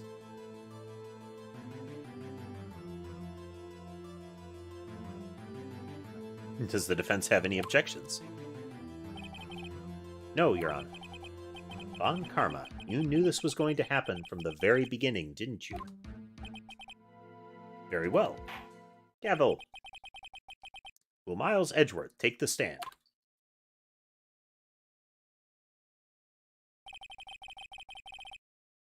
Will the witness state his name and profession? Miles Edgeworth. I'm a prosecuting attorney. Mr. Edgeworth. Pretty much hungry.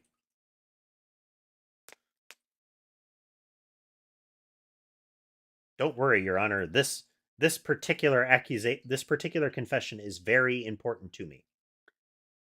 I promise, pinky swear, that I won't actually fabricate evidence or tamper with witnesses or anything like that this time. You have my word.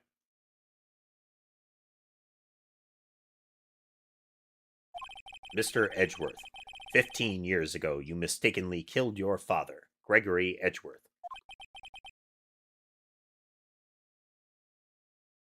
Is this correct? It is correct. Then testify about this matter to the court. When Edgeworth was telling me about his dream yesterday, I noticed something. One detail didn't quite fit. That will be the key, but only if I can get it to work. Please, please. I do think Maya's character portrait is especially cute when she's in that, I'm focused, fist clenched look from the side.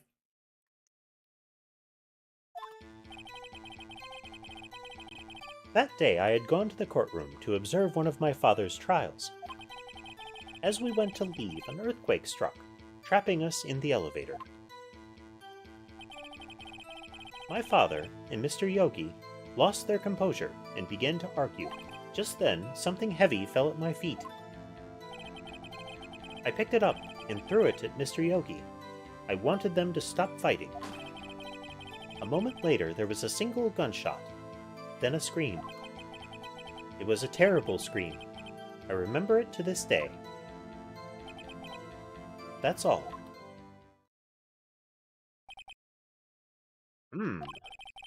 And until now, you thought this memory was a dream? We were stuck in that elevator for 5 hours. The oxygen in the elevator ran out, and I lost my memory of the events. Ah, the same claim Mr. Yogi has made. Very well. Mr. Wright, your cross-examination, please. Yes, Your Honor. Boop, boop, boop, boop. Save. Might as well put one here, too.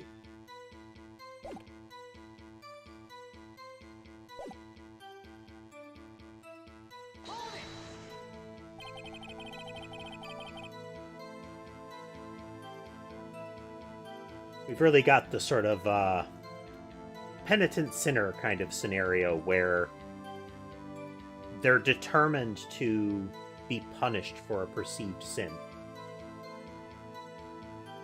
So they go out of their way to make it sound like they've done something terrible enough to merit punishment.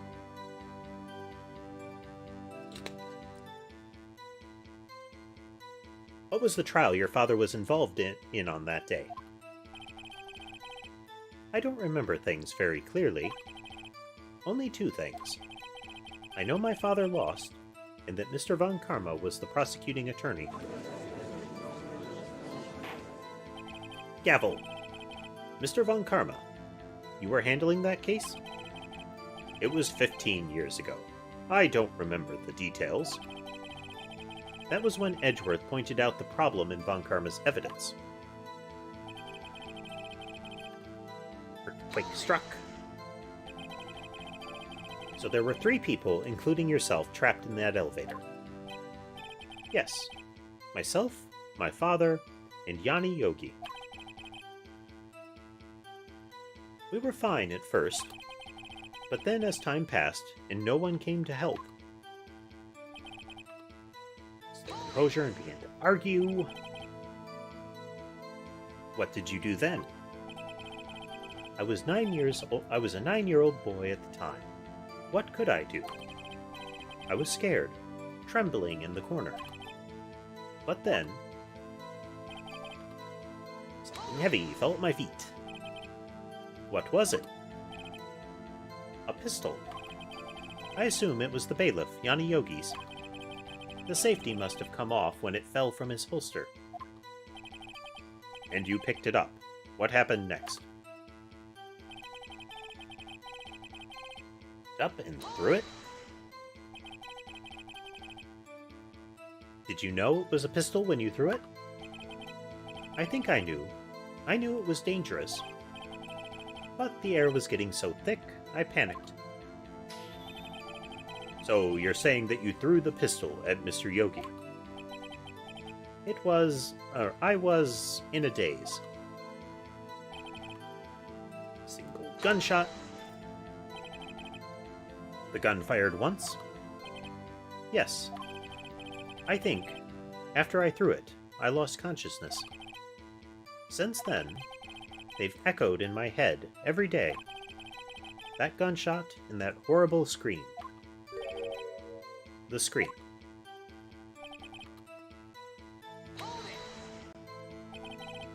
To this day? Yes, I can practically hear it now. I doubt I will ever forget that scream as long as I live. There it is. One part of the testimony that clearly contradicts the evidence. But I don't know what it means. Better find out and quick.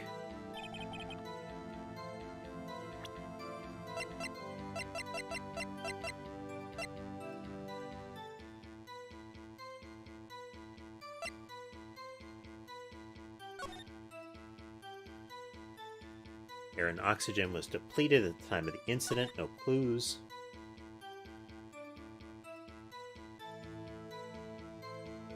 Ah, 1 gunshot.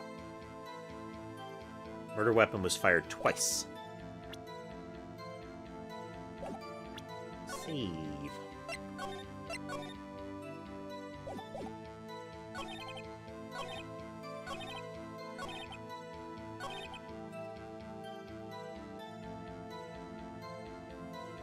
Sent. Verify.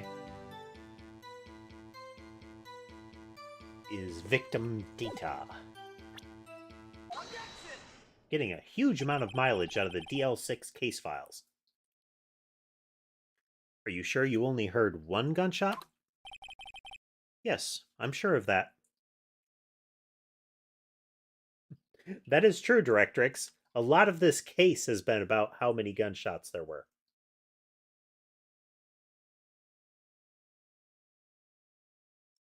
What was it? There's a Clue movie, like the game Clue, and the number of times a gun has been fired becomes a kind of a critical aspect of the mystery. And there's a sequence where everybody is calling out how many gunshots there were in a particular sequence, and it's like 1 plus 2 plus 2 plus 1 kind of thing. No, I think it was 2 plus 1 plus 1 plus 2 plus 1.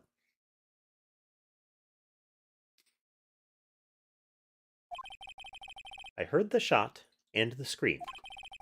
Then everything faded. I was unconscious until the rescuers came. I see. No, Your Honor, unfortunately you don't. I'm not sure which one it is, Directrix. I only kind of vaguely remember it. But I do remember that it was funny. Look at this file one more time. This plainly contradicts the witness's testimony. You do enjoy dragging out that file, don't you? I don't accept this evidence, unless you can tell us what page it's on. Which page contradicts Miles Edgeworth's testimony? Victim! Look at the victim data in this file. It says it quite plainly. The murder weapon was fired twice.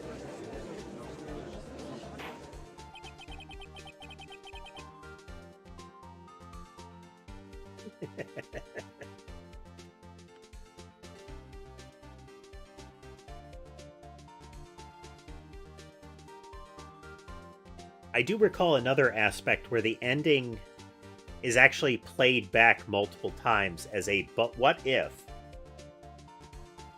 which I think was another fun aspect of the film. Like, but what if it happened this way? Miles Edgeworth only heard one gunshot. Yet, the murder weapon was fired twice. The first shot was the accidental firing when the pistol was thrown. So, who fired the remaining shot?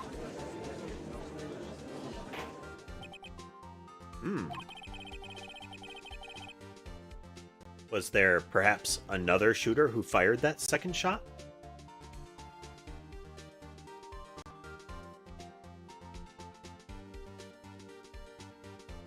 I only remember that there is a movie called Clue, Andrew. And that it was that movie that I'm thinking of, the 1 plus 2 plus thing and the but what if ending. But I don't remember if there were, like, I can't tell if for sure if it's the Thomas Sanders Clue, you know?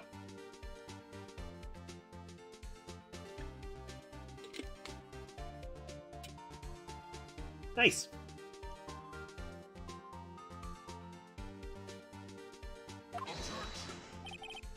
Your Honor, as I'm sure you're aware, this incident occurred 15 years ago.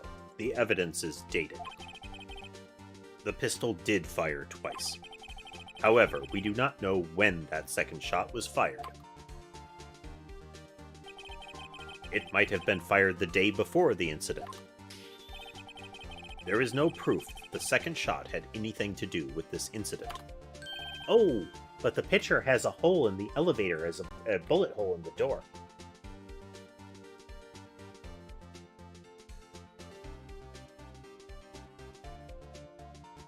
Thanks for joining us, Hungry. Hope you have a good evening.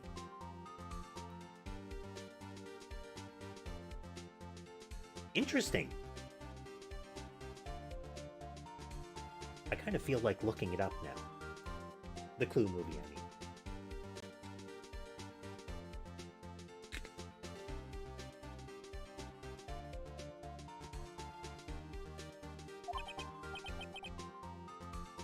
I see. You do have a point, Mr. Wright. The murder weapon was fired twice, as we have heard. One of those shots was fired by the defendant, a boy at the time. Do you have any proof that the other shot fired had something to do with the case? Yes, I do. Your Honor, I think I will be able to show you proof. Save, in case I'm mistaken. What? Impossible. Inconceivable. Now, Mr. Von Karma. Save your surprise for after you've seen the evidence. Very well, Mr. Wright. Show us your proof. You have any evidence that the second firing of the pistol is related to the case? Double check. Yes, we do. Boop. Look at this photograph.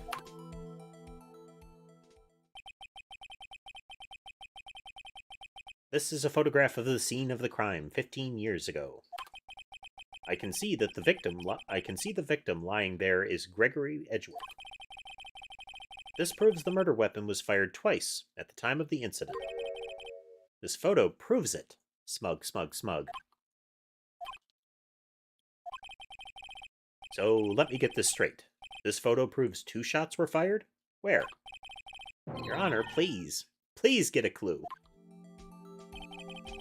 Show the judge. Click. As should be obvious, the contradiction is here. The shade thrown at the judge. I see. A bullet hole in the door. Your Honor, Gregory Edgeworth was killed by a shot from the pistol. Yet, there is also a bullet hole in the elevator door. We also know that the murder weapon was fired twice. Thus, someone other than Edgeworth fired that second shot.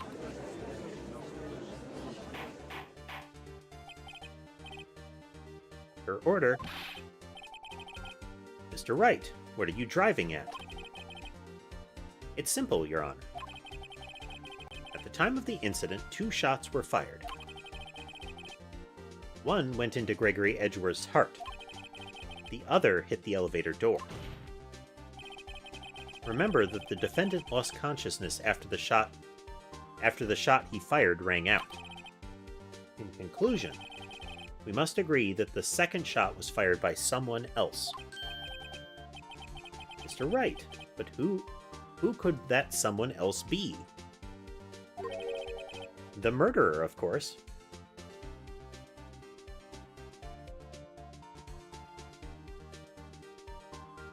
Oh, I've been avoiding making that joke, Directrix.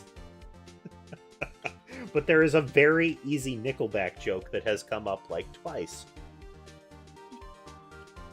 If not 3 times in this very trial.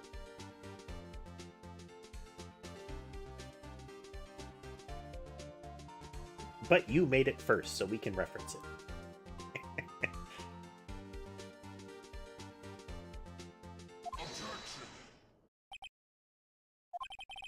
I knew I should have stepped in before your wild fantasies got out of hand. Mr. Wright, look once more at the DL6 incident case file. Look closely. Try the case summary page. Case summary, that's on page 1. Look what is written there. Not a single clue was found on the scene. If the pistol had indeed been fired 2 times, then the other bullet would have been discovered on the scene. He does have a point. That second bullet has never been found. Why? Because the second bullet does not exist.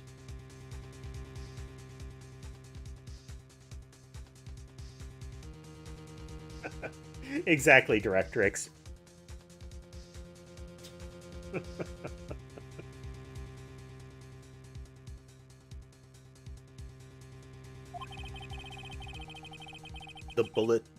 the bullet that claimed Gregory Edgeworth's life was the one fired by his own son. That is the truth of the matter, the whole truth. It was undoubtedly something else that made that bullet hole in the door.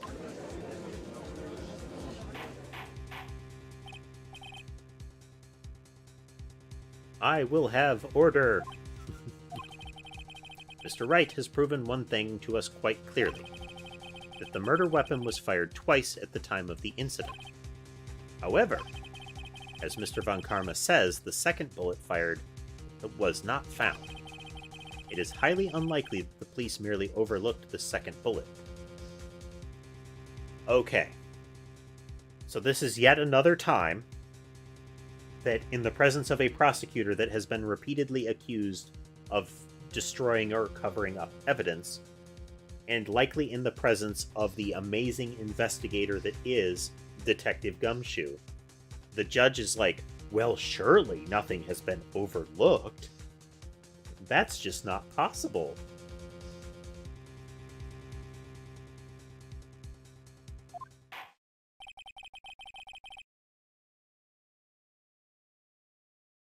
Ace Attorney 1 came out in 2001. The song was released in 2005.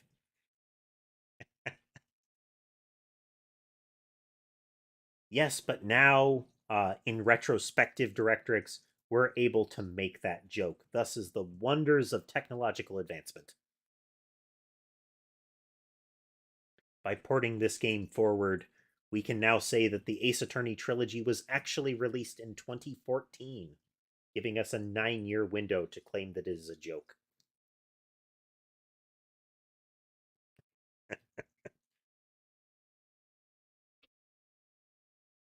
So, all we have is the single bullet fired. I'm afraid I have to discount the defense's claim. I praise the judge for his wisdom in this matter. How did this happen? I don't believe that the second bullet didn't exist. Was I wrong? Have I been wrong about the whole incident? What are you doing, Nick? Why aren't you raising an objection? I'm sorry, Maya. What? It looks like I was wrong. Nick? We just look at the stuff.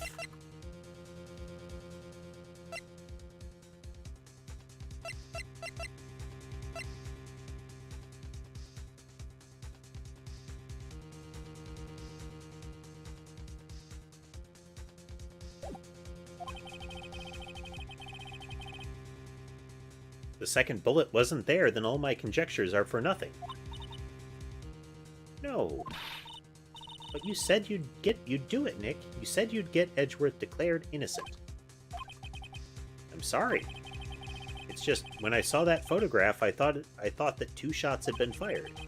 I was so certain of it. I thought I'd won. I thought there was another person, someone else, who fired the killing shot. But now, I was wrong to think it could be that simple. This case has stood unsolved for 15 years. Nick. Gavel. Well, it seems that we have finally cleared up this incident. Down to save, because inevitably we're going to have to, there's going to be an objection. Some sort of dramatic reveal. Only 1 bullet was found at the scene of the crime. That shot was fired by Miles Edgeworth. Precisely. I would like to ask one thing of Miles Edgeworth before passing my verdict. Have you been paying attention to the trial so far? Yes, Your Honor. Do you have any objections? No.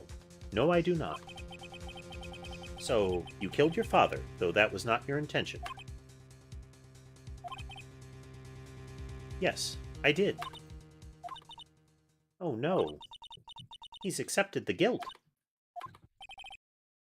Very well. The statute of limitations on the murder of Gregory Edgeworth runs out today. Therefore, I must pronounce a verdict on the defendant today, right here. Right now. Indeed. Does anyone have any objections? I've been here before. It's just like my first day in court. There are so many things I know I should be saying, but my mind's gone blank. I can't find the words. Mr. Wright. Just gonna save. Object. Your Honor. I object. Tisk. No. Mr. Wright, on what grounds do you object, Oof. Nick? I don't know. His case is perfect. Oh, no. Rah. It must exist. The second bullet.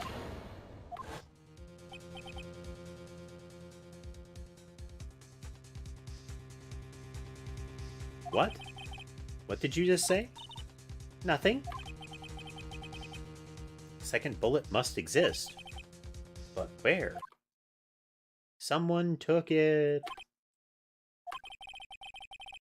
It seems waiting is not going to produce us any answers from Mr. Wright.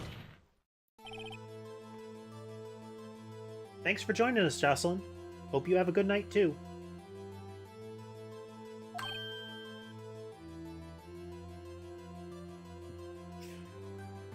Pretty much, Directrix. Mia x Maya.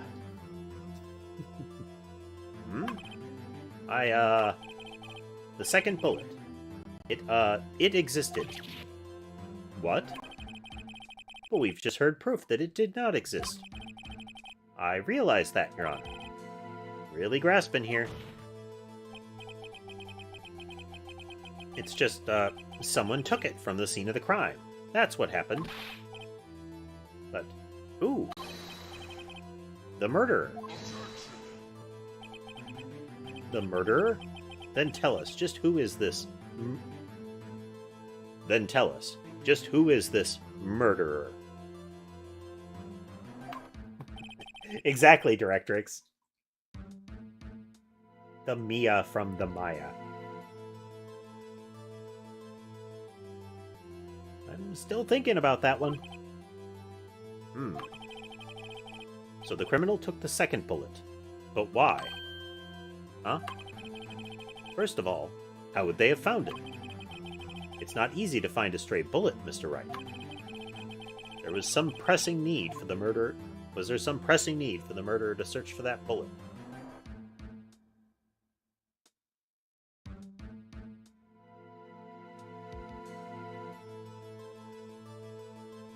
Save.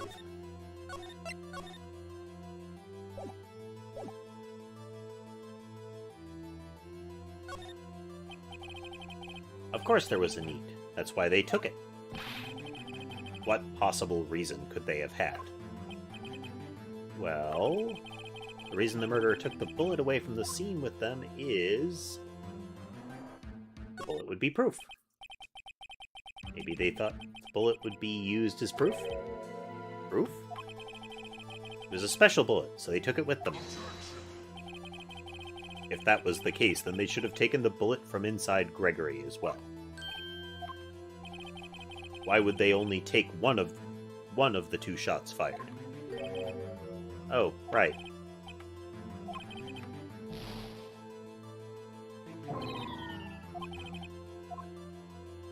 Okay, we're gonna load. They didn't need it. Why would the murderer have spent the time to look for that stray bullet? Haven't got a clue. What's wrong, Mr. Wright? The murderer had no reason to take the bullet. You don't want to admit it, but it's true. Burke had to take it.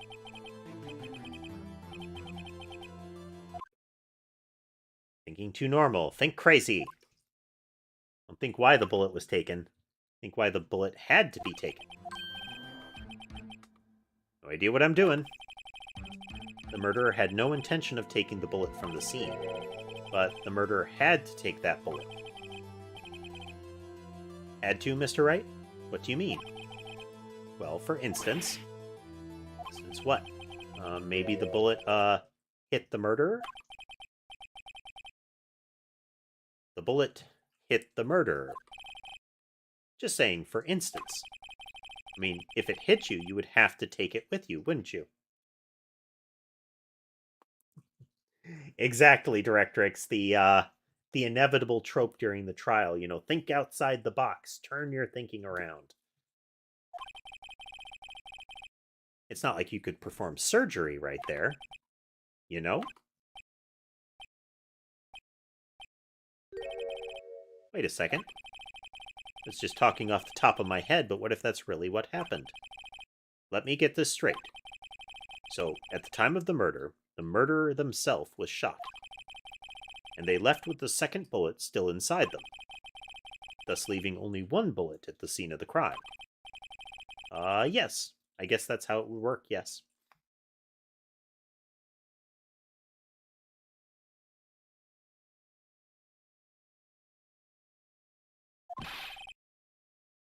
But there's a problem with that. The other two people rescued from that elevator, Miles Edgeworth and Yanni Yogi, were both unharmed.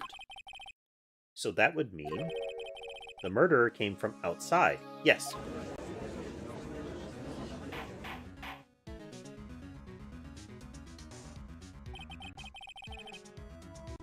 Ooh.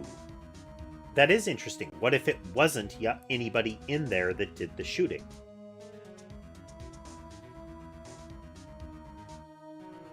Because it was very dark in there, apparently.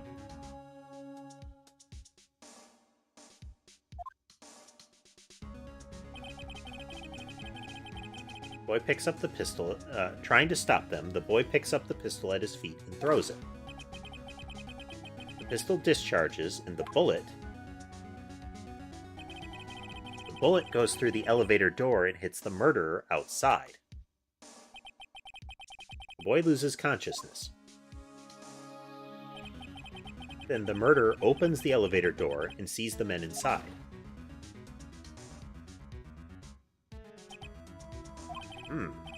Mr. Wright, you are truly the most unpredictable defense attorney I've ever known. I can tell you're grasping, yet I cannot deny the possibility of what you say. What are you saying? Deny it. Deny it. No one involved with the incident was wounded.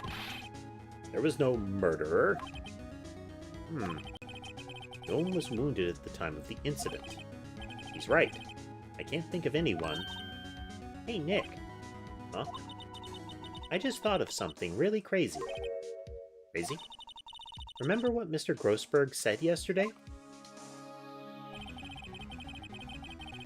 Gregory Edgeworth dealt a blow to his perfect trial record. Wrong voice, but whatever.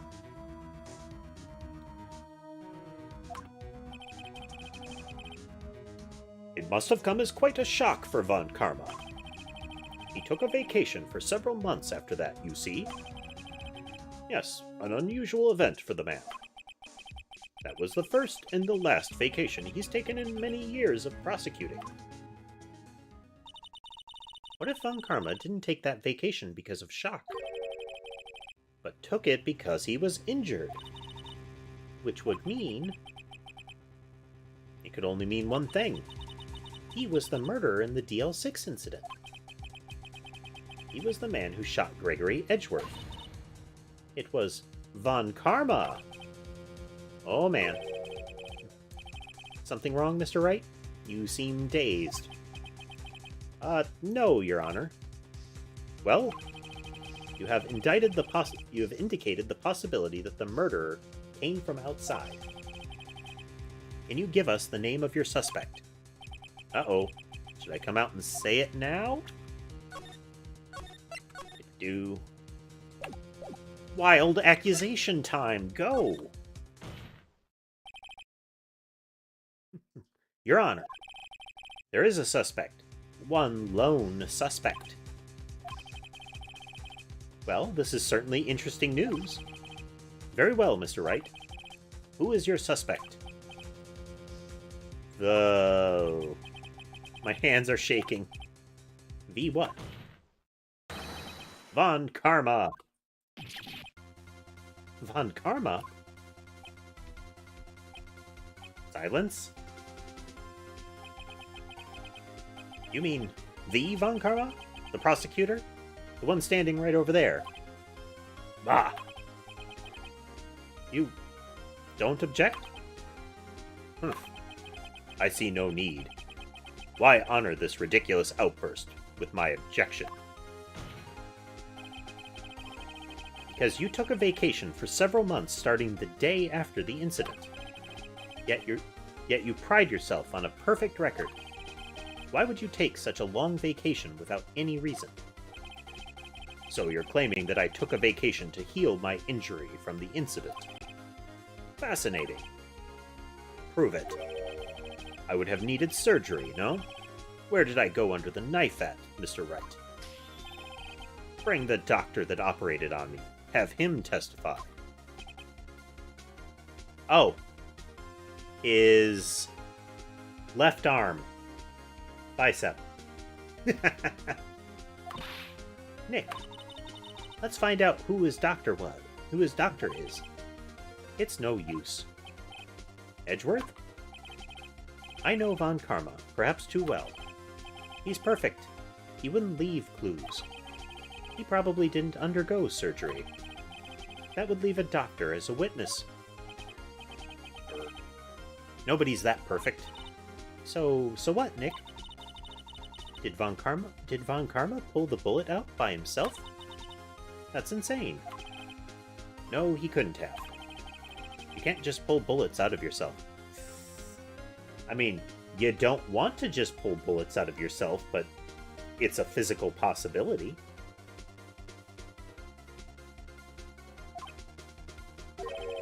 Wait. What does that mean? That bullet has to be somewhere. But where? Disc. Well, Mr. Wright, can you produce evidence to prove that I was shot?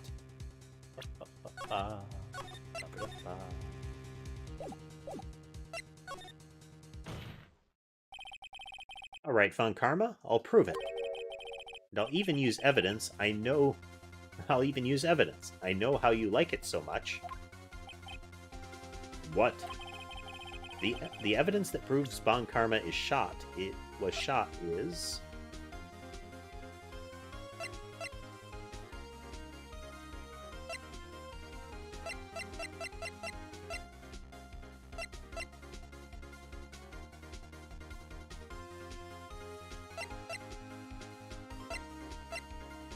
Oh, metal detector.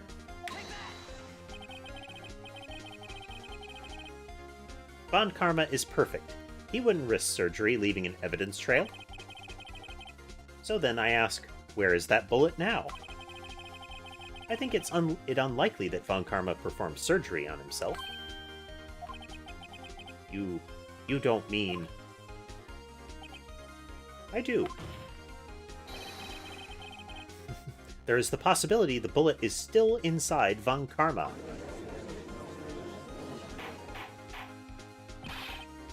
Is that even possible? For all these years? Well, there's one way to find out. Cut that man open right now.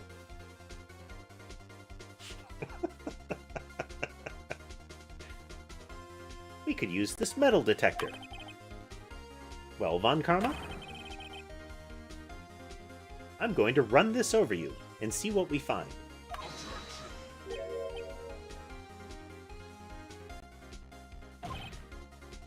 I refuse.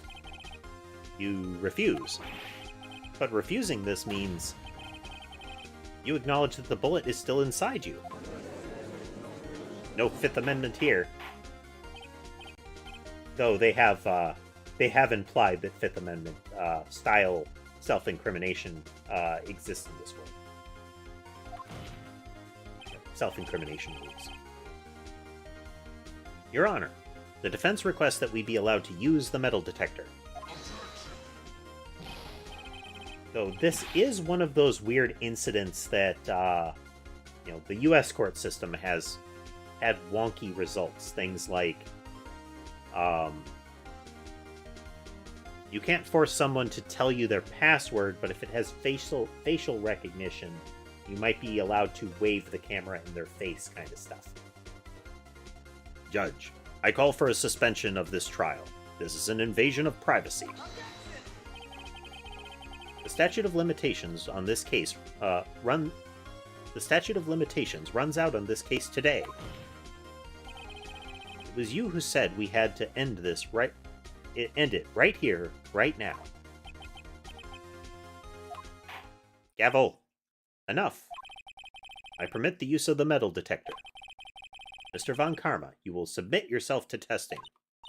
Nick, what does this mean? I don't know, but we have to give it a shot. Just flying by the seat of my pants here.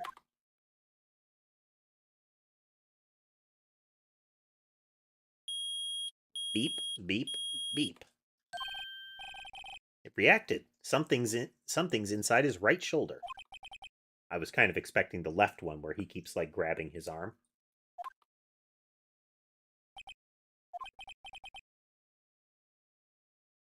Mr. Von Karma? You. It was you. I was afraid this would happen, and so I remained silent. Indeed, there is a bullet in my shoulder. However, it has nothing to do with this incident. What? I was shot in the shoulder long before the DL6 incident. I claim that the bullet in my shoulder has no relation to DL6. But we have the sample bullet for ballistic analysis.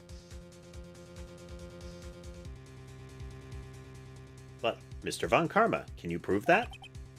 Prove? I have no obligation to prove anything. It is Mr. Wright who must prove something here. Not I. Mr. Wright? Well, can you prove it?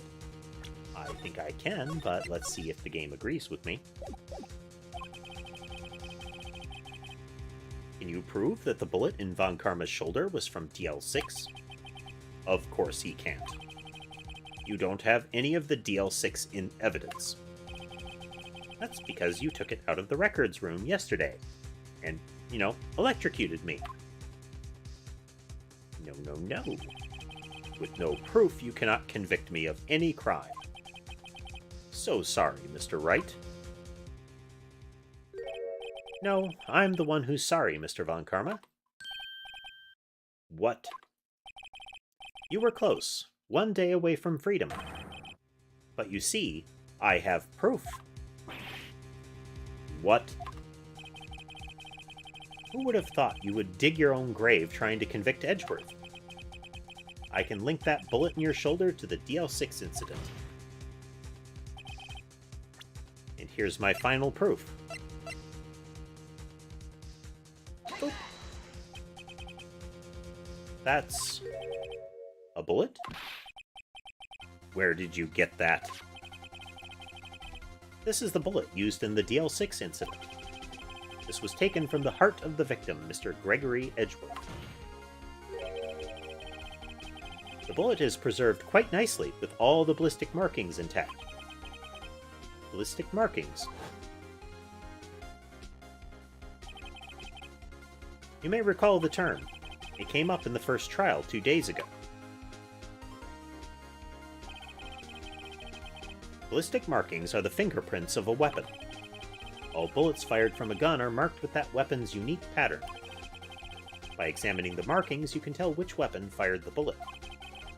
It's quite accurate. We have 2 bullets in our possession.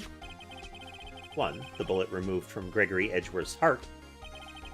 The other, Mr. Von Karma, is the bullet buried in your shoulder. We could analyze both bullets. Then, if the markings matched, we would know if both bullets had been fired from the same gun. The very same pistol. In other words, the murder weapon that killed Gregory Edgeworth.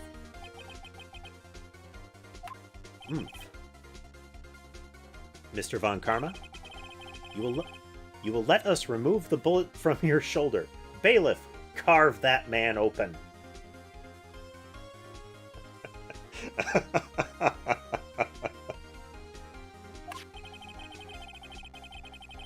Then we'll compare the ballistic markings to those on this bullet.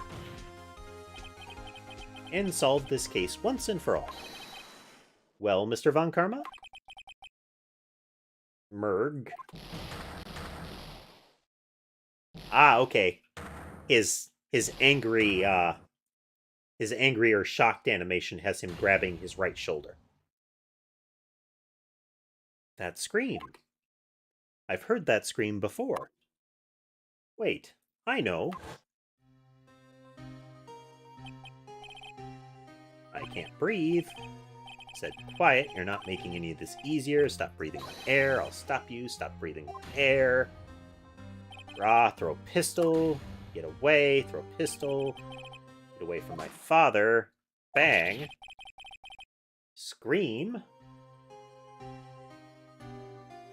We've played through that like 2.5 times now. It's the scream I heard in the elevator 15 years ago. Von Karma, it was you who screamed.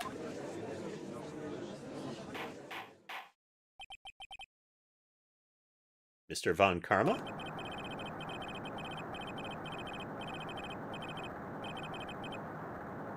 Shriek.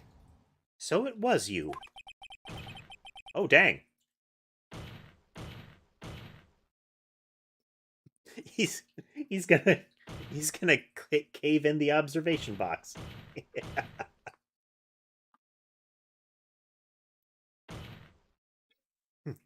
You and your father are my curse. Your father shamed me with a penalty on my record. And you left a scar on my shoulder that would never fade. I'll bury you. I'll bury you with my bare hands. Death, death. 15 years earlier. Chief Prosecutor, I am sorry. Von Karma, it's not like you to make this kind of error. I never would have thought that Edgeworth would be the one to catch you. I was careless. I'm sorry, but you will have to be penalized. I've covered for you in the past, but not this time. Edgeworth. Curse you. It was a shock like none I had ever known. Me, penalized. It took hours for me to regain my composure. Suddenly, I found myself in the darkness. I was in the court records room. I must have wandered in there without thinking where I was going. The room was pitch black. The lights must have gone out. I went out into the hall and felt my way to the elevator. I pressed the button, but nothing happened. Then, there was a noise.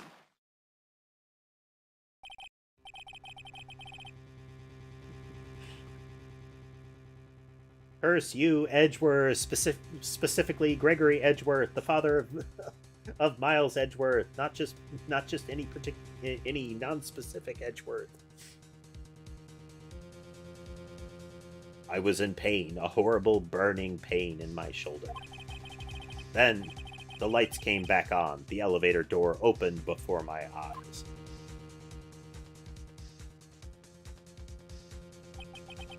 I saw 3 people inside, all lying unconscious from oxygen deprivation. Much to my surprise, a pistol lay at my feet. I knew then it was destiny. Bang.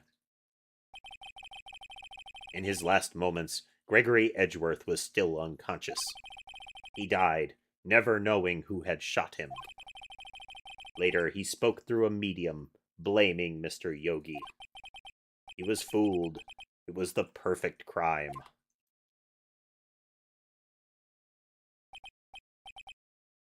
Tisk, tisk, tisk. Who would have thought another man would have come to open that elevator door? Snap. Judge.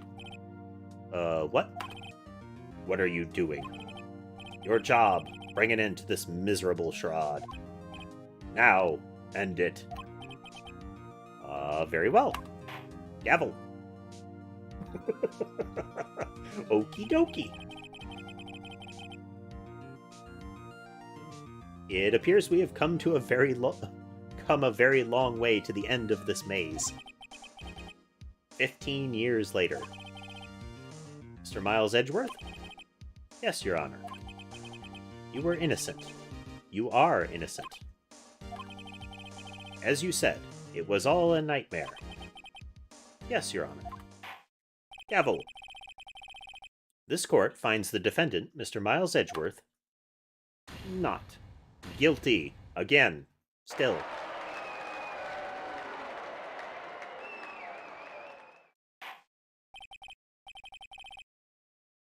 That is all. This court is adjourned.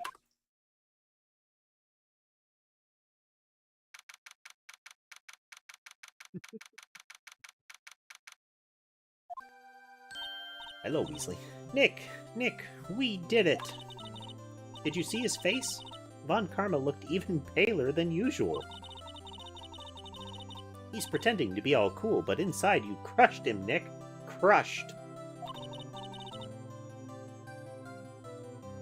I gotta say, I'm impressed. It was pretty close, though. I was sure we'd had it, repeatedly.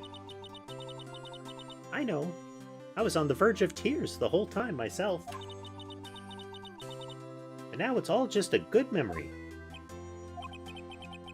So it's finally over, Edgeworth.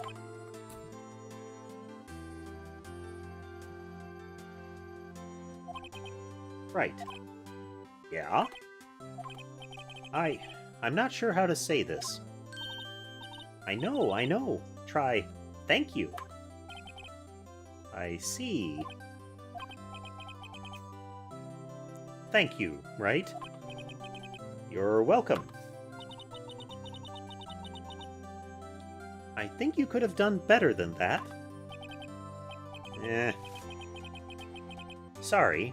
I'm not good at this sort of thing. You got a lot to learn, Edgeworth. She's got you there. Woo. Amazing, pal. You pulled through just like I thought you would. I'll never forget this. I owe you one, pal. And tonight, let's party. Dinner's on me. Cup ramen for everyone.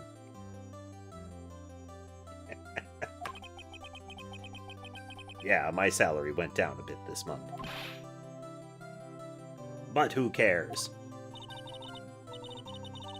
See, Mr. Edgeworth? You should take a lesson from Detective Gumshoe. That's how you say, thank you. I see. Ahem. Whoop.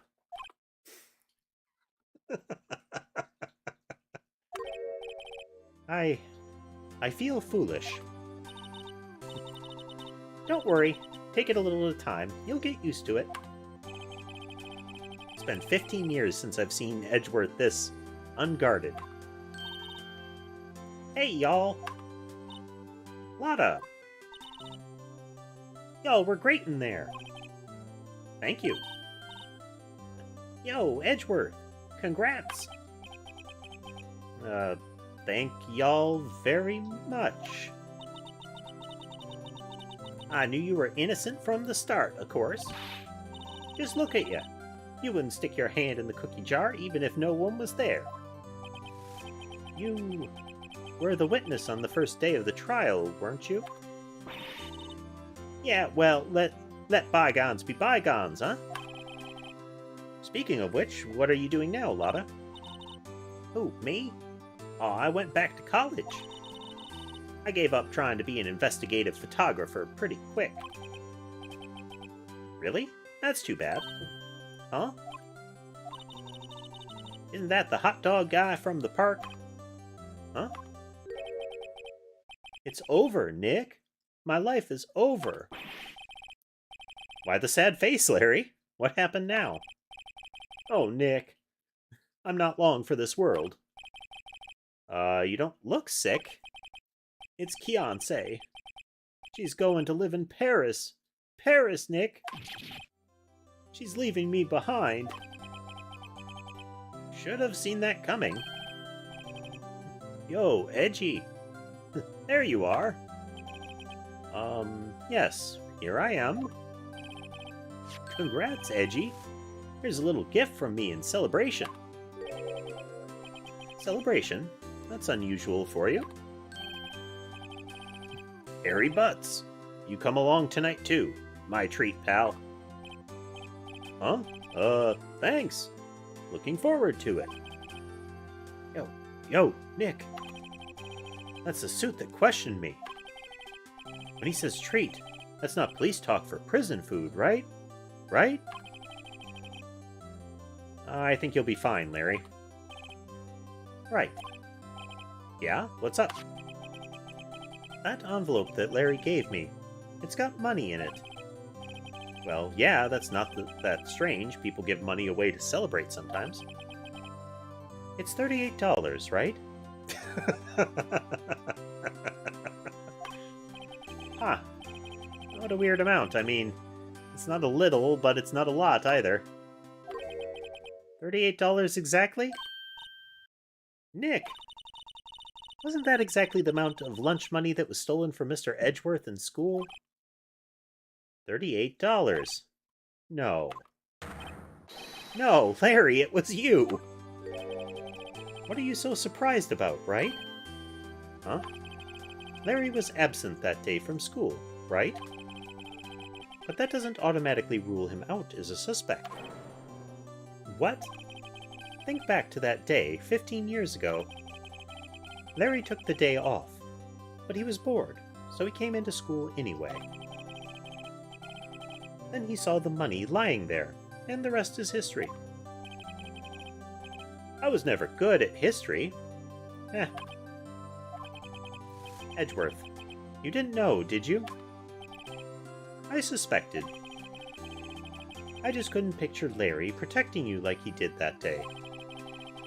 Everyone else was saying you did it. The whole class was against you, remember? Yeah, too well. Right. You may not know this, but we used to have a saying back in school. When something smells, it's usually the butts. I know. Really, right? I'm surprised you didn't figure it out. Well, this sure is an unexpected turn of events, eh? Edgeworth. You should have told me. Now, Nick. It was 15 years ago. Don't you think the statute of limitations has run out, Mr. Edgeworth? I'd say so, yes.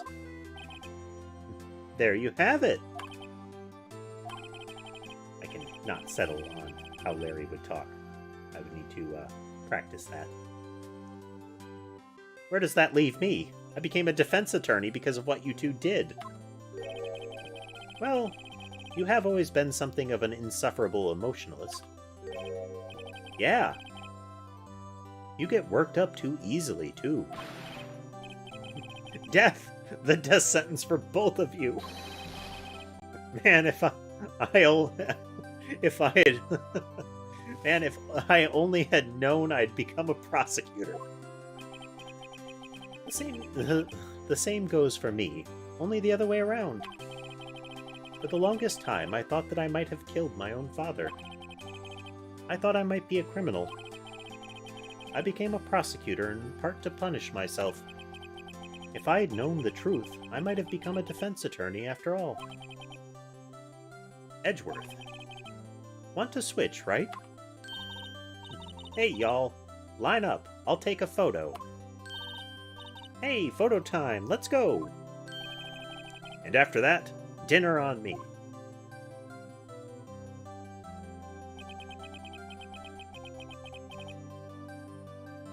Detective Gumshoe took us out on the town that night. We celebrated Edgeworth's newfound freedom, even though Edgeworth himself was still in detention.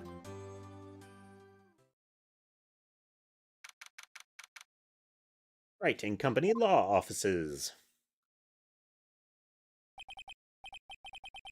Oh, I went a little overboard yesterday. My head hurts.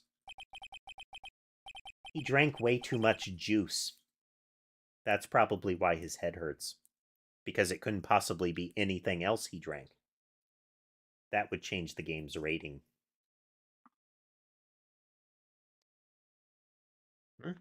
It's still only 5 o'clock. Maybe I should go back to sleep. What's this? A letter? Good morning, Nick. You were really impressive yesterday. Seeing you, it made me think about what I'm doing here. I'm a spirit medium, in training, of course. I wanted to help Mr. Edgeworth, too. I wanted to help you. But I couldn't. I was useless. So I decided to go back to my training.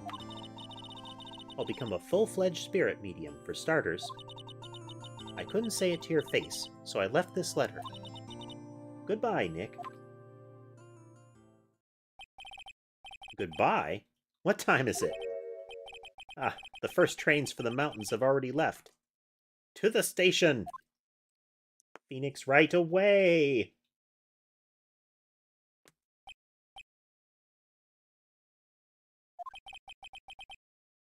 I guess I'm too late.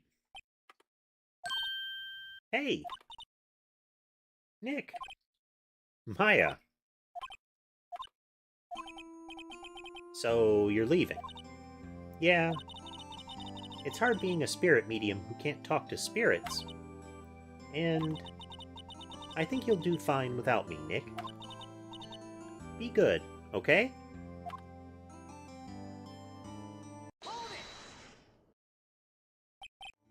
Wait. What? I never could have saved Edgeworth without your help. Huh? On the last day of the trial, I heard her. I heard Mia's voice. You heard my sister? Yes, only her voice, but still. It was at the very end when I thought we'd lost everything. Well, that's my sister for you. Detective Gumshoe helped, and Mr. Grossberg, and even Larry. I'm the only one who couldn't help. I was useless, Nick. But you were the one who stopped Von Karma, Maya. Huh? I didn't do anything. All I did was wander around in a daze. Sorry, but I have evidence that you helped. Try to save here. Because it is nice to get these right.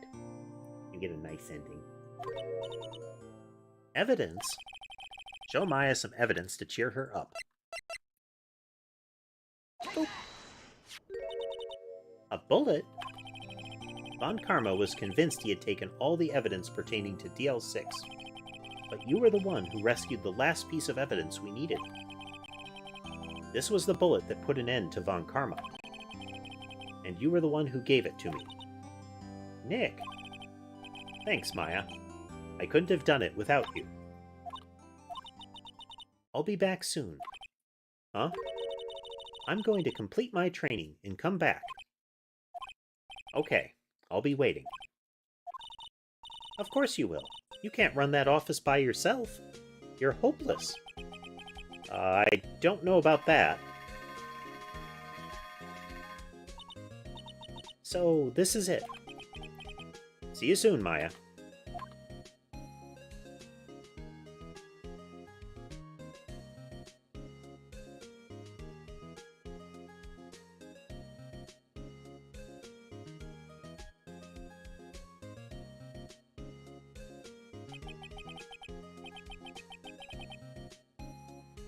So my story ends. Time to turn a new page. And say goodbye to the novice defense attorney that I once was. Now a new story begins.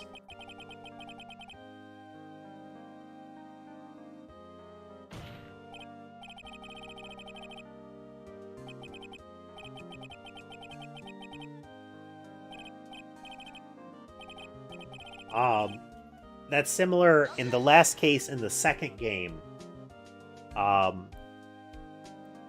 You're given an opportunity to give something to Edgeworth before he goes to pursue Francisca. And prior to that, Francisca gives you her whip. with the concept that she's putting down her whip. She's giving up being a prosecutor. If you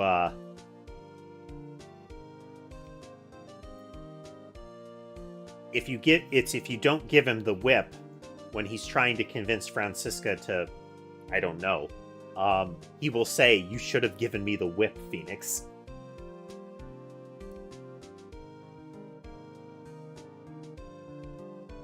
I felt like the whip one was less obvious than the bullet. Here's our resolution where they rapidly auto-scroll a bunch of text about what's happening to each person.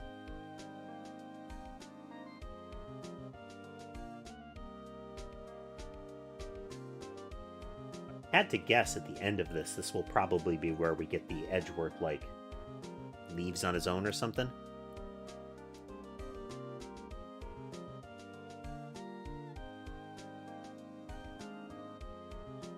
Using the powers of my incompetence as a prosecutor, I gave Wright his start.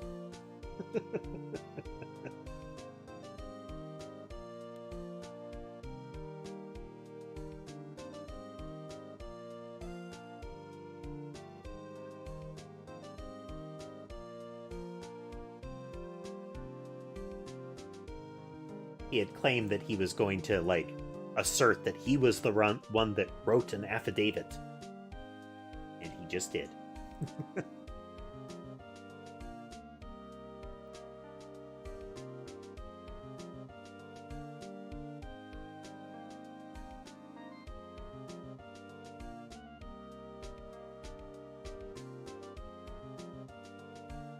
He's got that Victorian-era gentleman vibe to him. You expect him to have a cigar, a cane, and a top hat. I say, harumph.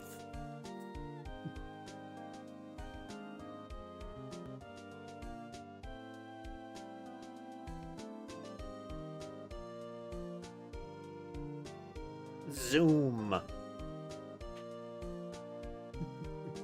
Wendy Old Bag's rapid-fire talking sometime. Like the first culprit in the second game. It's the first culprit.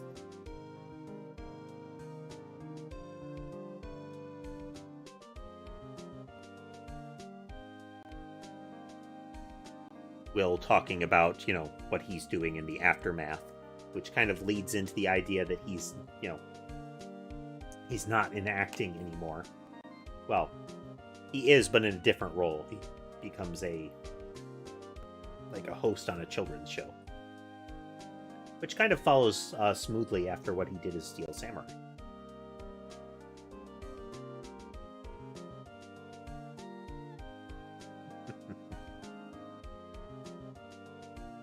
A very quiet, unassuming stagehand who ends up being a really rabid collector of Steel Samurai memorabilia.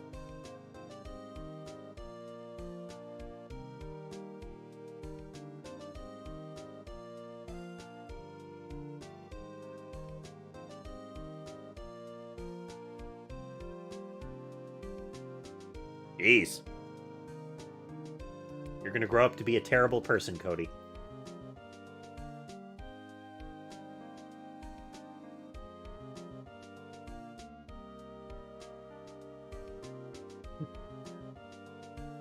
Training to become a paranormal photographer.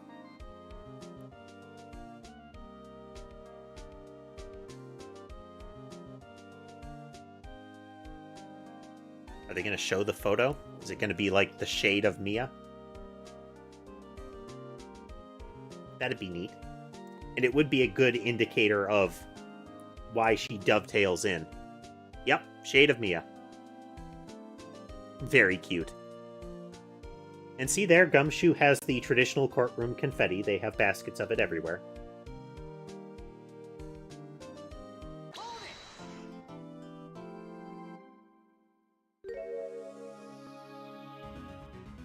Episode 5, Rise from the Ashes. Neat.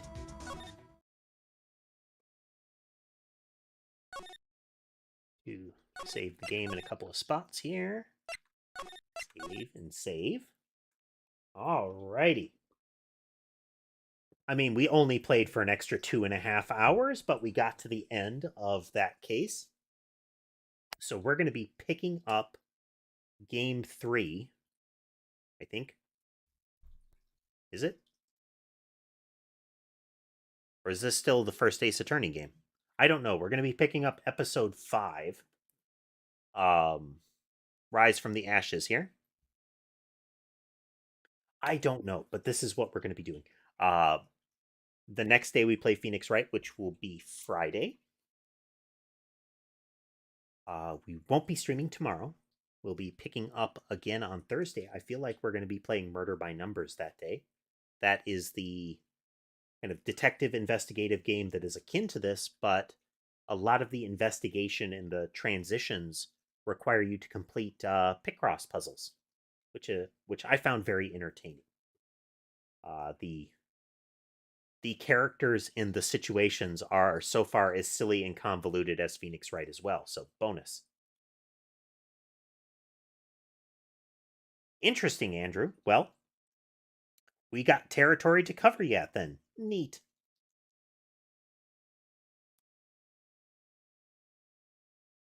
Either way, plenty more Phoenix Wright to go. So I hope you enjoyed playing the game with us. I hope you enjoyed uh, the cat lore sequence. We had a good time with that, I expect. Again, thank you all for joining us, and I will see you again on Thursday. Have a good night, folks.